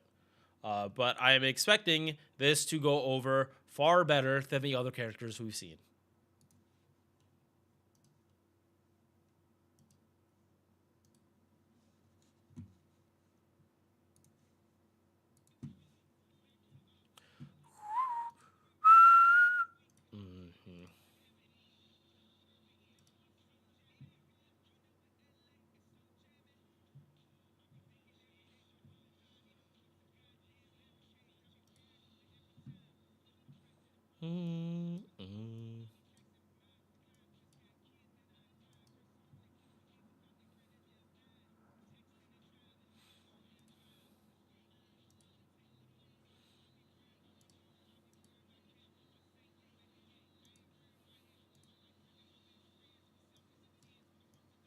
Yeah.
Okay, so it is shown that there's a very good reason they gimped his MB gain. Because he's looping 80% with 0.16 gain, much like Valks. When you have such high hits on an Arts MP, it really stops mattering. It really just stops mattering and just matters how many hits of overkill. Like to the point that like I just like double like I thought he was gonna have more problems with gains, but no, he can comfortably double popcast story MPs. And in all my lists, if a character is able, like you're able to chunk it to the point that you like, Laplace does min rolls for MPs. So like, if you're able to do pop Castoria MPs consistently in Laplace, you should be able to do it in normal farming runs. And for me, clear time doesn't matter unless it's a lotto, and most of the time you're not doing a lotto.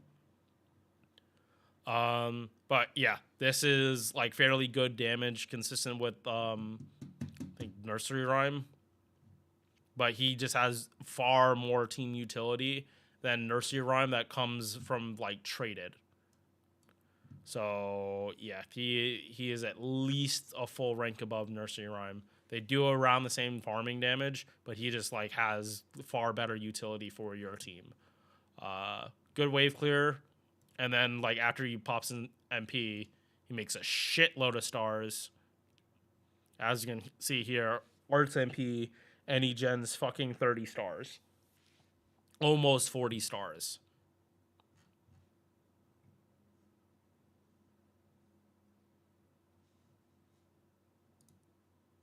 Yep.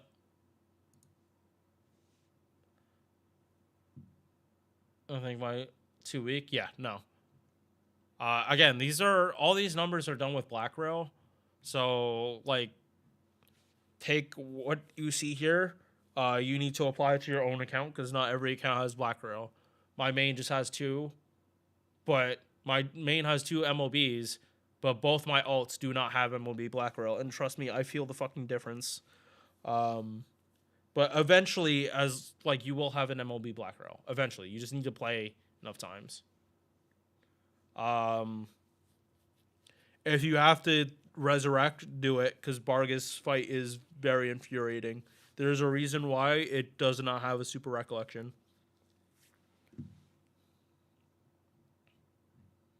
And like the gems they give out or given or sent out for fights where you can't like use command seals, because those do exist, and like if you don't have that for the story, like you can't clear. All right, so yeah, Gilcaster, he goes where he belongs.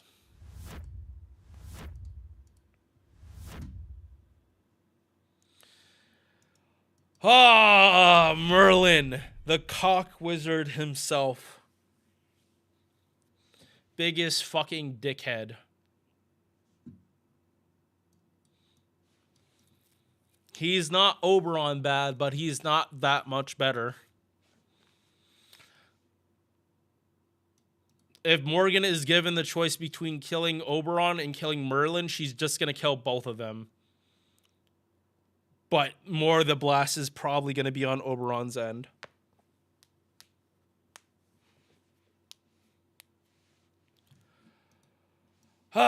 Okay. Base attack 10.5, but he's a support. Don't use him like a DPS. You will be greatly disappointed. HP, it's okay. It's not super high, but it's fine.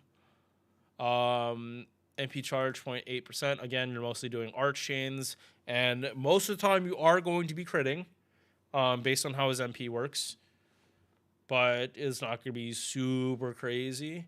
But the more you crit on your arts cards, the better, the more you're going to be critting on it. It's an engine. Really good extra attack, but again, you are not hitting this extra attack with Merlin. Stop, just stop. Don't do it. Stop. Get some help. 20% attack along with a 20 battery. The 20 battery is static, so you only level this skill up for the attack buff. Second skill got buffed. This is one of the wildest things. They fucking buffed Merlin this year. He has been in the game since Babylonia, and his kit was always like so good. Like he never needed a buff. But now he does have the buff, and it is in a place that he kind of was needed. He provides 30% MP gauge now, because his Invul has a 10% battery for the party. Again, static, so you don't need to level a skill for the battery. And because of that, it makes it so characters that don't have batteries are able to like do some farming. I know Artoria Saber is actually able to do farming with Merlin instead of like another character if you sort her out from 50, I believe. Hang on, just thinking about that. No, but he is able to allow certain units to Buster Farm without Oberon, but usually those characters require more charge. And he is far more crit focused than Oberon. So the Invul for 1 turn, party star gen 50%, party crit damage 50%, and crit chance down along with that 10 battery. The part about the crit damage is important because if you didn't know, Vitch only gives 50% crit damage. So basically with skill 3 and 2 active, you basically have the amount of support Vitch gives to Buster Servants when they're not fighting man attribute, except they can't they don't get charge per Buster card they use. They get charge per turn instead with Merlin's MP. The game has been moving away from like double Vitch comps for a while, to the point that for some servants farming, you don't even use double Vitch.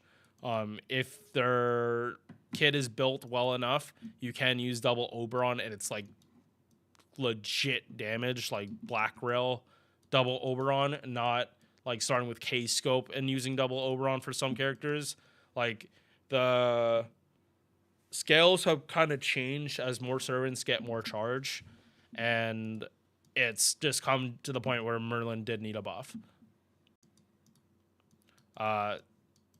And he provides more crit damage than Vitch does. This is just a fact, but it's only for 1 turn. So just make sure when you pop this skill, you're actually able to crit. Otherwise, there isn't that much of a point of popping this skill. But you're in Buster, so your chance of not critting is low. And if you don't have the cards to crit on the first turn, if you're starting with Merlin, just reset. Just reset until you get the cards you need. Art's up 6%, debuff success rate 6%, 5% gauge per turn. Definitely mana loading, definitely this, because he is a sustain. You can get this if you have the servant coins, but Merlin is not really hitting his cards, especially not against Berserkers. Like, good that he has it, because he just does more damage, but like this should not be a focus. Shouldn't be doing extra attack with Merlin, even though it would be okay. Just know, like if you're gonna like solo with a servant, I would use Castoria over Merlin any day of the week. MP, heal per turn for 5 turns, 5 gauge per turn for 5 turns, and crit stars that scale off OC.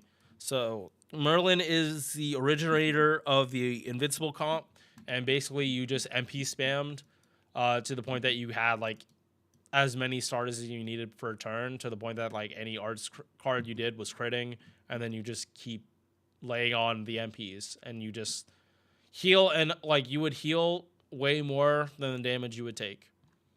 And because he has an invul, like if you're about to get MP'd, he can tank it. And didn't even mention this, that the cooldown for the skill went down from this buff.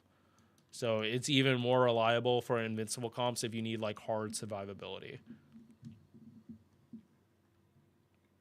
And Bonsi, Buster up and crit damage up. Yeah, no. Before this buff, he probably would have been staying in A or A+, but he is firmly in EX now. Like, you see him significantly more on JP. Yeah, like, I like, because Castoria, I don't think is in her own class anymore. Like, he definitely joins up there.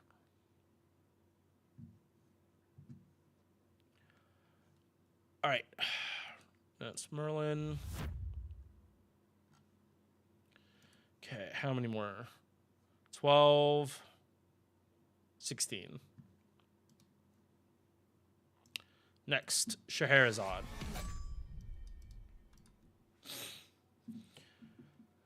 So this is a character not a lot of people like, for a very good reason. They wrote her character absolutely terrible in Agartha, but they have slowly shown that she has like actual character development, especially not character development you'd expect from like a servant. They're supposed to be like unless like okay, like in general, servants are supposed to be caricatures of the real people because like that's how servants work. So the idea that the caricature of Scheherazade is that she's so afraid of death that she's willing to fuck everyone over, so that she doesn't die. Agartha was a very poor showing of a character like this. And at the very least, they've walked it back and shown that, like, even though she's like this, she doesn't like being like this. Like, she doesn't like being a victim. And she is, like, willing to, like, face herself because she's a servant. Yeah, she is attractive. Big boba, all that stuff. Like even have the sheen that you've seen that a lot of people in Fate know about from written material, but she is definitely much more than like a boba character.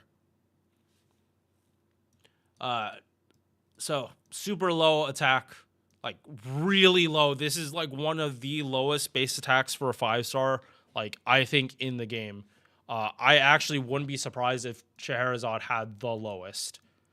9.2k is what we expect from 4 stars. And, like, that's okay 4 stars. I honestly thought Kishu Wong and Bunny Toria had it the worst. No. Scheherazade has it one of the worst. And Jinako. I think it's, like, Scheherazade and Jinako that just have, like, atrocious base attack. As a looper, this is what's going to like hurt her the most, because this number is so low. Attack isn't everything, but like this is like crippling. Like she's literally a third of the attack where a lot of 5 stars already are. Like a lot of them are sitting around 12k. Caster modifier making this worse. Oof. At least she has super high attack, HP, which again goes with her not wanting to die. MP charge 0.51%, 3-hit arts cards, and just like worse hit counts than it really could be.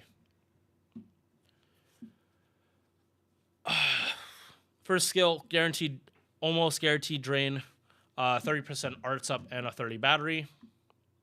And fortunately, the arts up is only 1 turn. So there is a little bit of an issue here where, like, you probably don't want to pop this turn 1. This is more for turn 3. But then there's also the issue that you might not loop the wave. So this battery is more for if you need it, not you do it to make your skill popping easier. Like I was doing with like Caster Gill and Nursery Rhyme, how I was popping their batteries first and using like Castor's 20s. So I had the 30 attack buffs like in reserve if they needed the extra charge. Scheherazade kind of has to be looping 100%. Otherwise, like this is, you have to pop your extra damage and extra damage in turn, like earlier turns than turn 3. This is only a 30% attack buff, and she's getting 100% from Castoria, so it's not the worst thing if you need to pop this early, but you still should be trying to hold this for turn 3 for max damage.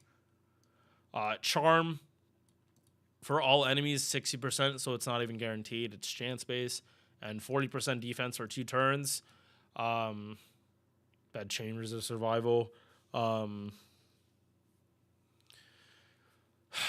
Yeah.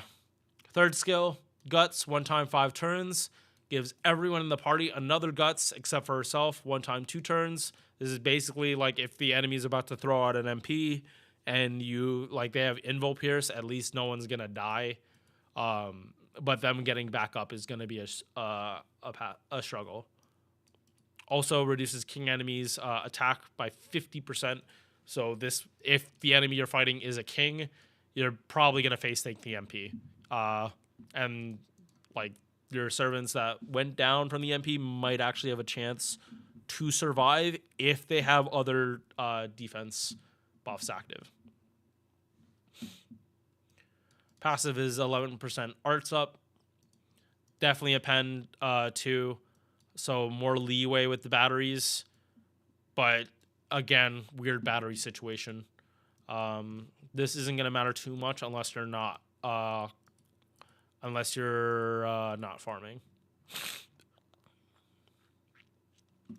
MP, 20% MP damage for 1 turn. AoE 5 hit, sorry. Debuff resistance guaranteed down 50% for 1 time 3 turns. So this is so the charm lands. This debuff resistance is so that the charm's chance is a lot higher. But other than that, it's like not there. But she does have a 200% super effective modifier against kings. So this is straight up double damage. Right? Pretty sure.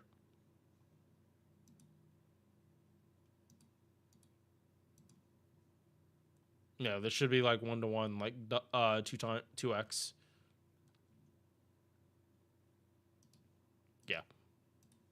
2x damage against king enemies. And this scales all the way up to 300%. So this is the reason why her base attack is as shitty as it is. If she is fighting a king enemy, which you really should, but unfortunately, there aren't that many kings that are assassins. It is mostly berserkers and fighting neutral. But, like, you hit these characters, she's going to decimate them. It is huge reason why they gimped her attack as much. Otherwise, she would be doing even more damage. Bond CE, debuff resistance up 100%. No duration, flat out 100% debuff resistance of 100%. She doesn't have magic resist.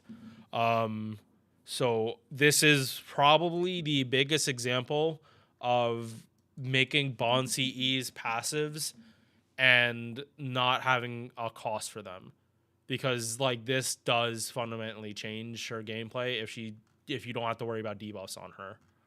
You can definitely load up way more on offensive supports, and like Castoria kind of can just like be your only like you don't have to use Castoria for cleanse, which in a CQ is helpful. That is when you'd be fighting king enemies more than just like normal farming nodes. But yeah, like her looping damage is up here and it wasn't really changed. Yeah, like it even showed Gilcaster up here. Scheherazade hits harder than Gilcaster, but she does have anti-trait, you know, like special kind of anti-trait.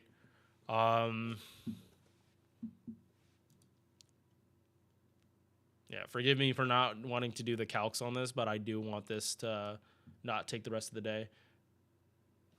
Merlin, the wizard that Castoria and Morgan hate so much. It's because Merlin is the type of person to like know someone's going down, like going to like end up in ruin, and does absolutely nothing about it. Like he will tell you information at a time where you know you're not going to say no to it. Just to like sneakily reinforce what you're doing. Like he gives you the illusion of choice. And that's the main reason Castoria and Morgan hate Merlin. It's because like he gives the illusion of choice and then doesn't feel bad about it. like, and doesn't do anything to help. He could have seen that Artoria had a very bad mind, like the mindset she had wasn't like exactly correct for a king, but it was the type of king England needed to succeed, because that's what he saw. Like, he personally wasn't connected. He did like he sees like being trapped in Avalon as penance for what he did to Artoria, but he doesn't necessarily feel bad about it. He feels bad that it had to happen, but not the actions he did. And then there's all the women he fucked up their marriage life. He definitely does not feel bad about that.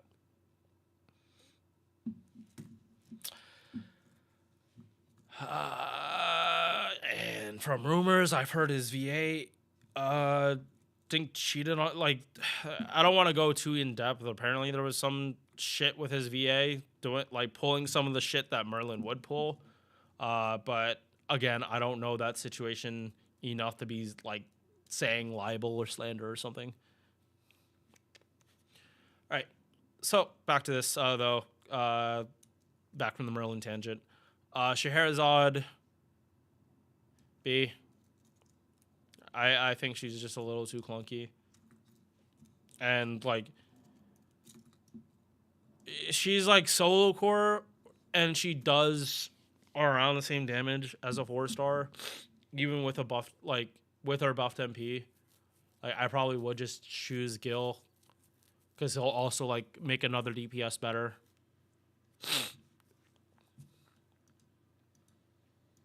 Yeah, like I think like enabling art servants to gen stars is more useful than another just AoE caster, because there is a better one than her on the list too, with like a pretty similar kit.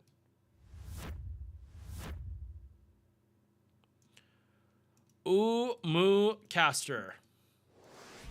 This servant got one hell of a glow up, and technically speaking, she is able to Black Rail loop, but you need Summer Kuro. And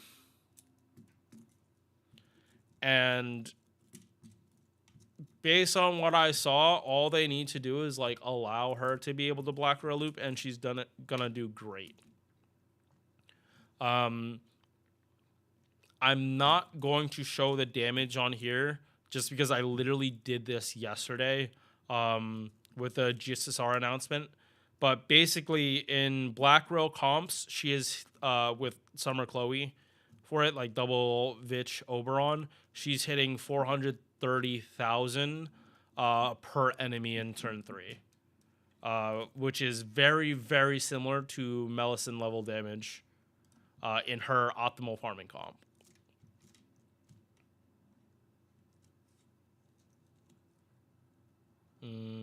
Yeah, 400, like Black Girl Melisande. Black Girl Umu was pretty much like par for par, and it has to do with like buster farming as a whole. Umu caster is pretty much held back by her like lower base attack. Especially after seeing Scheherazade, I'm surprised they did not give this lower. Base attack 10.8k, HP 13.7 essentially. Glorious. MP charge 0.4%, but she's a buster unit, so don't worry too much. Hit counts though look fucking phenomenal. 0.4 on 6-hit arts and 6% on extra attack. Extra attack isn't going to do too much unless one of her skills is active and she's at 50% or lower, but this is still good for base gains if she's supposed to be critting. Coup caster does more damage than her normally, but most of the times she is not using Black Rail, A, and B, Coup caster does not have the same type of crit damage that Umu caster could do, which she's being run with Vich. She's going to crit, and she has 2 buster cards. First skill, 50 battery, and if she's at 50% MP HP or less, she gets 50% MP gain. So conditional buff like Tonalico. If you meet the condition, the skill activates. If you don't, it's still going to be on you, but you won't get the effect. Yep, says it right here. It will just show faded. And it's dynamic where, like, if you heal up, it will, and take damage, it will turn off and on again. Second skill, 30% attack, 30% defense, and she does not take double damage or she does not take more than 1x damage anymore. No matter who she fights, she's always gonna at least take 1x damage from them. So very good for utility. Not so much farming, but definitely CQs or a boss fight. They are just not going to be able to put her down. Third skill. So Umu was always able to do buster farming, but she could not double stack everything in her kit. Now with a pen 3, sorry, not a pen 3, a pen 5, she can double stack this. So she can double stack 80% attack. Buster farming is notorious for not supplying attack buffs. So characters that have a lot of like card buffs that can be double stacked with Vitch, they tend to like not scale as well because their base attack is not being amped up at all. Not the case with Umu, and it's part of why she hits as hard as she fucking does. I will say though that if you give Cuckoo the same exact setup as caster Umu, Cuckoo is just gonna fucking hit harder because it's Cuckoo. Cuckoo-Con like is just peak buster, and Umu needs buffs to like compete with that. She needs buffs that like outscale Melisyn. But honestly, if they made it so she can black rail without Summer Kuro, it is gonna just like make her damages better. Because right now on this looping sheet, caster Umu is again doing 230,000, which not great when Tonalico is literally right here and can do that with double Vitch Oberon, but you can also do black rail. So yeah, not great. Not great. And I'm gonna double check this, but I think with a pen 3, she can also just use double Vitch now. Not a pen 3, a pen 5. I think she can actually do like black rail with double Vitch instead of double Oberon. We will see that towards the end of this though.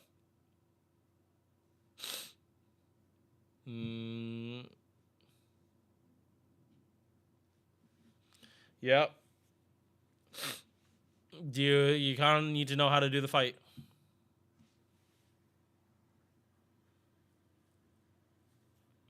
It is why they added the crystals in the first place. Lost Vault 6 was a fucking nightmare for people. They were not ready for Karnamas or Bargus. Like those two are killers for people. Or Morgan. Like all three of those fights were some of the hardest. Quick up 8%, arts up 11%, healing received 10%. These two are basically mandatory if you plan on doing black rail shit.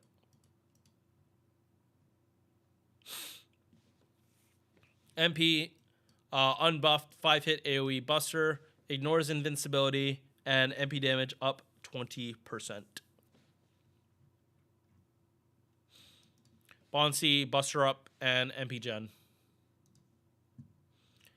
I'm giving her the glaze, but I'm not even gonna try and say that she deserves to go in EX. Because let's be honest, most people, if they're looking for an AoE busters caster, they're gonna choose Kucaster just because Kucaster is lower party cost and does more consistent damage. Because Black Rail Umu, caster Umu, is a very expensive team party cost where you literally, I'll set it up right now, but I think the base party cost is like close to like 60.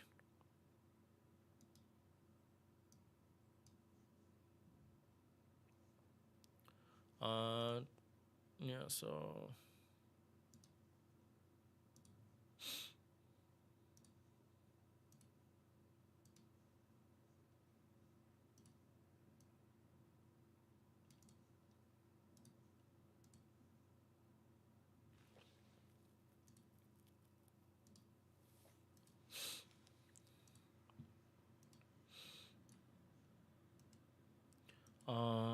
and we're still not done yet.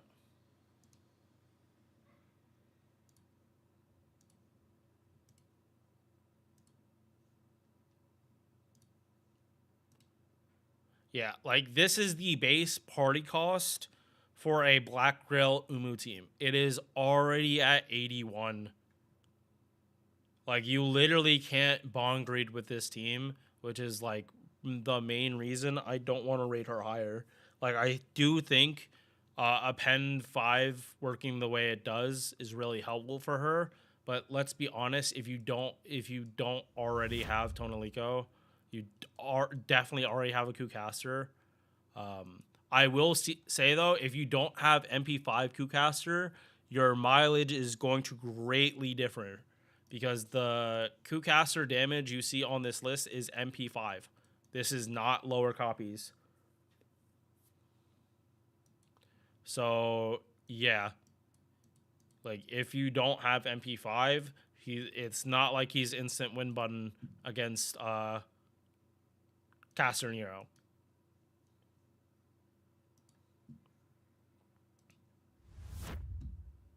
Okay, we already talked about Cersei, Queen of Sheba. So she just got her MP buff on NA. And it was first skill, right? Yep. Okay. 8.6k attack, 12.1k HP. It is okay, but base attack definitely lower, especially for what a single target is supposed to be. MP charge 0.81%. Decent gains on the arts cards, even better if you can crit on them. And decent hit counts all around. Glad that as we always go through these lists, these characters get easier and easier to look at and not cringe. Because my fucking god, Marie Caster is pure cringe to look at. First skill, 20% attack buff for the party and 30% battery for herself. Crit damage, 100% and Invul Pierce. Arts up, Buster up 20% for the party and 10 crit stars. It would just be more. It would be nicer if she had more crit synergy, like more than 10 stars, like star weight, but not right now apparently. Arts up 6%, debuff resistance 20%, mana loading, skill reloading. Pick mana loading because she has a 30 battery, and it just makes things easier. 5 hit, single target, damage to one enemy. And that's pretty much it. She needs an MP buff. Defense down, attack down, and heal rate. And Bond C is arts up and buster up. What am I looking at? Caster tier list. Queen of Sheba. We are more than halfway done. We have 14 left after her. No, 13. Because we're not talking about these 5. Okay. So I'm going to say the same thing I did last time. She is like specifically good at at boss fights where they are healing a fucking stupid amount of times. If you're not fighting an enemy like that, like this healing received isn't gonna do much. But if you're fighting someone that heals like literally 100,000 every turn and you don't have good DPS, if you just spam this, they literally can't heal more than you can do damage. That is where a character like this is gonna find value. It's like literally defense down, you do more damage. Attack down, they deal less damage to you. Healing received, they can't heal as much. This is a sustained boss boss's like worst nightmare. I would say Demeter, but you're not bringing Queen of Sheba to fight a rider now, are you? That's what Mephisto feels was for Demeter. Like, you used him to stop the healing. So yeah, I am putting her. Okay, so as a single target art, I would probably put her in B. But she has a very specific use case in assassin bosses, specifically, that have a lot of healing. I don't think that's outside of the realm of possibility. There probably has been CQs that were like that, where if you had someone that could like heal, like stop healing, like significantly, it would help out the run. Like, especially enemies that have like really low HP, but super high damage resist, and like a stupid amount of healing received.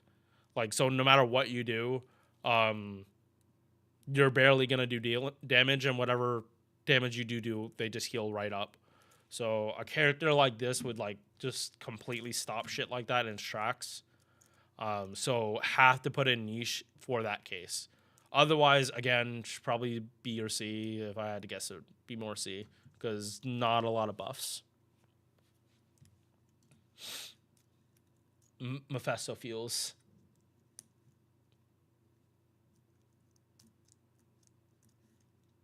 You can't use crystals? Oh, got it. Yeah, no, I haven't been at that part in a while. All right. We are done with part 1 and part 2. It is on to part 1 and part 1.5. Now it is on to Caster Servants from part 2. And we only have technically 3 from 2.5. I say technically, but even Tucson is counting like Ordeal Call as part of part 2. So I don't know if Ordeal Call technically, like, the wiki says it's 2.5, but FGO itself is still calling it, like, Ordeal Call is still part of part 2. All right, yep. Anastasia, Miss Favorite Caster. Base stack 10.5k. Not the worst, but not the best either. This character, I believe, got buffed this year or is like last year. When was this? Was it last year? Yeah, it was last year. And this is also a character I've not been spooked by yet. Very surprising. Probably gonna happen soon. MP charge 0.51%. Yui's really good. Yep. If you have Summer Scotty, she's even better because she can give pretty much any character you run with Summer Scotty, the full buff for MP. Again, 0.51. 3-hit arts cards. Not the best, but not garbage. 5-hit extra attack. It's not going to do much. Especially not with these numbers. First skill, Invo Pierce, 1 turn. 50% arts up. And debuff resistance, 100%. I feel that this should be happening first. Why do you... Oh, right. No, I'm dumb. This isn't arts res down, so it doesn't matter which one happens first. But yeah. Pop this skill first. 20% attack. 20% defense from her charisma. 60% chance to stun. Arts res down for 3 turns, along with her 50 battery. That's what her buff was, and it also reduced the cooldown. It's why this skill is important, because you pop this skill first to make sure these land. It does make her farming kind of scuffed if you don't pop this battery turn 1. And if you do pop it turn 1, you are doing less damage for turn 3. So if you are able to avoid it, go for it, but again, it's going to be pretty hard because this is a battery tied to a card buff, and more specifically a debuff card buff. Yeah, this I will be showing in Chaldea to see like how I actually figure this out to actually save both this and this for turn 3, but I'm pretty sure it just involves using Oberon. Definitely mana loading, and again, if you're not doing farming, unlock this too. Anti-caster is what it is. MP, 4-hit AoE, skill seals, and defense down after damage. Okay, so see you in a bit for her refund stuff.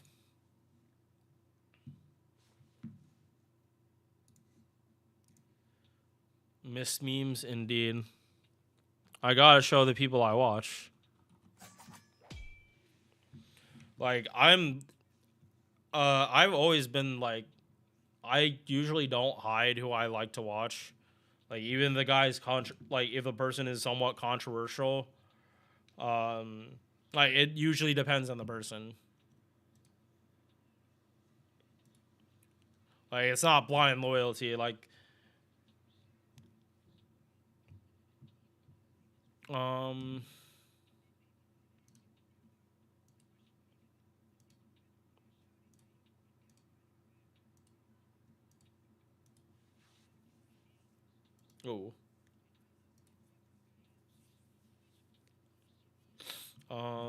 Who's it?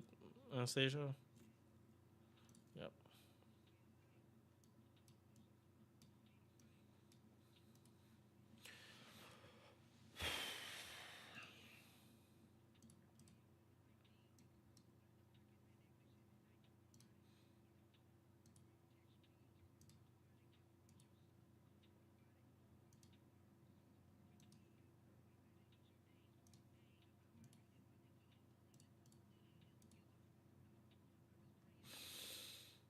Okay, she loops 100%.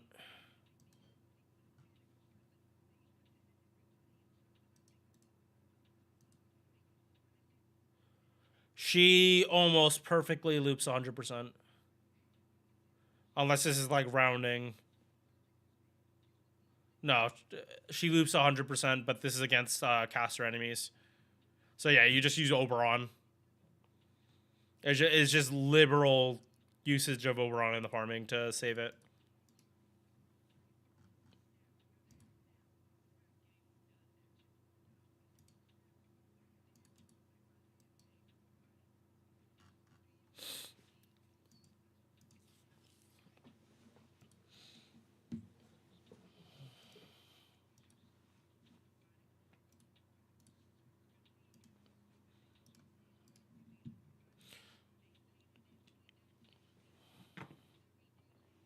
$300,000.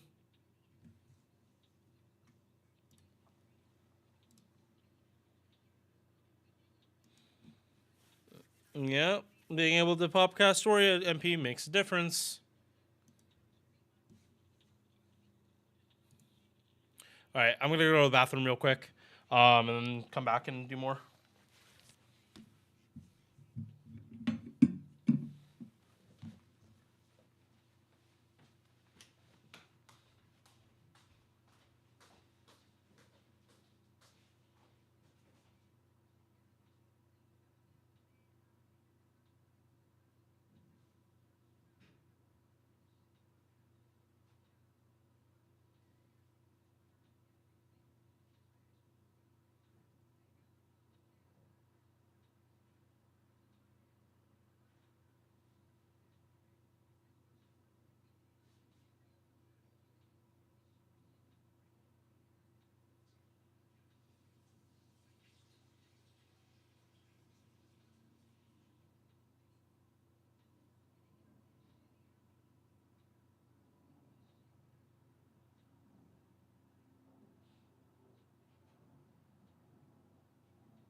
the Super Woodrows yesterday for 2 hours with the Mortal Comp. Wish they would give better rewards for Super.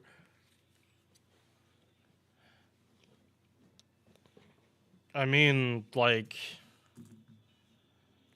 the solution kind of is just don't use a 120 off your friends list, Brendan. Like that kind of is the answer. This is the Chaldea dot center, Laplace. Most people are using this now. I used to use a different calculator, but it was a lot more messier, and it was pretty easy to like bork the damage. This kind of does everything for you. It's like the difference between doing a coding screen to like basically the difference between like using Windows and like using a command prompt for computing. Like one is they get the same output, but one is significantly easier to use than the other. And I did make mistakes on it, like in the past. All right. But yeah, no, I think 10 T-bots is like more than enough for me. I just don't use them on free quest nodes. They're for story and storm pods when the storm pods come out. And 90 plus nodes and events. Yeah. Santa Abigail and as a pretender and probably a support MP too. And then Lohi. All right. And back to recording 1 sec.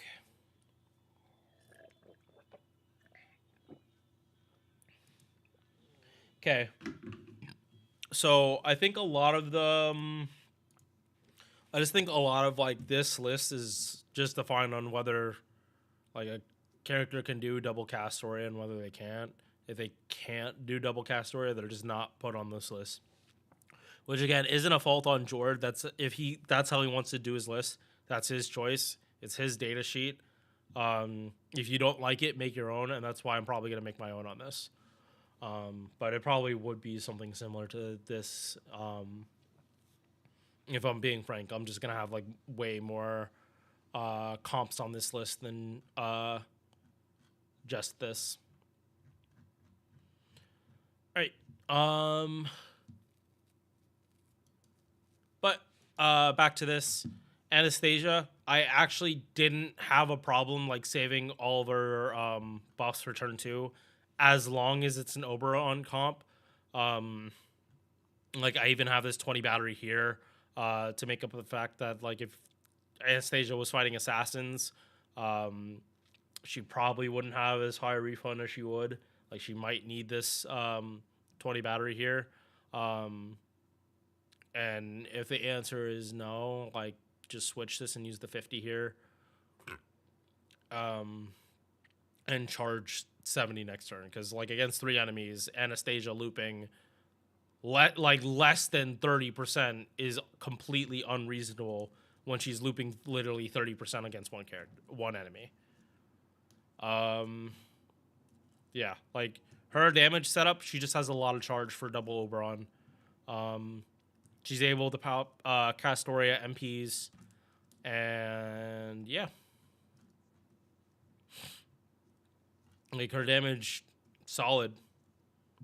Like she's not beholden to like any like niches. I do think she's better than Scheherazade because of this overabundance and charge. I know even just to be fair to Scheherazade, we'll do her on this list real quick, because it is kind of unfair for me to do it for Anastasia, not doing it for Scheherazade. But for Scheherazade, I'm expecting there to be like more issues.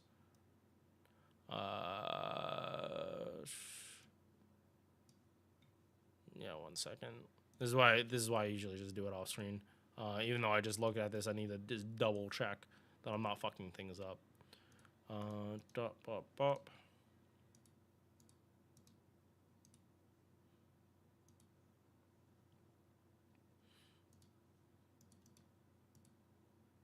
Okay, she loops 100%. She loops far more than Anastasia though. That's definitely the plus of having more hits on the MP.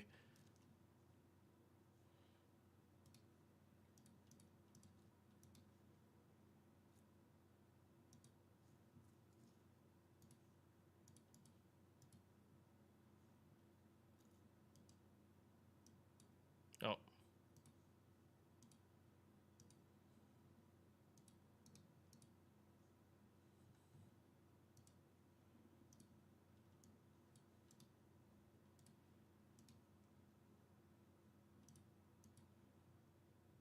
Yeah, about the same damage, better refund, but that's kind of it. Yeah, like, okay, so she's not here because of like refund or anything. It's like mostly because that's kind of all she can do. It's like if she's fighting King, sure, but also remember she's not a single target. Her super effective basically lets her do single target damage, but she's not single target. And you're probably like she doesn't have crit. You're probably not going to bring her over a single target to nuke an enemy, like a King enemy. While Anastasia, like she does have more utility outside of just farming, and that's kind of where I'm seeing the value here. Again, like you can always pretty much move characters up and down this list. Don't take my word that like these characters are where they are. It's like my opinion on where they are, and I think like Anastasia's like buff is just straight up better than anything not anything Scheherazade has, but like it's more modern and helpful than what Scheherazade has. All right, 12 more. And we're at Scotty. Thank you. All right, let's go over this. The reason Scotty is going into A+ and not EX is simply because she needs a buff. She needs a buff and she needs it badly. Because there are servants that can give other characters like crit buffs that aren't card dependent, say Van Gogh. So if you're using a servant that is getting buffed by a crit servant like Van Gogh, someone able to give a shitload of crit, it doesn't matter whether you're using Caster Scotty or Ruler Scotty at that point. Both the quick and buster cards are going to be roided out for crit damage. That what card buff you have doesn't really matter. But the thing is, buster crits are always going to do more than quick crits. Caster Scotty does not improve refund. Like straight up, if you use Caster Scotty versus Ruler Scotty, even if you only have one buster card, you're still going to refund more off your quick cards with Ruler Scotty than Caster Scotty. Because Caster Scotty is just giving a 50% quick buff, and that's it. Ruler Scotty gives a 65. I have been like saying this since her MP got buffed, that her buff needed to be her giving like party-wide MP gain from some skill, or it's on her battery. If anything, I'm preferring it to just be on this, on her quick buff, so that they can make the MP gain buff significantly better and higher value and not gimp it. And also make it so it's not awkward with the batteries in case you're not starting from 0 with Black Rail, like you're starting from 50 and the character doesn't have a battery or has a battery and needs to pop it then. Like you can't really do that. You're wasting charge with quick, which with quick you can't really do. Like I do feel that first skill needs to be buffed to get targeted MP gain, or this one. And even then, like this is a heavy debuff skill. Doing it on the her battery needs it more, but the issue is always going to be if the character already is at max charge, you are literally wasting it and or gimping their refund if their MP gain or card buff is tied to that battery. There are plenty of quick servants that have either card buff or MP gain tied, or a battery tied. No, MP gain or card buff tied to the battery. There are plenty of cases on this. But this battery is just weaker than Ruler Scotty's, even at a higher cooldown. Right? Pretty sure Ruler Scotty's 50 batteries, 7 turns, not 6. But yeah, she is a support. HP is high. That's really all you care about. I mean, she can kind of do crit stuff if she's solo, but I wouldn't recommend it. MP charge, it's good, but like Scotty's issue is like getting to her MP and actually using it. Like that's main complaint. And then they buff the MP. It's like you're already having problems getting to the MP. Why are you buffing the MP? Unless you're using her with a like Castoria, like it's a mixed support, and she actually has a chance with Inalata with like a 50% CE, or the DPS has AoE quick or AoE battery. But like if you use Scotty as a DPS, she's like really not that bad at it. Like if she's actively, like if she's soloing shit, like her crits genuinely do hit pretty hard. It's just like you're not using her as a DPS. So yeah, 50% quick up and 100% quick crit damage. But again, crit by itself, if you up the crit damage, it's not going to increase refund besides getting to overkill quicker. And again, if you have general crit buffs, it's quick crit damage in the formula is the same as general crit damage. Defense down, crit attack chance down. If you're using Khazra drop, like this really does get deval. No, if you're using one Caster Scotty and one Khazra drop, you hit 100% defense down. If Khazra drop MPs, so there is value to using OG Scotty in your comps, but with Khazra drop, it just makes it so you wouldn't use more than one Caster Scotty. You pretty much always do a mix of the 3, Khazra drop, Ruler Scotty, and Caster Scotty, and then you get the both worlds of everything, especially for characters that only have one Buster card. If you do have a character with more than, like even characters with 2 Buster cards are probably using Ruler Scotty, especially if they only have one quick card, like double Buster, double Arts, and still have a quick MP somehow. Characters, I'm not thinking of characters off the top of my head like that, but Ruler Scotty would always prefer double Buster, double quick. And like I said, flat 50 battery targeted on a 6 turn.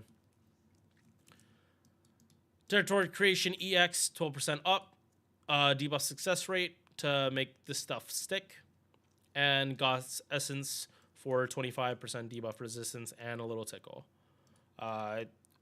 I have been using Quick Servants more in sustained fights because just having crits when you don't have buffs is better than trying to red till it's dead when you don't have buffs.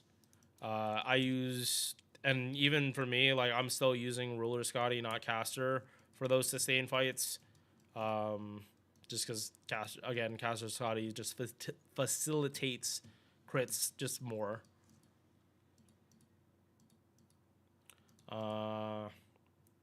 MP, it got buffed. 20% attack for 5 turns, and this scales with OC, or not OC, with MP copies. Crit damage, 3 attacks, 5 turns, base 50 to 100. This is the same scaling that Van Gogh has on her crit buff, but Van Gogh's is flat turns, 3 turns. This is 3 times. So at the very least, it's crit. So like you can save. It's not based on if you attack. It's based on if you crit. So at the very least, if your stars aren't aligned, you have time to pull off these crits and set up better. Party evasion, 1 attack, 3 turns. Insta-kill immunity. This is only useful when it's useful. And 500 damage cut. Her MP buff was lackluster, and it was just to give people a reason to actually pop the MP in farming. It's a reason for Scotty to run CEs other than just Bond Cs.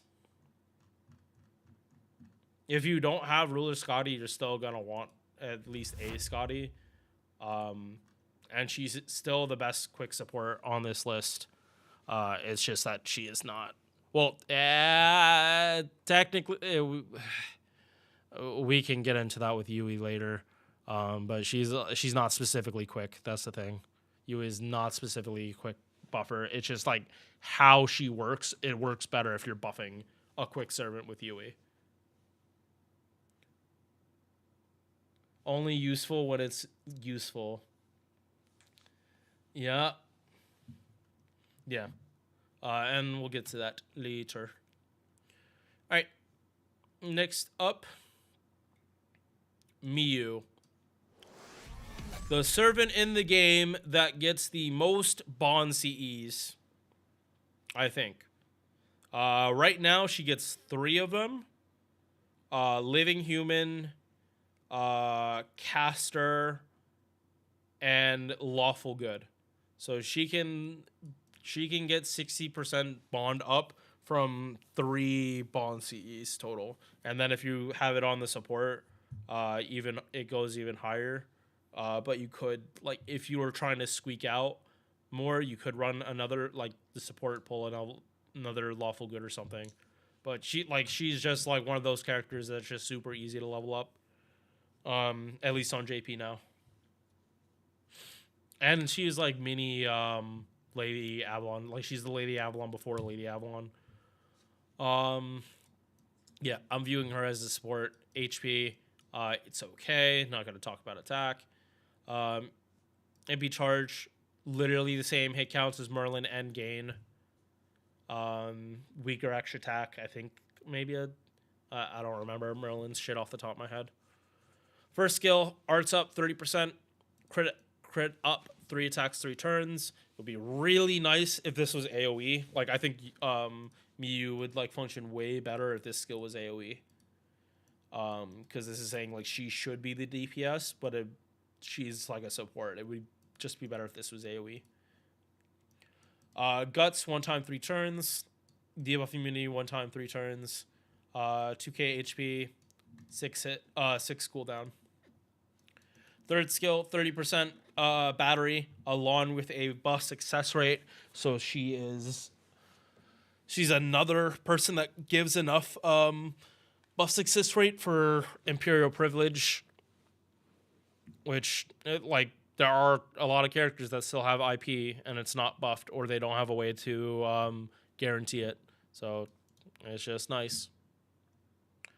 Debuff resistance 17.5%, 4% gauge per turn.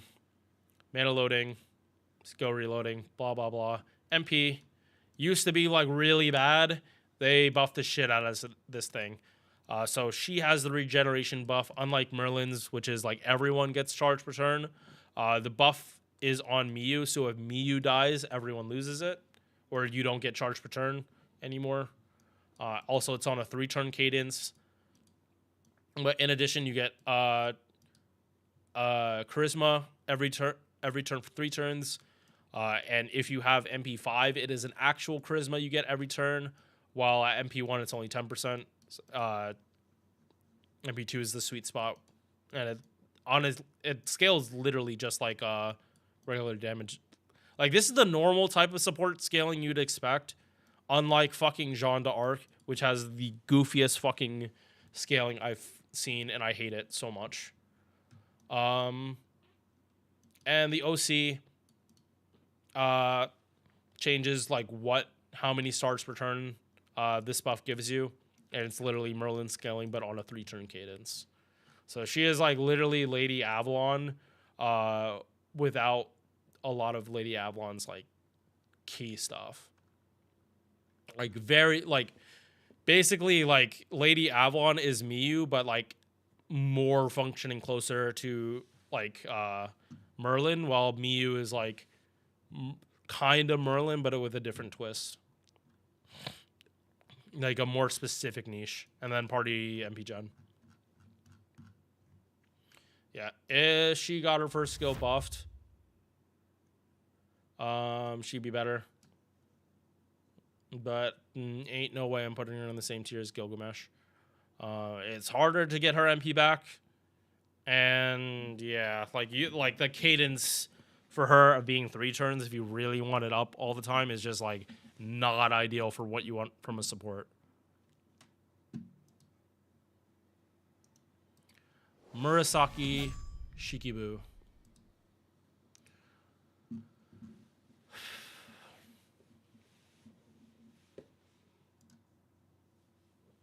Yeah. So out of all of the AoE arts, I'm just double checking this again. She is like the last AoE arts. Yeah, she's the last AoE arts 5-star. In my opinion, like she has the most utility outside of farming for these AoE arts, and more likely than not, she's probably gonna go into A+ or EX. Yeah, more likely. I do think she's like better than Anastasia, just because she has so much more utility outside of farming. All right, 11.3k attack, and this is actually relevant because she is a like fairly good farmer. 12.8 HP. Yeah, this is low, but she has defense in her kit. MB charge 0.45%. With 5 hit arts cards. Yes, it's a little lower than some of the others, but like this is better for face card gains. Very similar to Zenobia, like similar hit counts and gain profile, but higher hits on her MP. So awesome.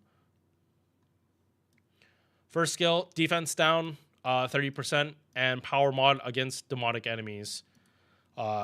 Ideally, this would be saved for turn 3, but at the same time, it's a power mod against trash mobs. So even like this is just like sub DBS in a boss fight, and in farming, if you're not fighting demonic, just save this for turn 3.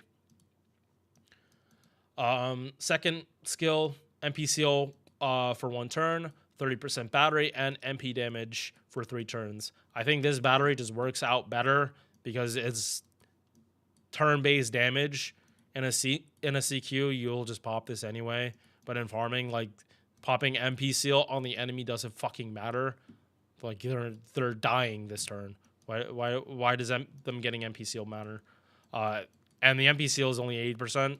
Unfortunate, but I think she has debuff resistance down in her kit too. Third skill. Damage cut for the entire party, 1,000, 3 attacks, 3 turns. Debuff immunity for the entire party for 1 time, 3 turns. Buff removal resistance for the party, 1 time, 3 turns. Power mod against chaotic enemies. Power mod against good alignment enemies. This is servants because trash mobs do not have alignments. They have traits and attributes. They do not have alignments. Yeah. As a sub TBS, this is fucking phenomenal. You literally give a power mod for most of the against most servants in the game. Oh, sorry, but not in the same way as someone like Ivan. Because Ivan has chaotic and lawful, so most servants are going to fall. Like most servants are either chaotic or they're lawful. It's like the same part of this part, like the first one. It's neutral, chaotic, and lawful. This one is good, evil, balanced. Yeah, I'm pretty sure the side is balanced. So this has more overlap. Yeah, no. So Ivan isn't going to have overlap because there isn't someone that's lawful and chaotic. I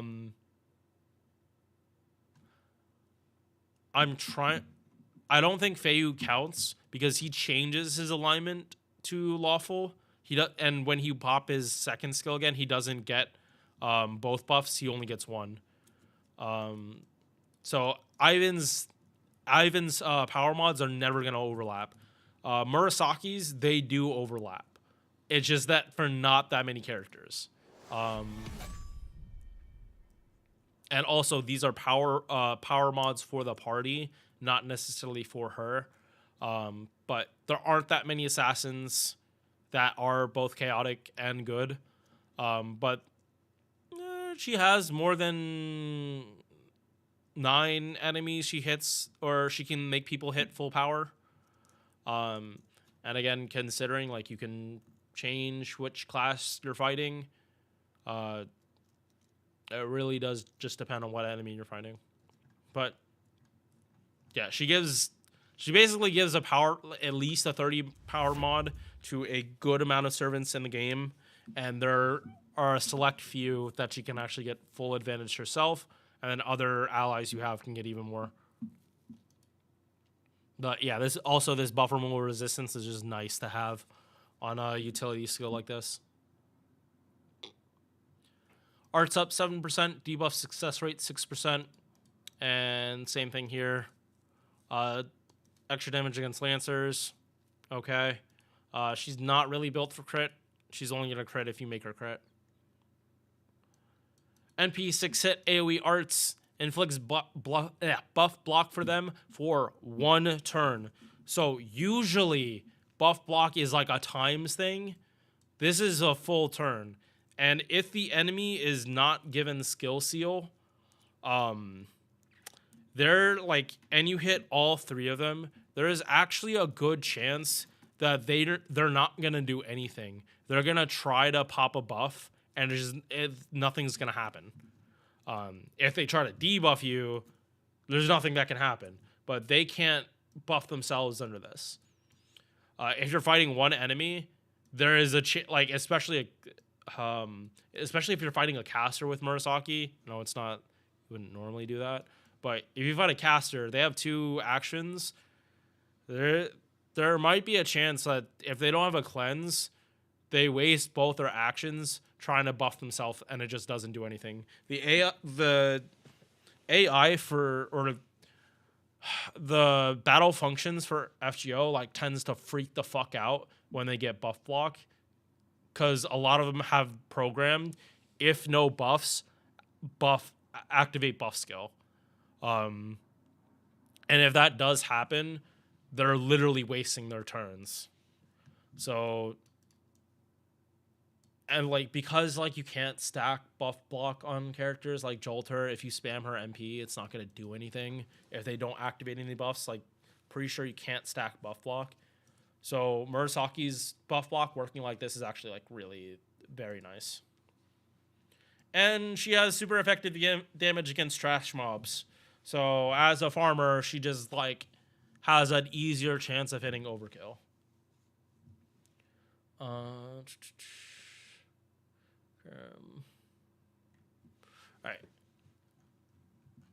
Yeah. And again, for the sake of fairness, I'm going to do Murasaki.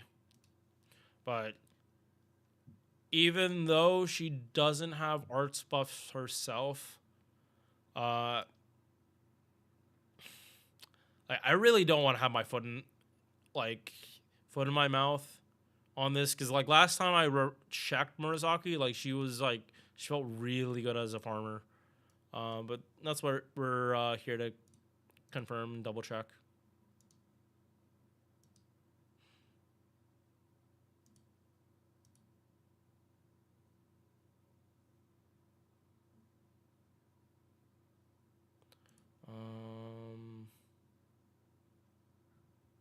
You know what? Actually, I'm kind of banking that she kind of like refunds 100%.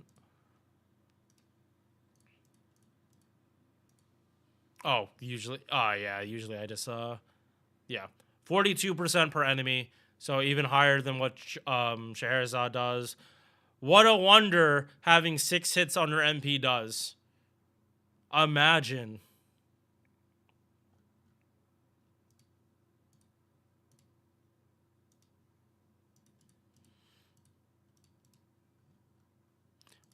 Bop. Bop. Bop.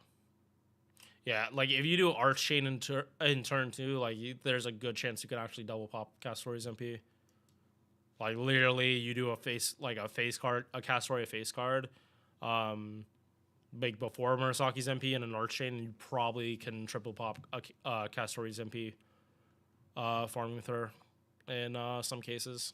And again, this is casters, so she has a better time than normal. But again, you can mitigate that, and also like this, because she's only MP1, this enemy is only giving her 16%. Like against assassins, this is probably going to end up being closer to 30. So she might be missing a little bit, but nothing Oberon can't solve with his 20.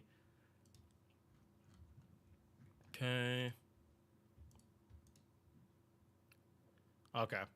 So she hits less. She hits less damage, but her looping is a little easier. At the same time, she's also traded, like pretty heavily traded. So this is probably the worst enemy she could have gotten to fight against, even though her attribute is like good. None of her power mods are activating,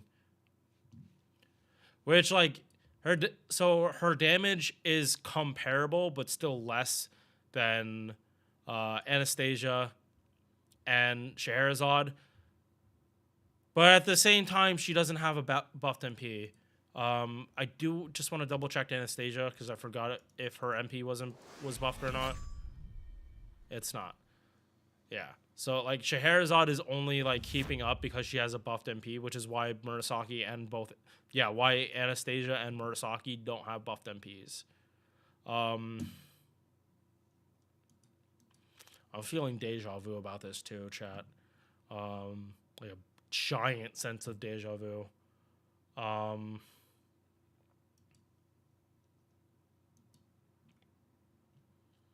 But yeah, if I said this before in previous lists, I'm still gonna say it. Like, this is just better party utility than just being a generic farmer.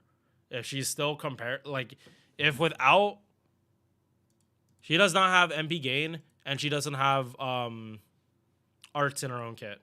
If she got a buff that gave her arts or MP gain, she would do more damage. She would probably be more comparable. If she got an MP buff, she already loops fine. She would be doing more damage than her competition by a lot. Not willing to put her in EX though. Definitely like I rank her higher than Anastasia and Scheherazade because if you're looping like 40 on one enemy as a caster, it's probably getting a good amount back. So she could potentially loop against 2 enemies and get enough refund from it back that it's not as big of a deal. Like she's not gonna need like another 50. She's gonna need like 30 or 30, 40 or less, which is just like easier thresholds. Again, you can move them all around if you want. This is just like what I'm valuing. And she gives the most outside of farming while still being like fairly decent at it.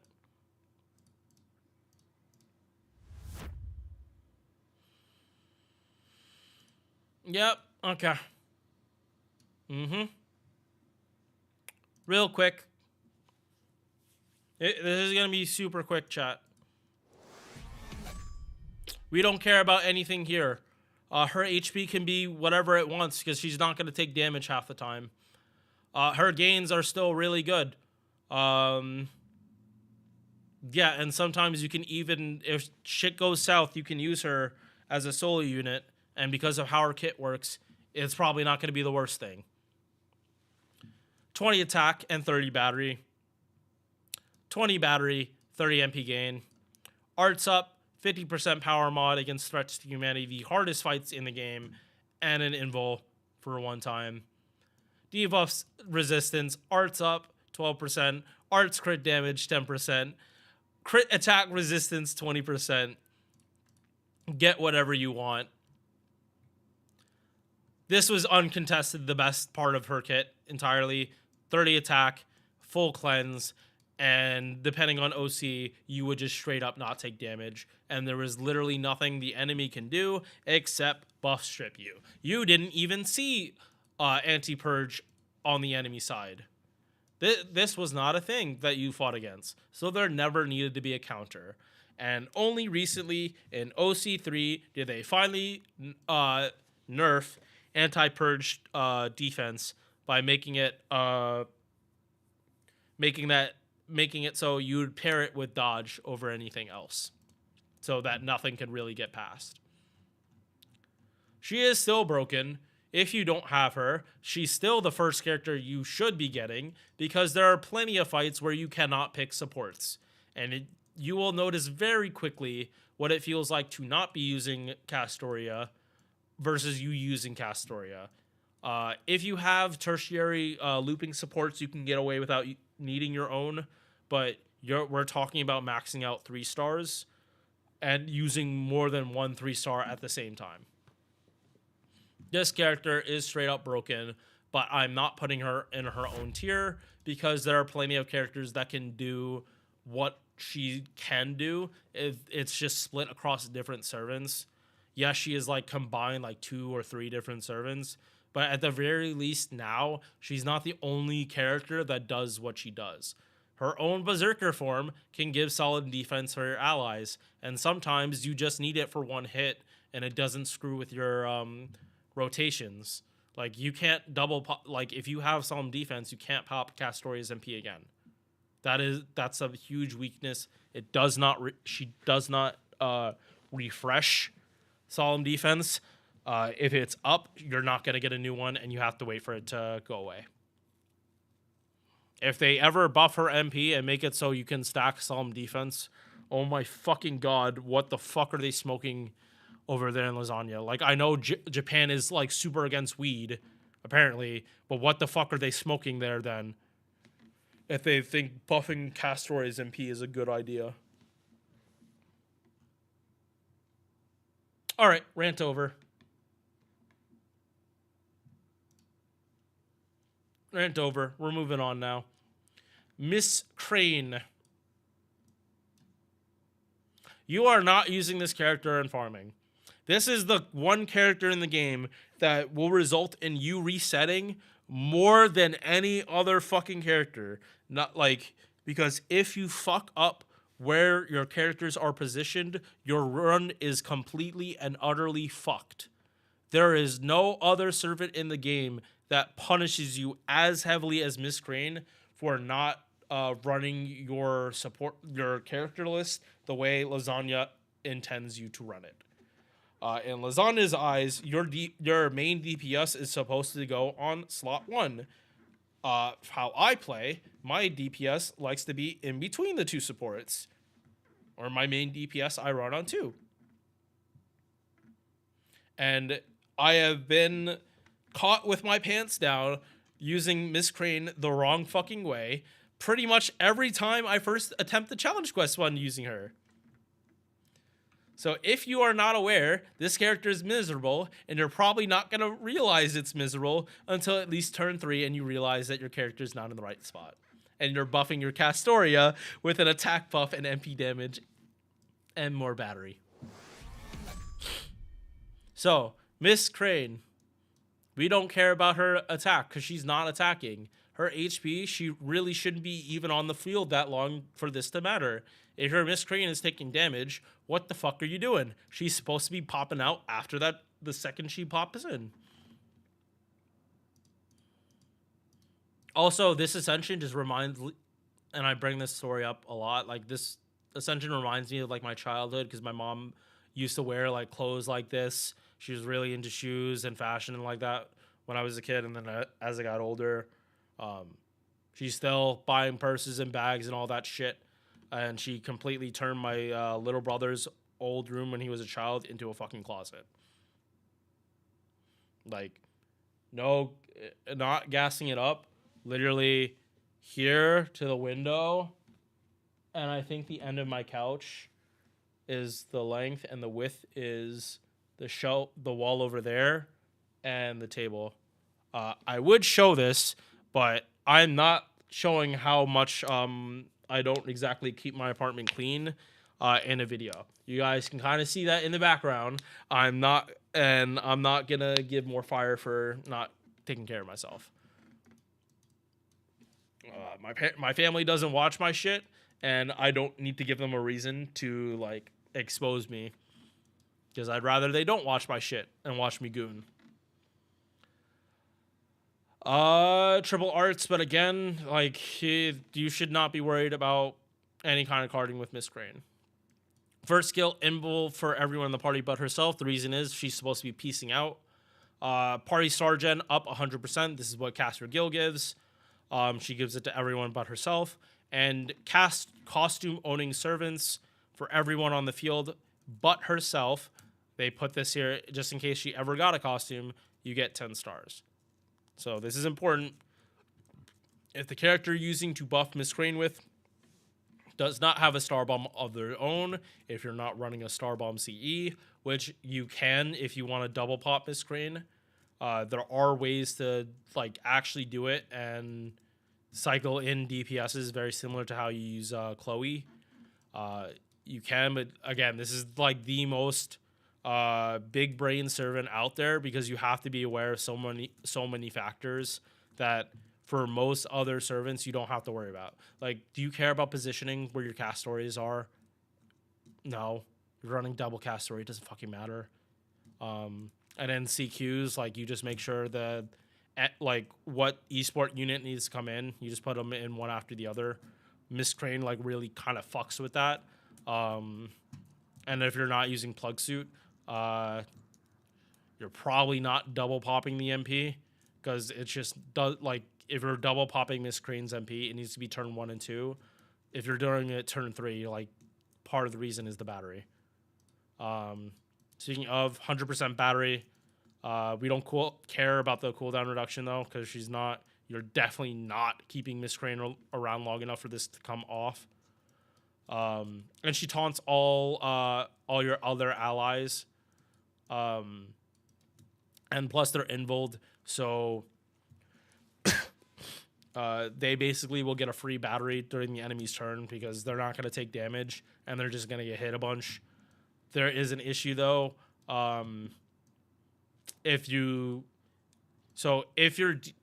plug suit out the other support that gets hit by this, only your DPS is going to be getting hit, and that lasts for 3 turns, which if they're always being protected, that is like absolutely free refund.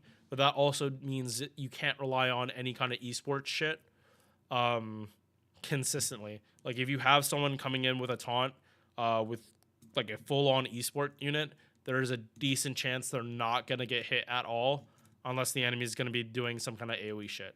If they're doing AoE, why do you need a taunt in the first place? Third skill, 500% star weight, crit damage 50%. Insta-kill immunity, again, it's useful when you need it, but you don't need insta-kill immunity most of the time. And this is flat 3 turns, so better. And it's on a skill, so just better than what Scotty can give. And 1,000 damage to herself. And 2k damage to herself here. But again, it doesn't matter. Art's up 7%. Sergeant up 30%. So this quick card, it's not the worst thing. But again, you're not touching Miss Crane's stuff. Also, another unique passive. Buff success rate up 10% while she's on the field.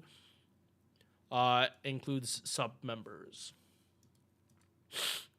Mana loading is really the only thing you care about, and only if you want to try to be popping Miss Crane's MP twice in CQs. And again, I'm always going to preface this that like your DPS needs to be like locked and loaded, and it cannot like if you're trying this shit with a character that's not 120, you are going to run into damage problems because double popping Miss Crane means that you are not getting like double cast Aurea buffs turn 1.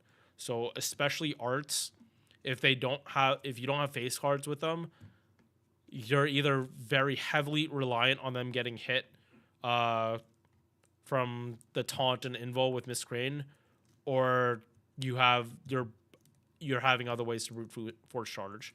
Not the hardest thing, because Miss Crane does give a charge after MP. But again, stuff you have to be aware of. So, MP, you can only do this when there are 20 stars on the field, and you actually have people in the back line. Or oh, no, sorry. You can activate this if you don't have people in the back line, and Miss Crane will just dodge like getting hit by an MP. But you need to have like 2 characters. You have to have 2 other characters, otherwise she's not piecing out. Which again makes sense. She's not gonna leave one character on the field by themselves. But yeah, 20% base attack up, 30% MP damage. She puts herself in the last slot of your party. So if she's in slot 3, she's going to move to 6 and push everyone forward. literally what Summer Kuro does, but this is on the MP while Kuro does it on a skill, and tends to be why people like Kuro better, just because they're not activating a skill is just easier than an MP. And I do also want to say, like, Miss Crane and Summer Kuro kind of do give similar buffs for them piecing out. They both give attack and MP damage, and Kuro is just, again, she is more user friendly. And Miss Crane's is flat 30, while Kuro generally is giving at least 30 if they're in AoE. Bond CE, MP Gen for costume owning allies, again, except herself, by 20%, and her MP Gen goes up 50%. You're probably never going to use this, but if it's a passive, it's okay. So yeah, she is staying in extremely niche because you are not using her most of the time.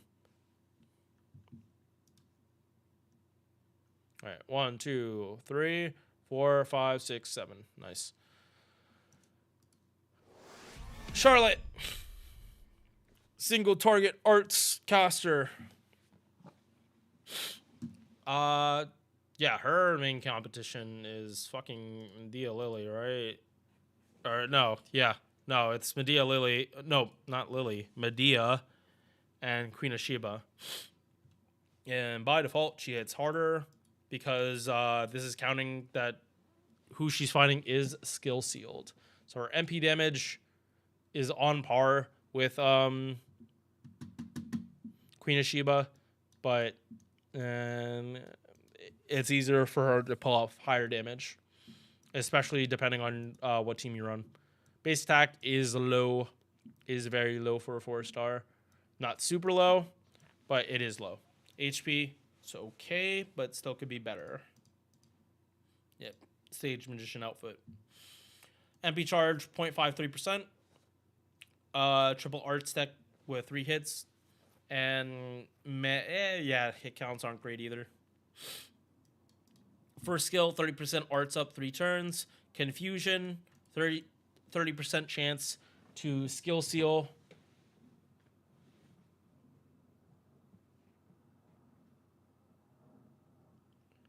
And then after this activates, it goes away, if I'm not mistaken. And then everyone gets a dodge for this turn. 1 dodge. So if you're fighting someone AoE, everyone tanks the hit. But that's about it. This is not going to last like some other characters. Second skill, guaranteed chance to skill seal. Stars return 10, and everyone's MP damage goes up 20% for 3 turns, and this is static. Does not level with the skill. Third skill, targeted 30 battery plus a battery for herself. So she can be a 60 battery, but it also can be a 30 battery for your Castoria or your Tamamo, and then another battery, and then she gets the other 30. So leeway, and with Tamamo, that is going to be her best support because it means like as high uptime of a chance for the enemy to get skill sealed with her repopping the skill itself. Arts up 5%, crit damage up 10% for arts cards, debuff success rate up 6%, and star gen up 10%. Mana loading, definitely skill reloading. This is whatever, but you're not bringing her to fight alter egos. You shouldn't. Extra attack, crit damage, MP. 5 hits, single target. Arts, 20 stars, and super effective against skill sealed enemies. And Bond CE, power mod against skill sealed enemies by 30%. So yeah, you can choose when to skill seal. And again, the thing about skill seal is the enemies can't pop their skills, aka they will hit you and give you extra charge. Whether you need that or not depends on the unit. But this is like, I am gonna put her here, and this is because she's arts. Like, I definitely in good conscience cannot put her on the same level as Cersei, because she is just gonna do like far better. She would work with Black Rail far better. Yeah, and like I know it's comparing like a single target buster to single target arts, but she actually has damage in her kit. You just have to be smart about it. Roll for Draco.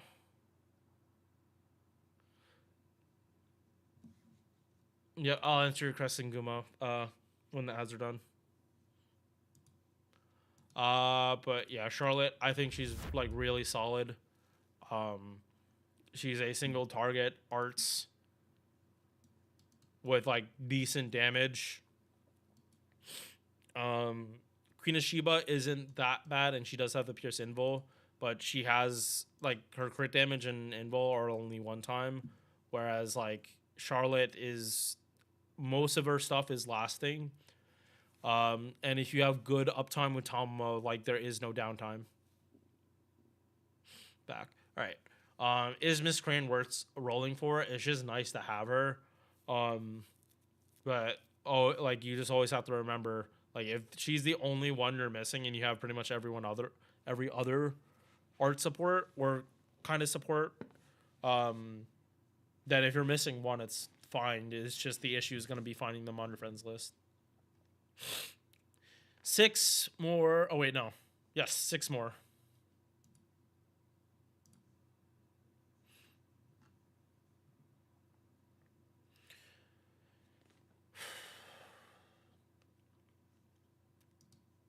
Okay. Oh, Kuni. This is a quick servant that can run Black Rail and have amazing crit potential. Like really, really good crit potential. There is not another single target quit in the entire single target quick caster. So she has no enemies.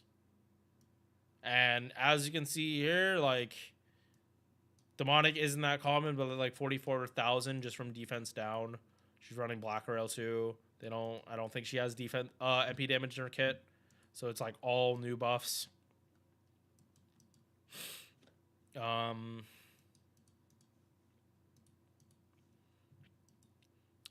I do think like a lot of assassins are also demonic.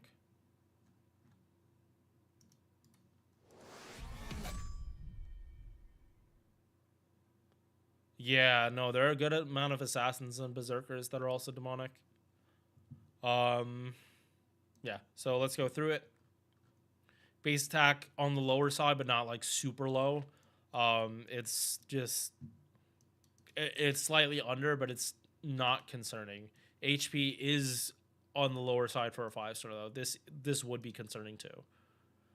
Star weight, star gen, caster numbers, MP charge at 0.8%. With fairly good gains too. Like these are not bad hit counts whatsoever.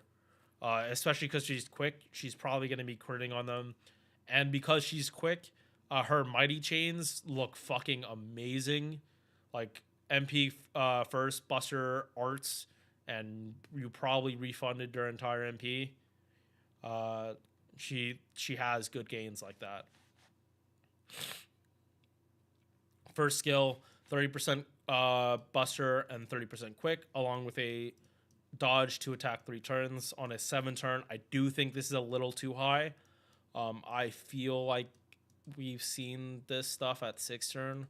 Can't remember servants off the top of my head that have it, but I do know to attack 3 turns with a card buff is usually like 6 turns. But this is another comma.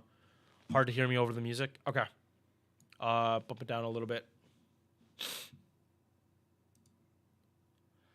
Second skill. But also don't worry. And the like actual recording, like I don't put music for tier lists. I don't even have enough music to last the whole video without repeating. For these tier lists. Crit star weight for 1 turn. 1000%, crit damage up 100%, and if you crit, defense down for 1 turn. Or if you crit during this 1 turn, defense down. So you have the option of doing this before an MP or after an MP, or just doing this on a crit turn to max out this defense down. I will say, with Khazra drop being a thing and how much defense down she can give, especially she basically gives a like card buff to all the cards that turn that you crit. You can't, like, in those teams, like, you wouldn't use Caster Scotty. Like, you'll be able to get the remaining 30% just from the skill alone. Yeah. It would really be nice, though, if this was just straight 3 turns. And it wouldn't even be the craziest thing. Third skill, cooldown reduction, 50% battery. Cooldown reduction targeted, 50% battery for herself, and crit stars. So she can do multi-core. It's just she's not going to be the best at it. It's like, instead of using Summer Ibuki for the cooldown reduction, you would just use Okuni.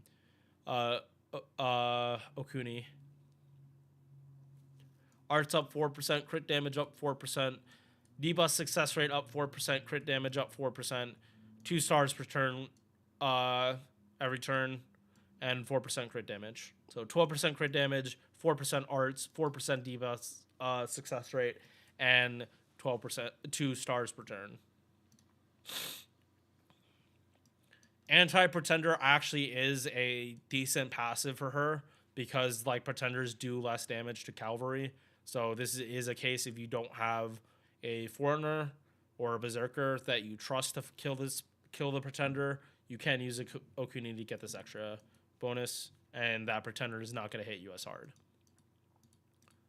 But really, all of her appends are good, and this append does give like more uptime on this, to the point that if you use her with Vitch, you can double pop this, and I have to preface, this needs to be like a turn that you have like basically buster, quick buster.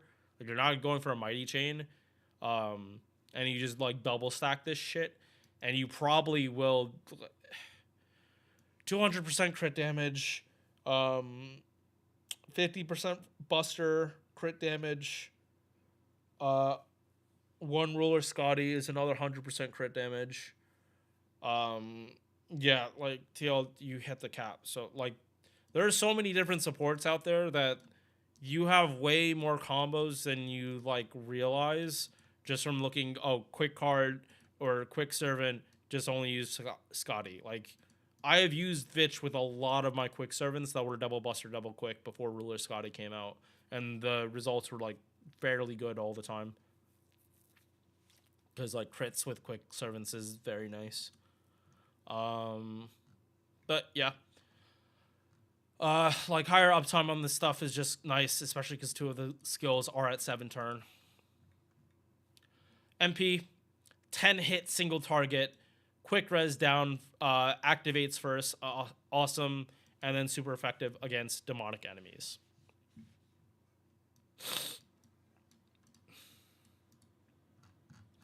She is generic, but like has everything she really needs. I would like her to get buffs, but I really don't think she is like high, like super high on the list of servants that like need to get buffed immediately.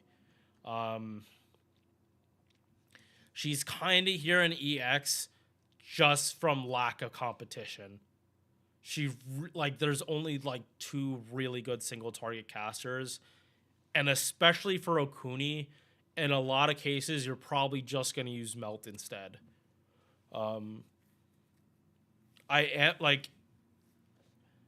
These lists are in a vacuum, and I really don't want to bump characters down. And forgive me if I do bump characters down because of a character in another class. These lists are supposed to only be like casters, thinking about just casters in a vacuum, not comparing them like outside of the vacuum. Also, if you want to say quick bias on me for this, yeah, sure, I'm willing to take that too. I do like quick, like, more than other card types of If you want to like say she doesn't go here, she should be here.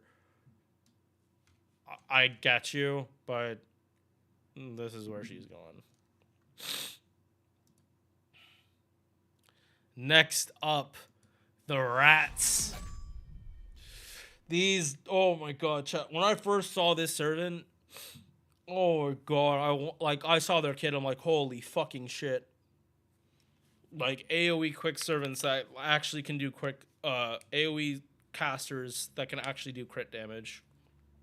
And they loop like art servants. Caster flirting with manga. It doesn't help that like Rio like ups the meme with them. I'm pretty sure he's part of the writing for them. And like I don't know, like every time they show up on screen, they have that Rio style humor, and it's like he knows what he's doing because like they're always talking about please stop, you're gonna make us multiply and shit, and it's like the blushing face. It's like fucking like if you've read Rio learning with manga, you know exactly like what he's bringing up, because Rio is just like us for real. He gets the community. He gets how we're feeling. Like learning with manga and Ritsuka don't understand.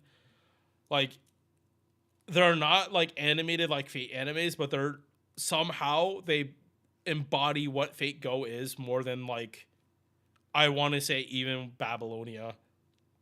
Like Babylonia anime like brought people in, but like learning with manga and Ritsuka doesn't understand is like relatable shit. Even if fucking okay, hold up. Yeah, let me show you the cursed atrocities. Learning with manga hand Gurako.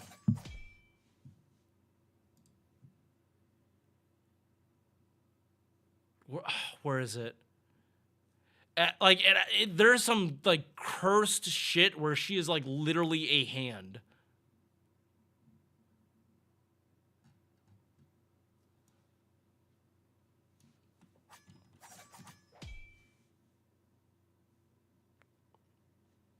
And also just learning with manga is like some, yeah, like look at the fucking eldritch horror Gurako. And the rats here.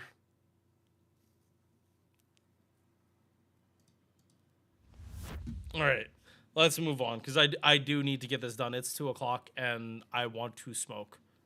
I would like to not be sober now. And this is like straight up drawn by Rio. Love it. Like Rio in his normal art style. Base gain 0.55, but their gains are fucking phenomenal for a quick servant. Like they loop in, like they are like Charlemagne tier loopers. Like putting it out there, they loop far more than 50% a lot of the time, even against assassins.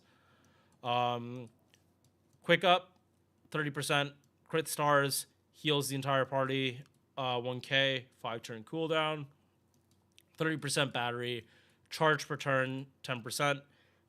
So even she has an easier chance hitting the 50 threshold, even with her stellar gains. Dodge for the party 1 time 3 turns, and 30% MP gain. She is one of those quick servants that you do need like every skill level though. So if you don't have the lures, you are gonna suffer on this. Arts up 2%, debuff success rate 4%, very slight divinity for Tickle. Need mana loading, and this doesn't really matter unless you're doing sustained fights. 9 hit AoE MP, quick res down, so 20% card buff, so essentially 50% every time she MPs as a 4-star, as long as she's actually able to land this. Ramp up 20% crit damage for the party, and anti-earth attribute. This is my trauma servant. I got MP4 Bunyan trying to get this servant. or MP3 Bunyan trying to get this servant, and I only got one copy of her. And I like did not go broke for Bunyan either. The 4-star rate up was just that shitty. I am gonna do Daiko's numbers, and I promise you she is going to look like a an arc servant. All right. Fam, what's up? I'm recording caster list right now.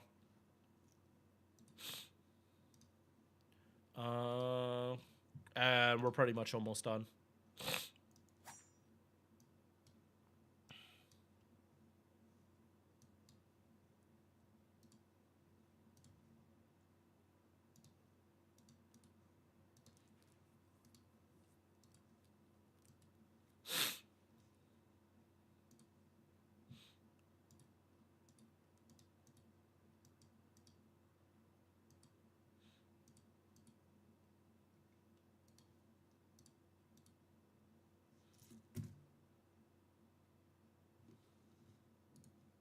Okay, so I just want to show this right fucking now.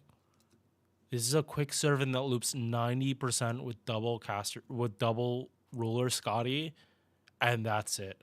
I'm showing the buffs right here. Her refund is fucking stupid. It is really fucking stupid.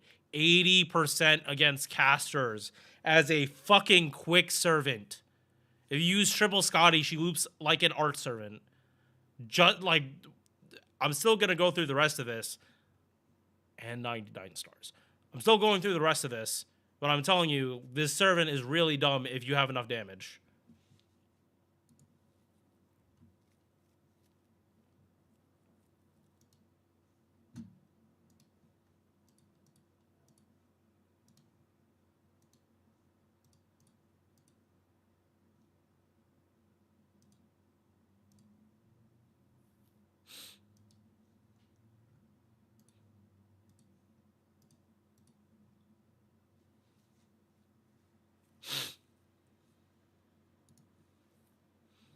Yeah. 170,000 pretty much like, yeah, as neutral as it can get for Daiko. So put that in perspective. Yeah. The damage pretty much shows. Yeah, it's lower than the casters I was doing because A, they were 5-star. B, I could also cast Story as MP with it. That's why like Anastasia, Murasaki, and Scheherazad's and Go Caster's numbers were as inflated as they were because I was able to pop Castoria MPs with it. Daiko as a quick unit, that's not happening unless you're popping Caster Scotty MPs. And for straight farming, I would not recommend bringing Caster Scotty. Yeah.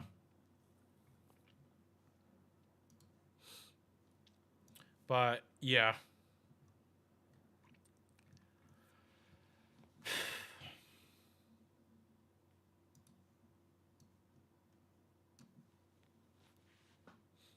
They do that much base damage, and then they can follow up with crits.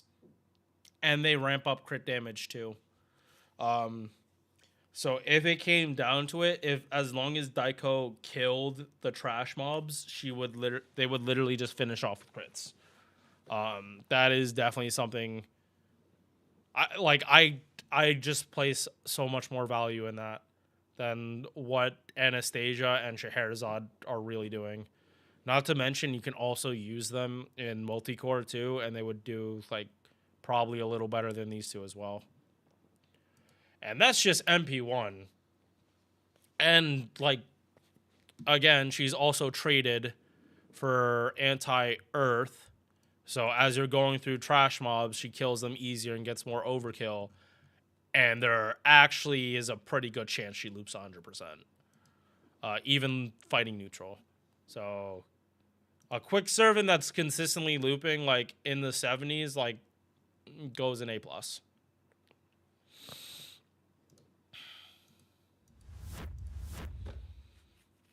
No, there is definitely still issues with her, especially at MP1. And that is going to be like her weaker base stats. All right. Wu Zetian Caster is also going into extremely niche because she enables undead power mod on literally every servant in the game or every enemy in the game.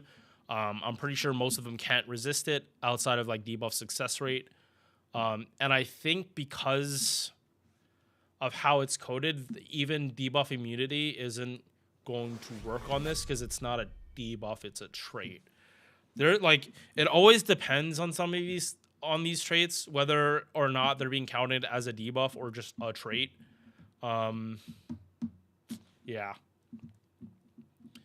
So, I do believe you can also use her for farming, but I wouldn't recommend it because it is straight double Oberon farming. And yeah, that's not good if you have to start from K-Scope with double Oberon. Base attack is a good number for a 4-star. HP, almost 11k. Decent quick card.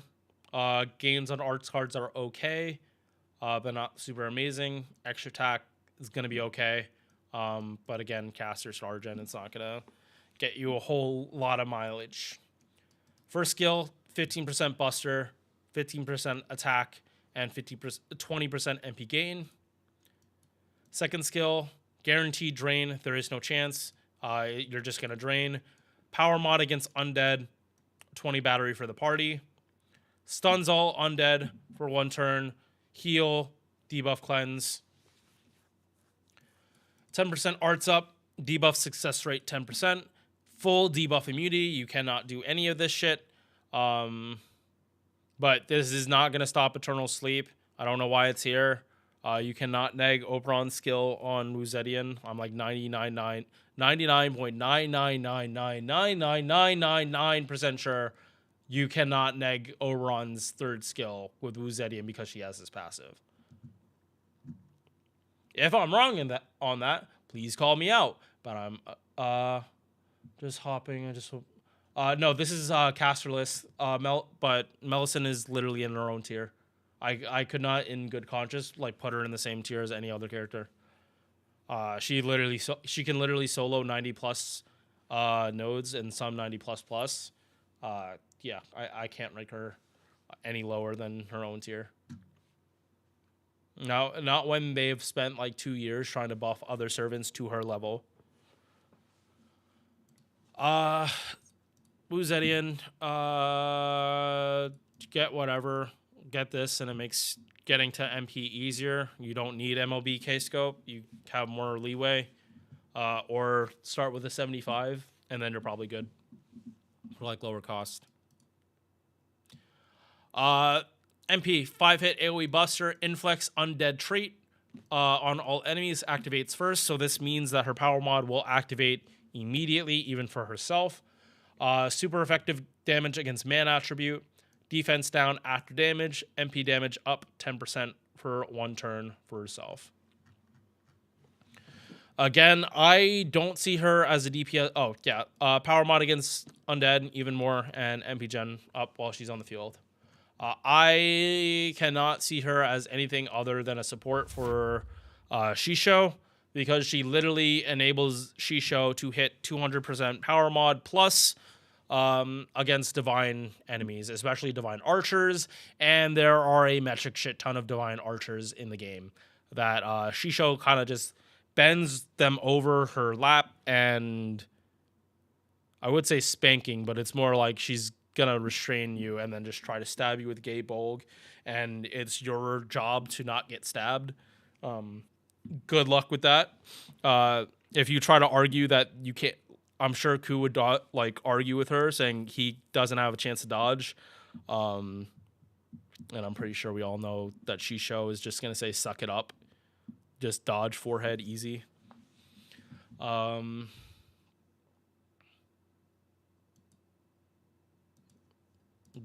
yeah. No. Stop clicking around. All right.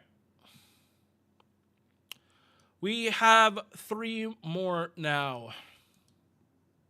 Next up, Ask, aka Toneleko, aka Beach Morgan, Queen of the Beach.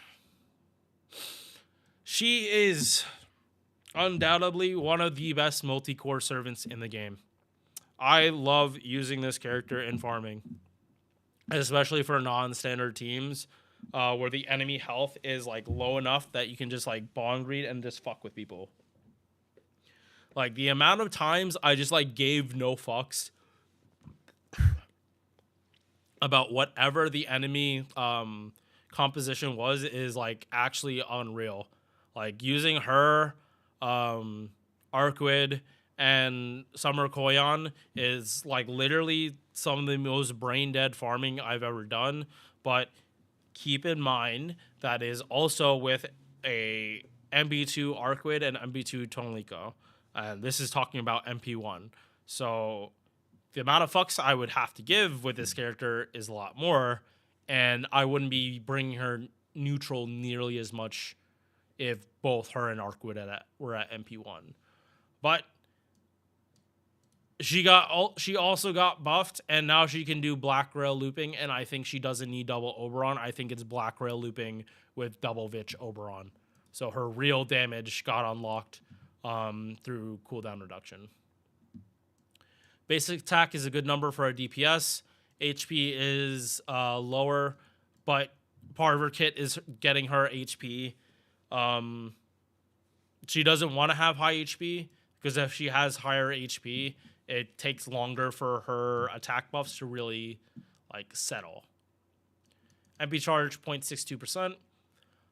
And she, depending on her ascension, she will completely change her alignment from lawful good to lawful summer. So if you are trying to use bond CEs with her, because 2 of them work on her, lawful good and caster, you have to keep her in first ascension to get this. Like if you start the fight in any other ascension, and she's not a character that changes ascension either, so you don't have to worry about that. Yeah, you'll get bonus bond points. Hit counts look good. Gains look all right. They're very similar to Uzetian's. 0.62 instead of 6.1 and 3 hit arts cards. Yep,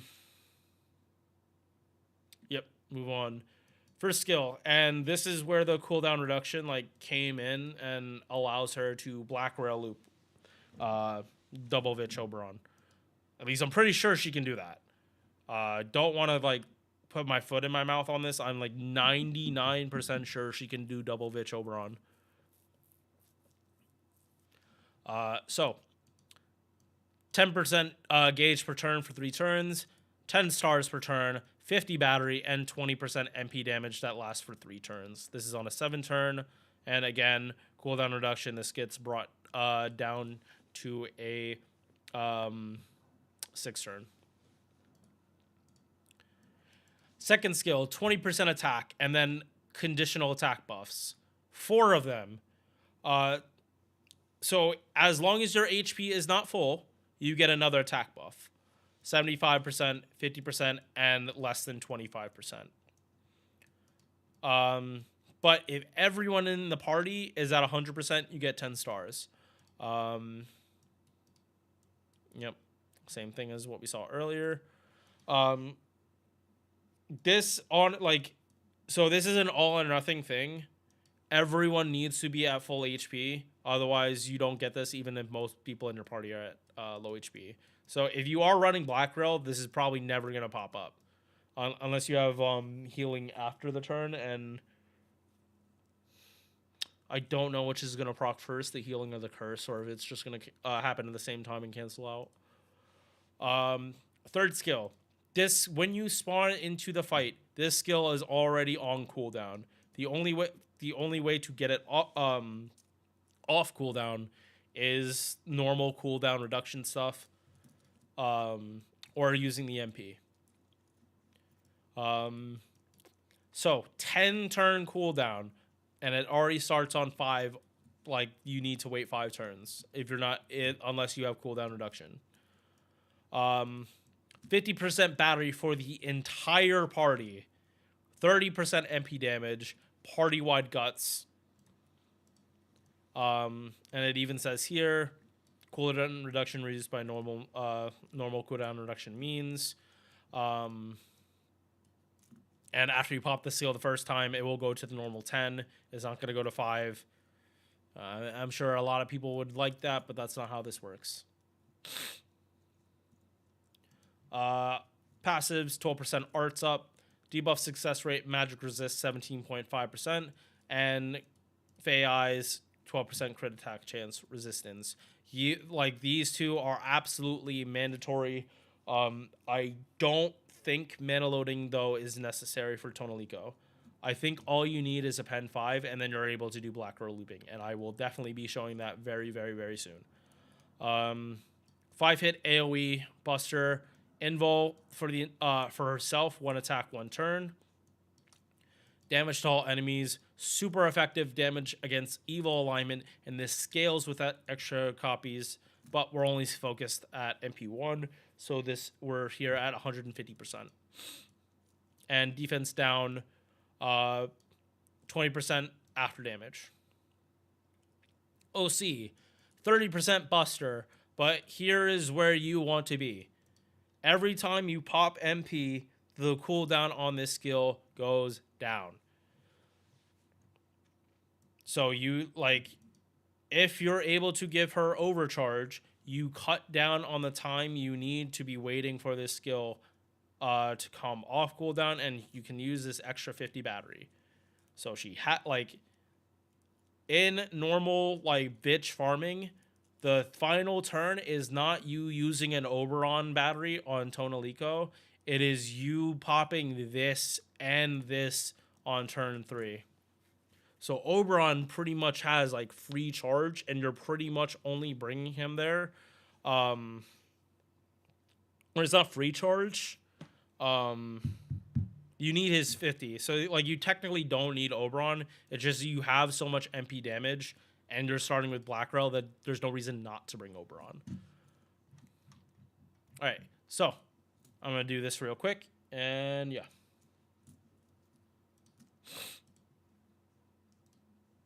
2 more after this chat. We're so fucking close. No, this one was relatively shorter. I think when I put all of this together, it's probably gonna be around 4 hours, because I did take a lot of breaks. All right.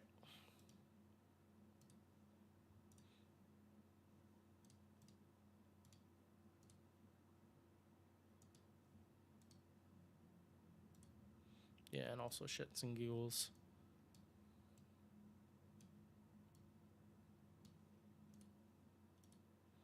Okay, same here.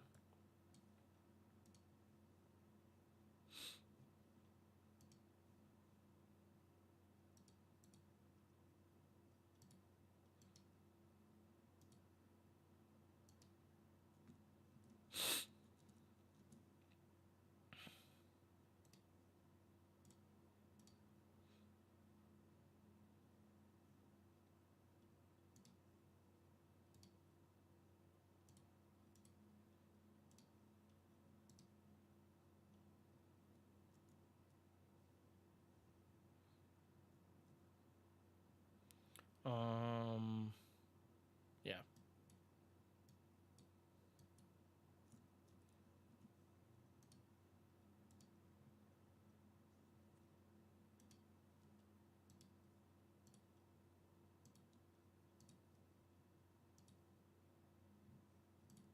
Again. Yep. Mm-hmm.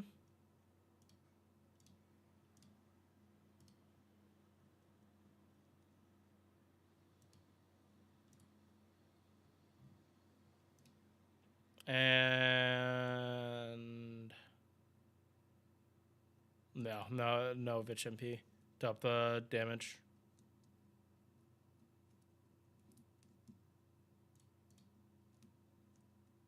Ah, okay. Yeah, there.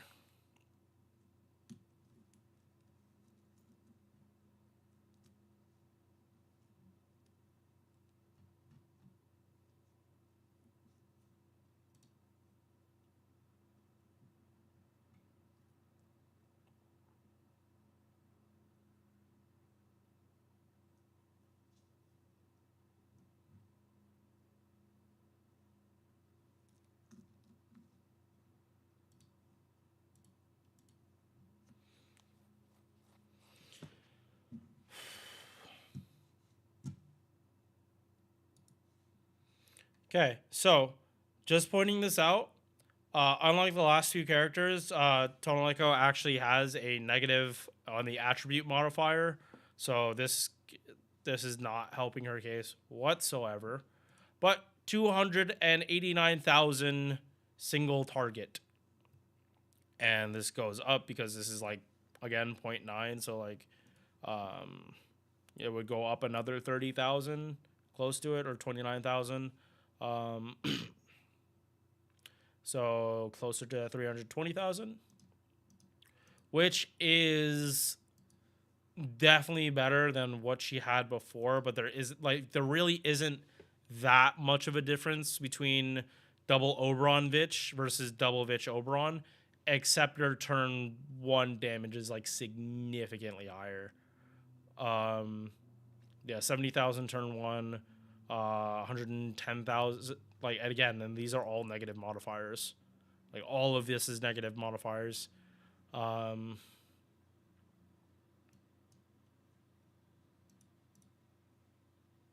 Yeah, like straight up just more damage than what you had before. And that's what this change did. It didn't change her end damage that much, but it definitely changed her earlier turn damage. And again, you can use her as a sub DPS. She does not have to be the main thing. Like, she can be boosting up your other supports as long as you run her with someone with like overcharge, so that she's able to get her third skill off cooldown more. Which again is why Koinskaya of Dark is a good servant to run with her, because she does provide overcharge and fits her battery profile a little better. So yeah. He goes there. And she also scales better the higher copies you have. She's one of those units, like Anniversary Servants tend to have it.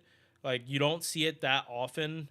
But it's like Tonalico and Arquid are like prime examples of like them doing MP scaling that probably isn't the best. Like, it would have been better if it was OC, but it's a reward for Anniversary, so it is what it is. All right, 2 more. Yui Shosetsu and Alice. So, if you don't know who this character is, she is from Samurai Remnant. And she is from a different route of Samurai Remnant than the Iori that we get as a welfare. Because I believe the Iori we get is from like the bad end, and this Yui Shosetsu is from her ending in the game. Again, I didn't read through this event, so I don't exactly know, but like, she got the drip.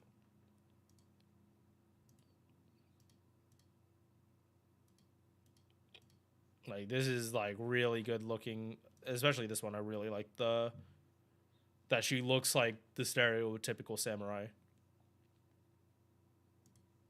Like, but doesn't look like she belongs in the Shinsengumi. Like, it's that color, but she definitely doesn't have the vibe of Shinsengumi.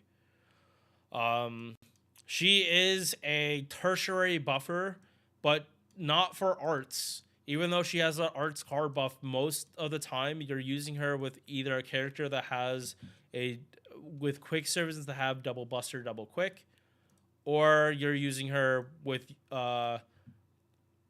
Ruler Scotty, who can also give the the red and green card buffs, because she wants people that have rainbow buffs. She does not want to only be buffing people that only have arts buffs, because you do not get her full MP. Fairly good gains, and she has 50 battery in her kit, so usually it's not the hardest thing to actually get to her MP. It's just like fitting her in the teams.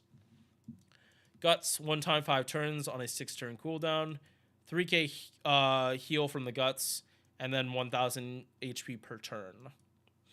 Second, 20% battery, 30% MP damage for everyone in the party but her.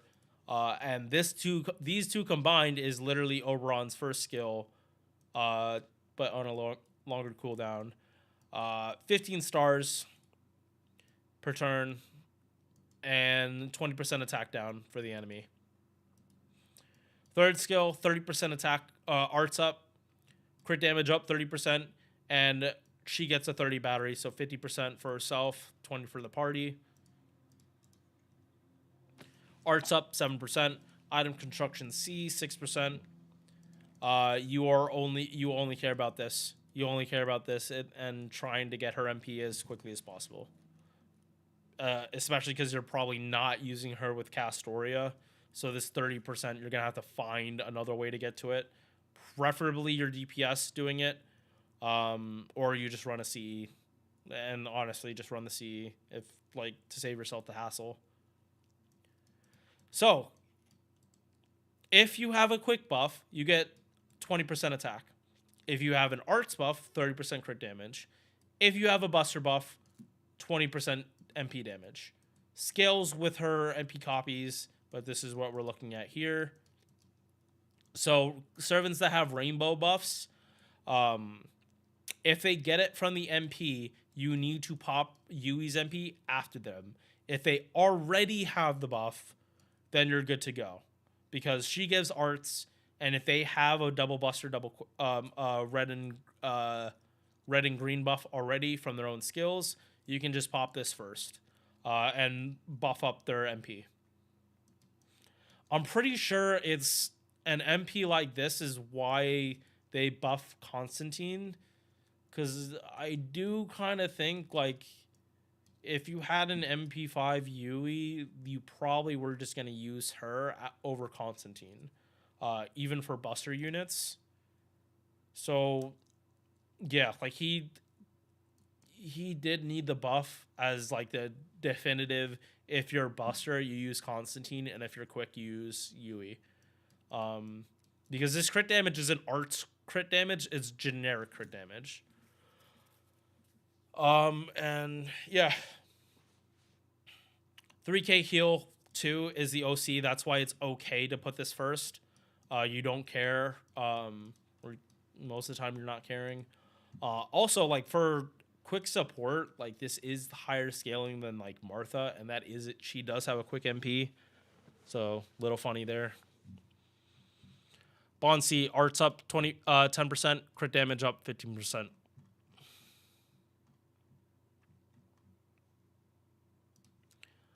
She is solid. I would not put her in A+, simply because she needs a lot of setup, and it's not like she does arts looping better than other characters or art support. Because if you're not popping her... If you're not popping her MP, then you're not going to get her MP. The MP damage is nice, but it is still 20 battery and a arts card buff, and that's it. And while it is 30% instead of 20, it is still only a 20 battery and an arts buff. It's not MP gain. It's not split battery. She's much more comparable to Santa Martha than I think any other character on this list. But Santa Martha is niche based, and Yui is buff based. So if you don't have servants that can use Yui, she's gonna fall off a cliff. If you do not have Ruler Scotty, you can pull from your support, number one, but that is limiting your support. And if you don't have characters that have double buster, double quick, or you're trying to use her with arts, it's gonna be underwhelming. So that's why she's in A, not A plus. It is strictly because most servants can't use her to the fullest potential, or if they can, it's because you have more characters to make it work.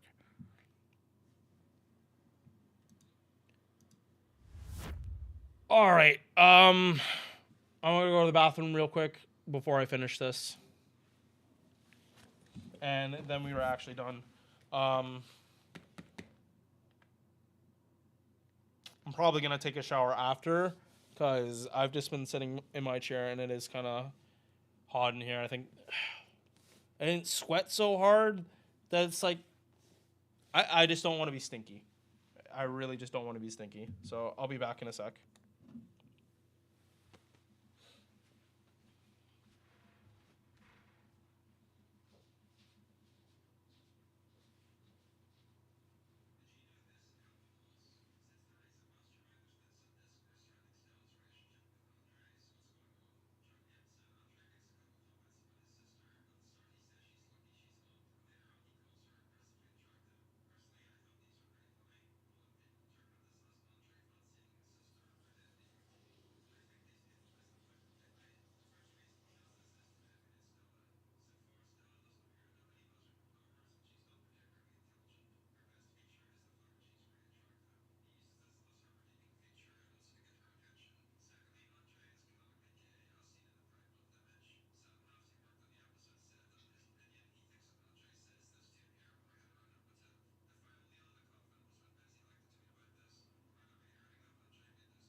All right.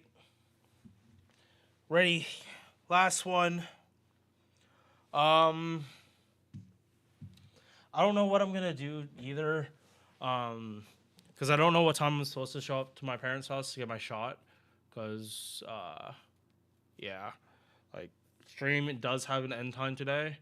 I just don't know whether or not that's gonna be like I'm gonna go back to FGO or not. I still haven't decided. Or if I'm just gonna do FGO after I get back and just go right into Honkai. But Honkai is just gonna be farming, so probably not. Yeah, I just plan on doing Honkai farming. Or it would just be regular farming. So I'm probably gonna take a break with YouTube and just stream on Twitch for a little bit, and then do like more storm pods and interludes later. Yeah, that's gonna be the plan. All right.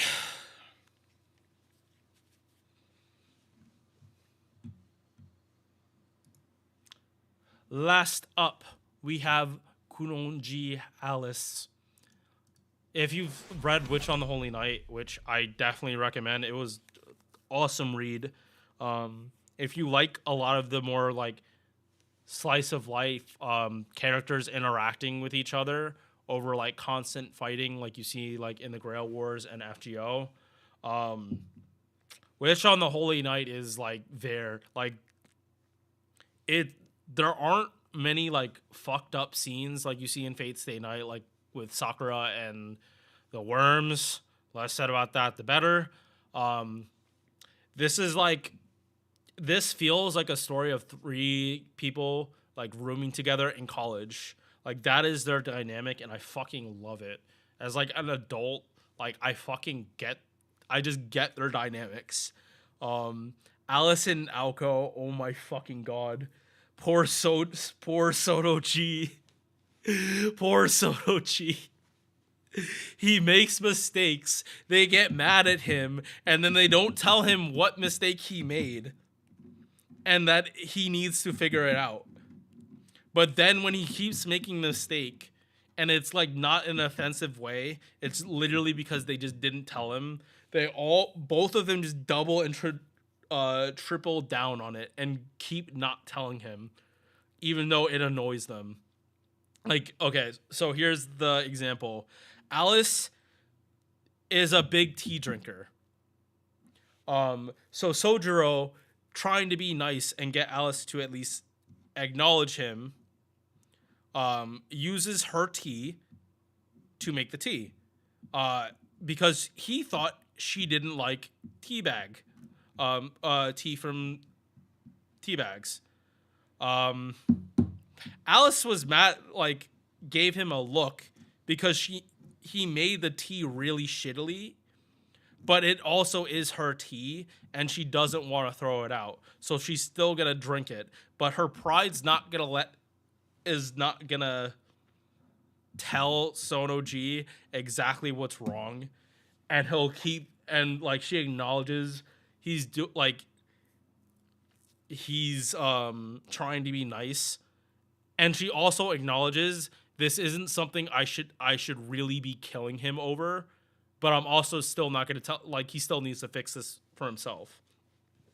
And Aoko's not going to say shit because it's none of her business. It doesn't affect her. And she honestly is probably waiting for Alice to snap at him. Like, oh my god, like their dynamic was just good. I can't wait to read the event she comes in, and then Witch on the Holy Night too. Hopefully that does come out in the near future. Now that Nasu said he was going to take a break from FGO at the end of part 2. I'm pretty sure he said that. But Nasu has always been like about like Doom posting end of service pretty much. But yeah, that's enough talking about Witch on the Holy Night. Let's talk about Alice. Yeah, so if you've played through the game, this is how she normally looks. In this ascension, you are like, what the fuck happened? And it even says she changes from chaotic good to chaotic evil. Nasu himself said, imagine planning for a sequel or 2 sequels down when you haven't even written the first sequel. Or like bringing a character from part 4 when you haven't even finished writing or when you haven't even started part 2. Oh yeah, case in point, stands show up in part 1 of JoJo's Bizarre Adventure. Like, imagine, like, while they're all talking about Hamon, suddenly a stand comes in and, like, no one can, like, see it. It's like, bro, what the fuck? This shit doesn't make sense. That was essentially how how Nasu described adding Alice here, especially her NP in this ascension, because she has 2 different NPs. The first ascension and second ascension, these 2 outfits, are based on what you see in the visual novel, Flat Snark.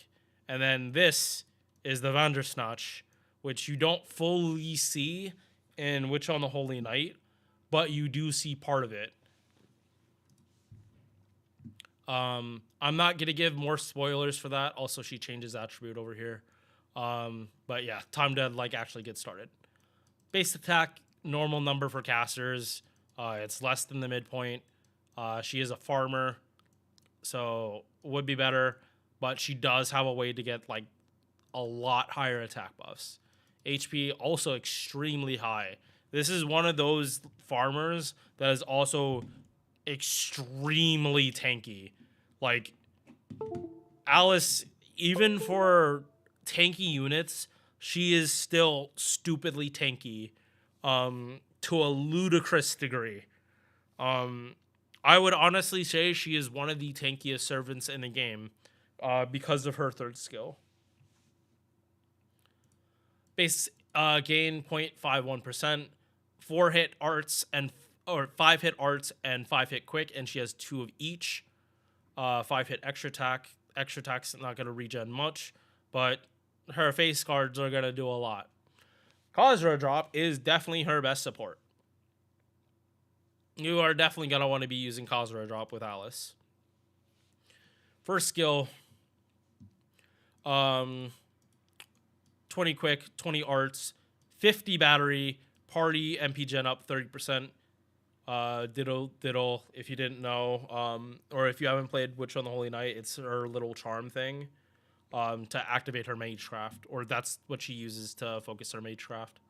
Her ploys. Second skill, 30% attack, 30% attack, 30% defense. And if you're on Forest, City, or Darkness, you get another 20%. Basically, if it's night out, you're in the woods or in the city, she gets an attack buff. That is most of the places that you can fight in this game. Darkness overlaps with a whole bunch of stuff. At least I'm like 90% sure darkness just means the sun isn't out, but also you're not in like a building. I'm not too sure about that. But Forest and City, they show up so commonly, especially in part 1.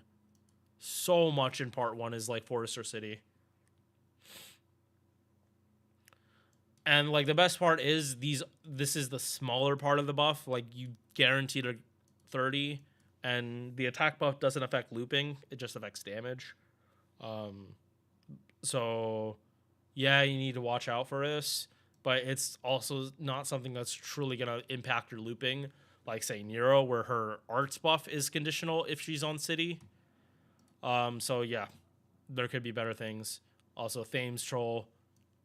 It's like why these two, like this is again another lore skill, for if you've read the novel, like for why it's these two as well. It's literally just wherever there could be like a river, and you see a river when it's dark out, in a city, and in forests, like because people build cities around waterways. Third skill. I fucking love this Robin's voice. It is so fucking high pitched. And this thing is so fucking like, it's so dumb. Like Cock Robin is so fucking stupid, but it goes so well with the high pitched voice and him obsessing with Alice. It is like this Robin wasn't here like all the time in it, and I honestly wish it had more screen time. It and Sono G are like some of the best parts of Witch on the Holy Night. But you can only use this skill if you have Robin counters. And actually, I need to skip this and go to the passives because it explains it. Arts up 10%, debuff success rate 10%, folklore defense 400%, or not 400%, 400 damage cut from all damage except noble phantasms. Damage cut from dots. So if a dot does less than 500 damage, Alice does not take damage from it. So this is a multiplicative dot like neg. It like this is the worst possible nightmare to fight for literally any like dot spammer like out there. Because if it's weak as shit dots like the ones from command codes, you cut so much off. And remember, like, if they have dot amps, it's not like it's before they get amped too. It's like 500 minus 400 times 2, not 500 times 2 minus 400. Like the dot amps in the formula, I'm 90% sure. It's outside the parentheses, and damage cut goes in the parentheses. If you understand like what I'm talking about for math. PEMDAS. And last one, Yumina. This is the name of the progenitor of her family, aka the witch for first magic. Don't ask me what first magic is, because they're not super clear, although my guess is creating life out of nothing, or bringing like full-on sentience to things without sentience. Or aka breathing life into objects. Like, that's just my guess based on what everything is shown in Witch on the Holy Night. Because it's constantly said that, like, Aoko sees herself as a witch. Like, she sees her and Alice as one as, like, pretty similar, even though she's technically not a witch, because a witch is a type of race in Fate. It's not a description of like someone's personality, although it is, but witch as a race is a thing. Yeah. Insta-kill Guts for herself 5 times, and she arrives with 1,000 HP. Most insta-killers are assassins, so it does make sense that she'd have this. But she also, if you give her Guts, this also activates. So when the Guts procs, you heal another 2,000, and this is any Guts, not just insta-kill. So yeah, again, if you give her Guts, she's like super, super tanky. And then the last part of it is this Robin counters. The amount you have lasts for the fight. They do not refresh. But if you reset the fight, like you use your 3 command seals or a gem, you will get these back if everyone is wiped. So why did I say she is the most tanky person? She gets a substitution, which is a special kind of anti-purge defense that is not affected by buff removal. So Castoria's one weakness was mitigated with this servant in terms of keeping you alive. This also stacks with anti-purge defense. And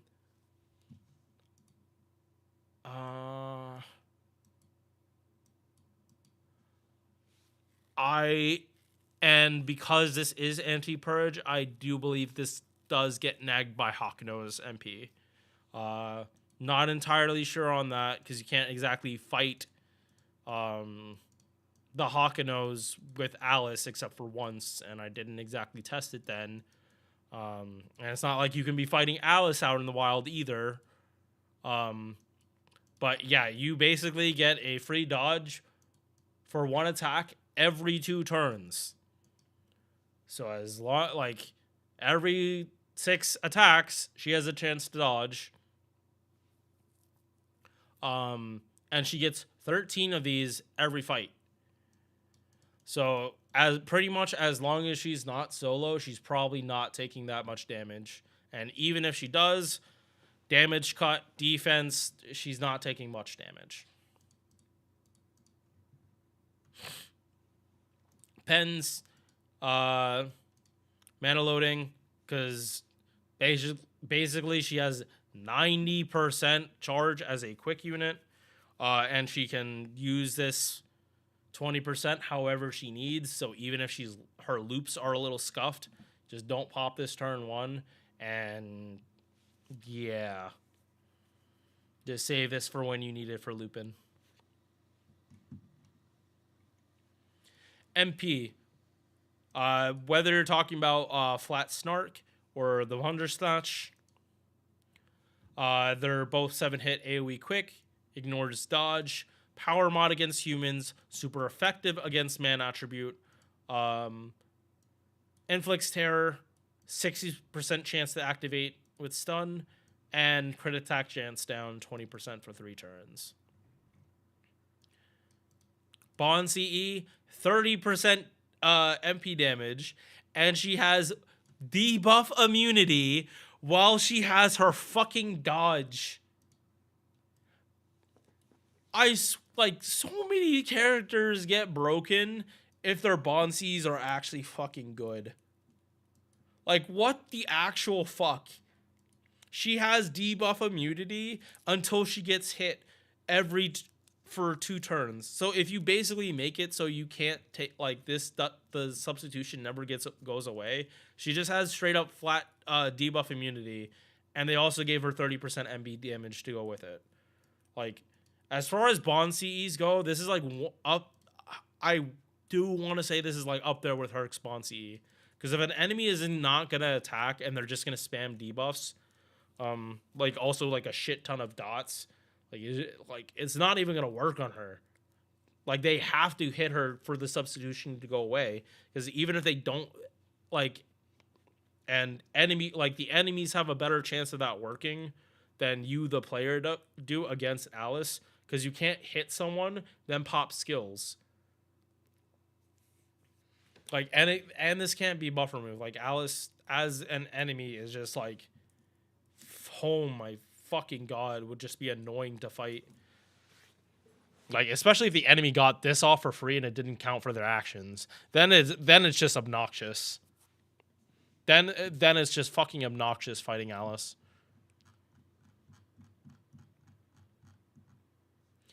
So before I place her, last bit of math, and then I'll look at the list and see if I need to move anyone. Last calcs, and then we're done.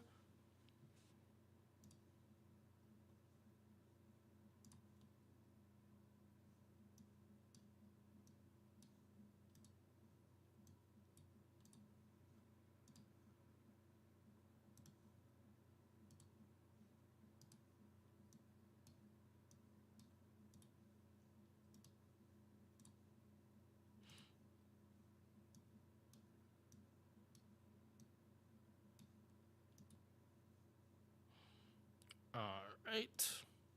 All runs in front. Bop, bop, bop, bop. Oh.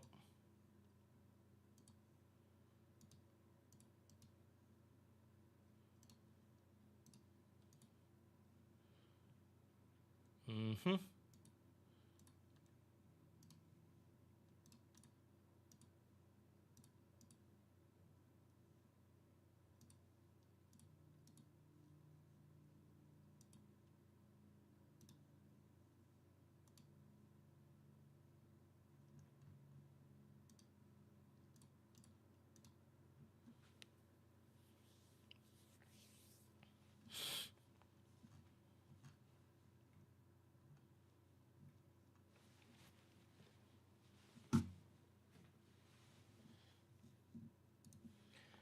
Okay, so things to note.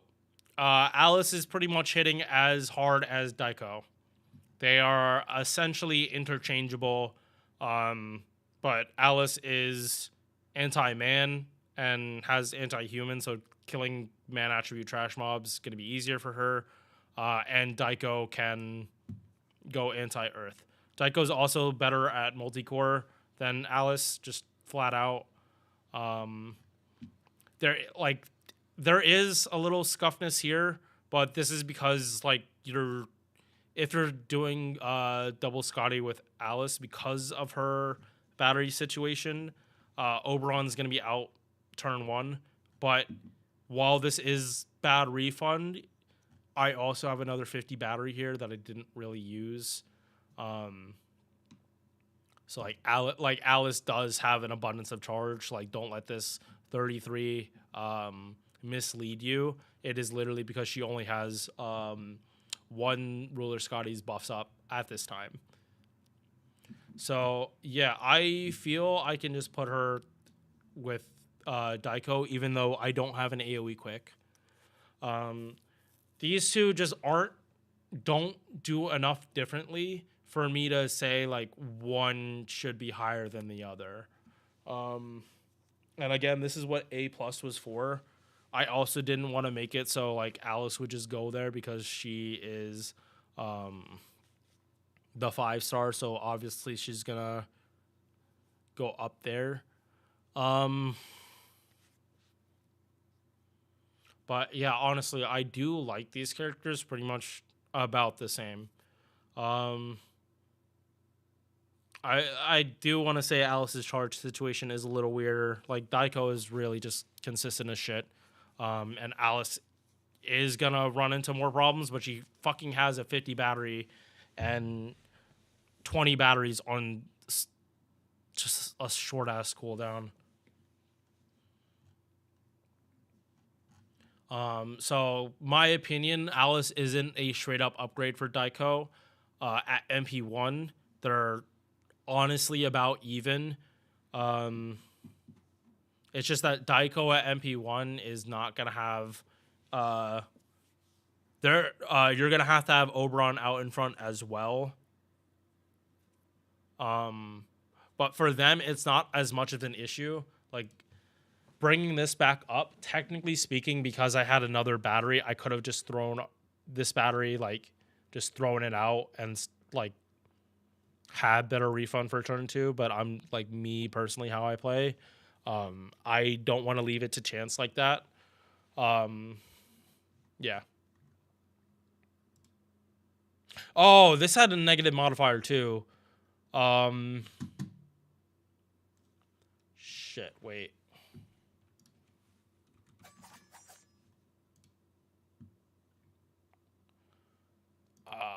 Sky. So she was neutral. And Alice was negative.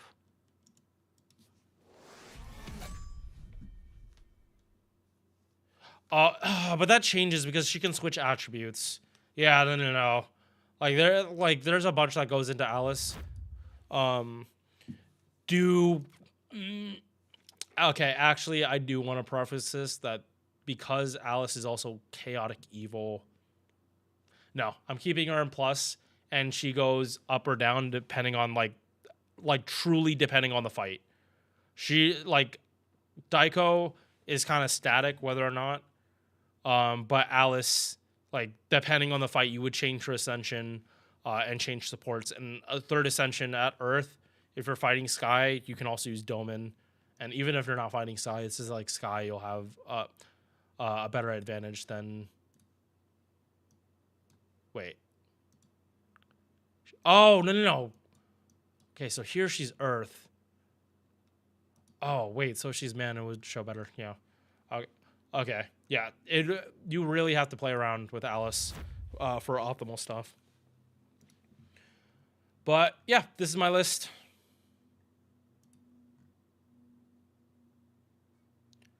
I'm hoping this looks different than it did last time. I know C&D, again, not filled in, but I don't think there are that many C&D tier 4 stars. Because none of these casters are deep. Like, most of these casters aren't DPSs. Like, if Lily was supposed to also had a damaging MP, definitely she would be in D. But she doesn't. So yeah, I don't think this is gonna let me save. Yeah, it's not. I'm just gonna have to remake these lists later. Yeah, so hope you guys enjoyed. I managed to sit through this one.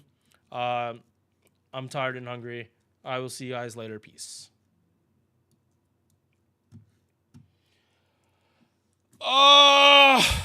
Okay. We're done. We are done. All right. I'm going to end the YouTube stream here. It's been up for too long, and it's harder to edit if something went wrong. So end this here.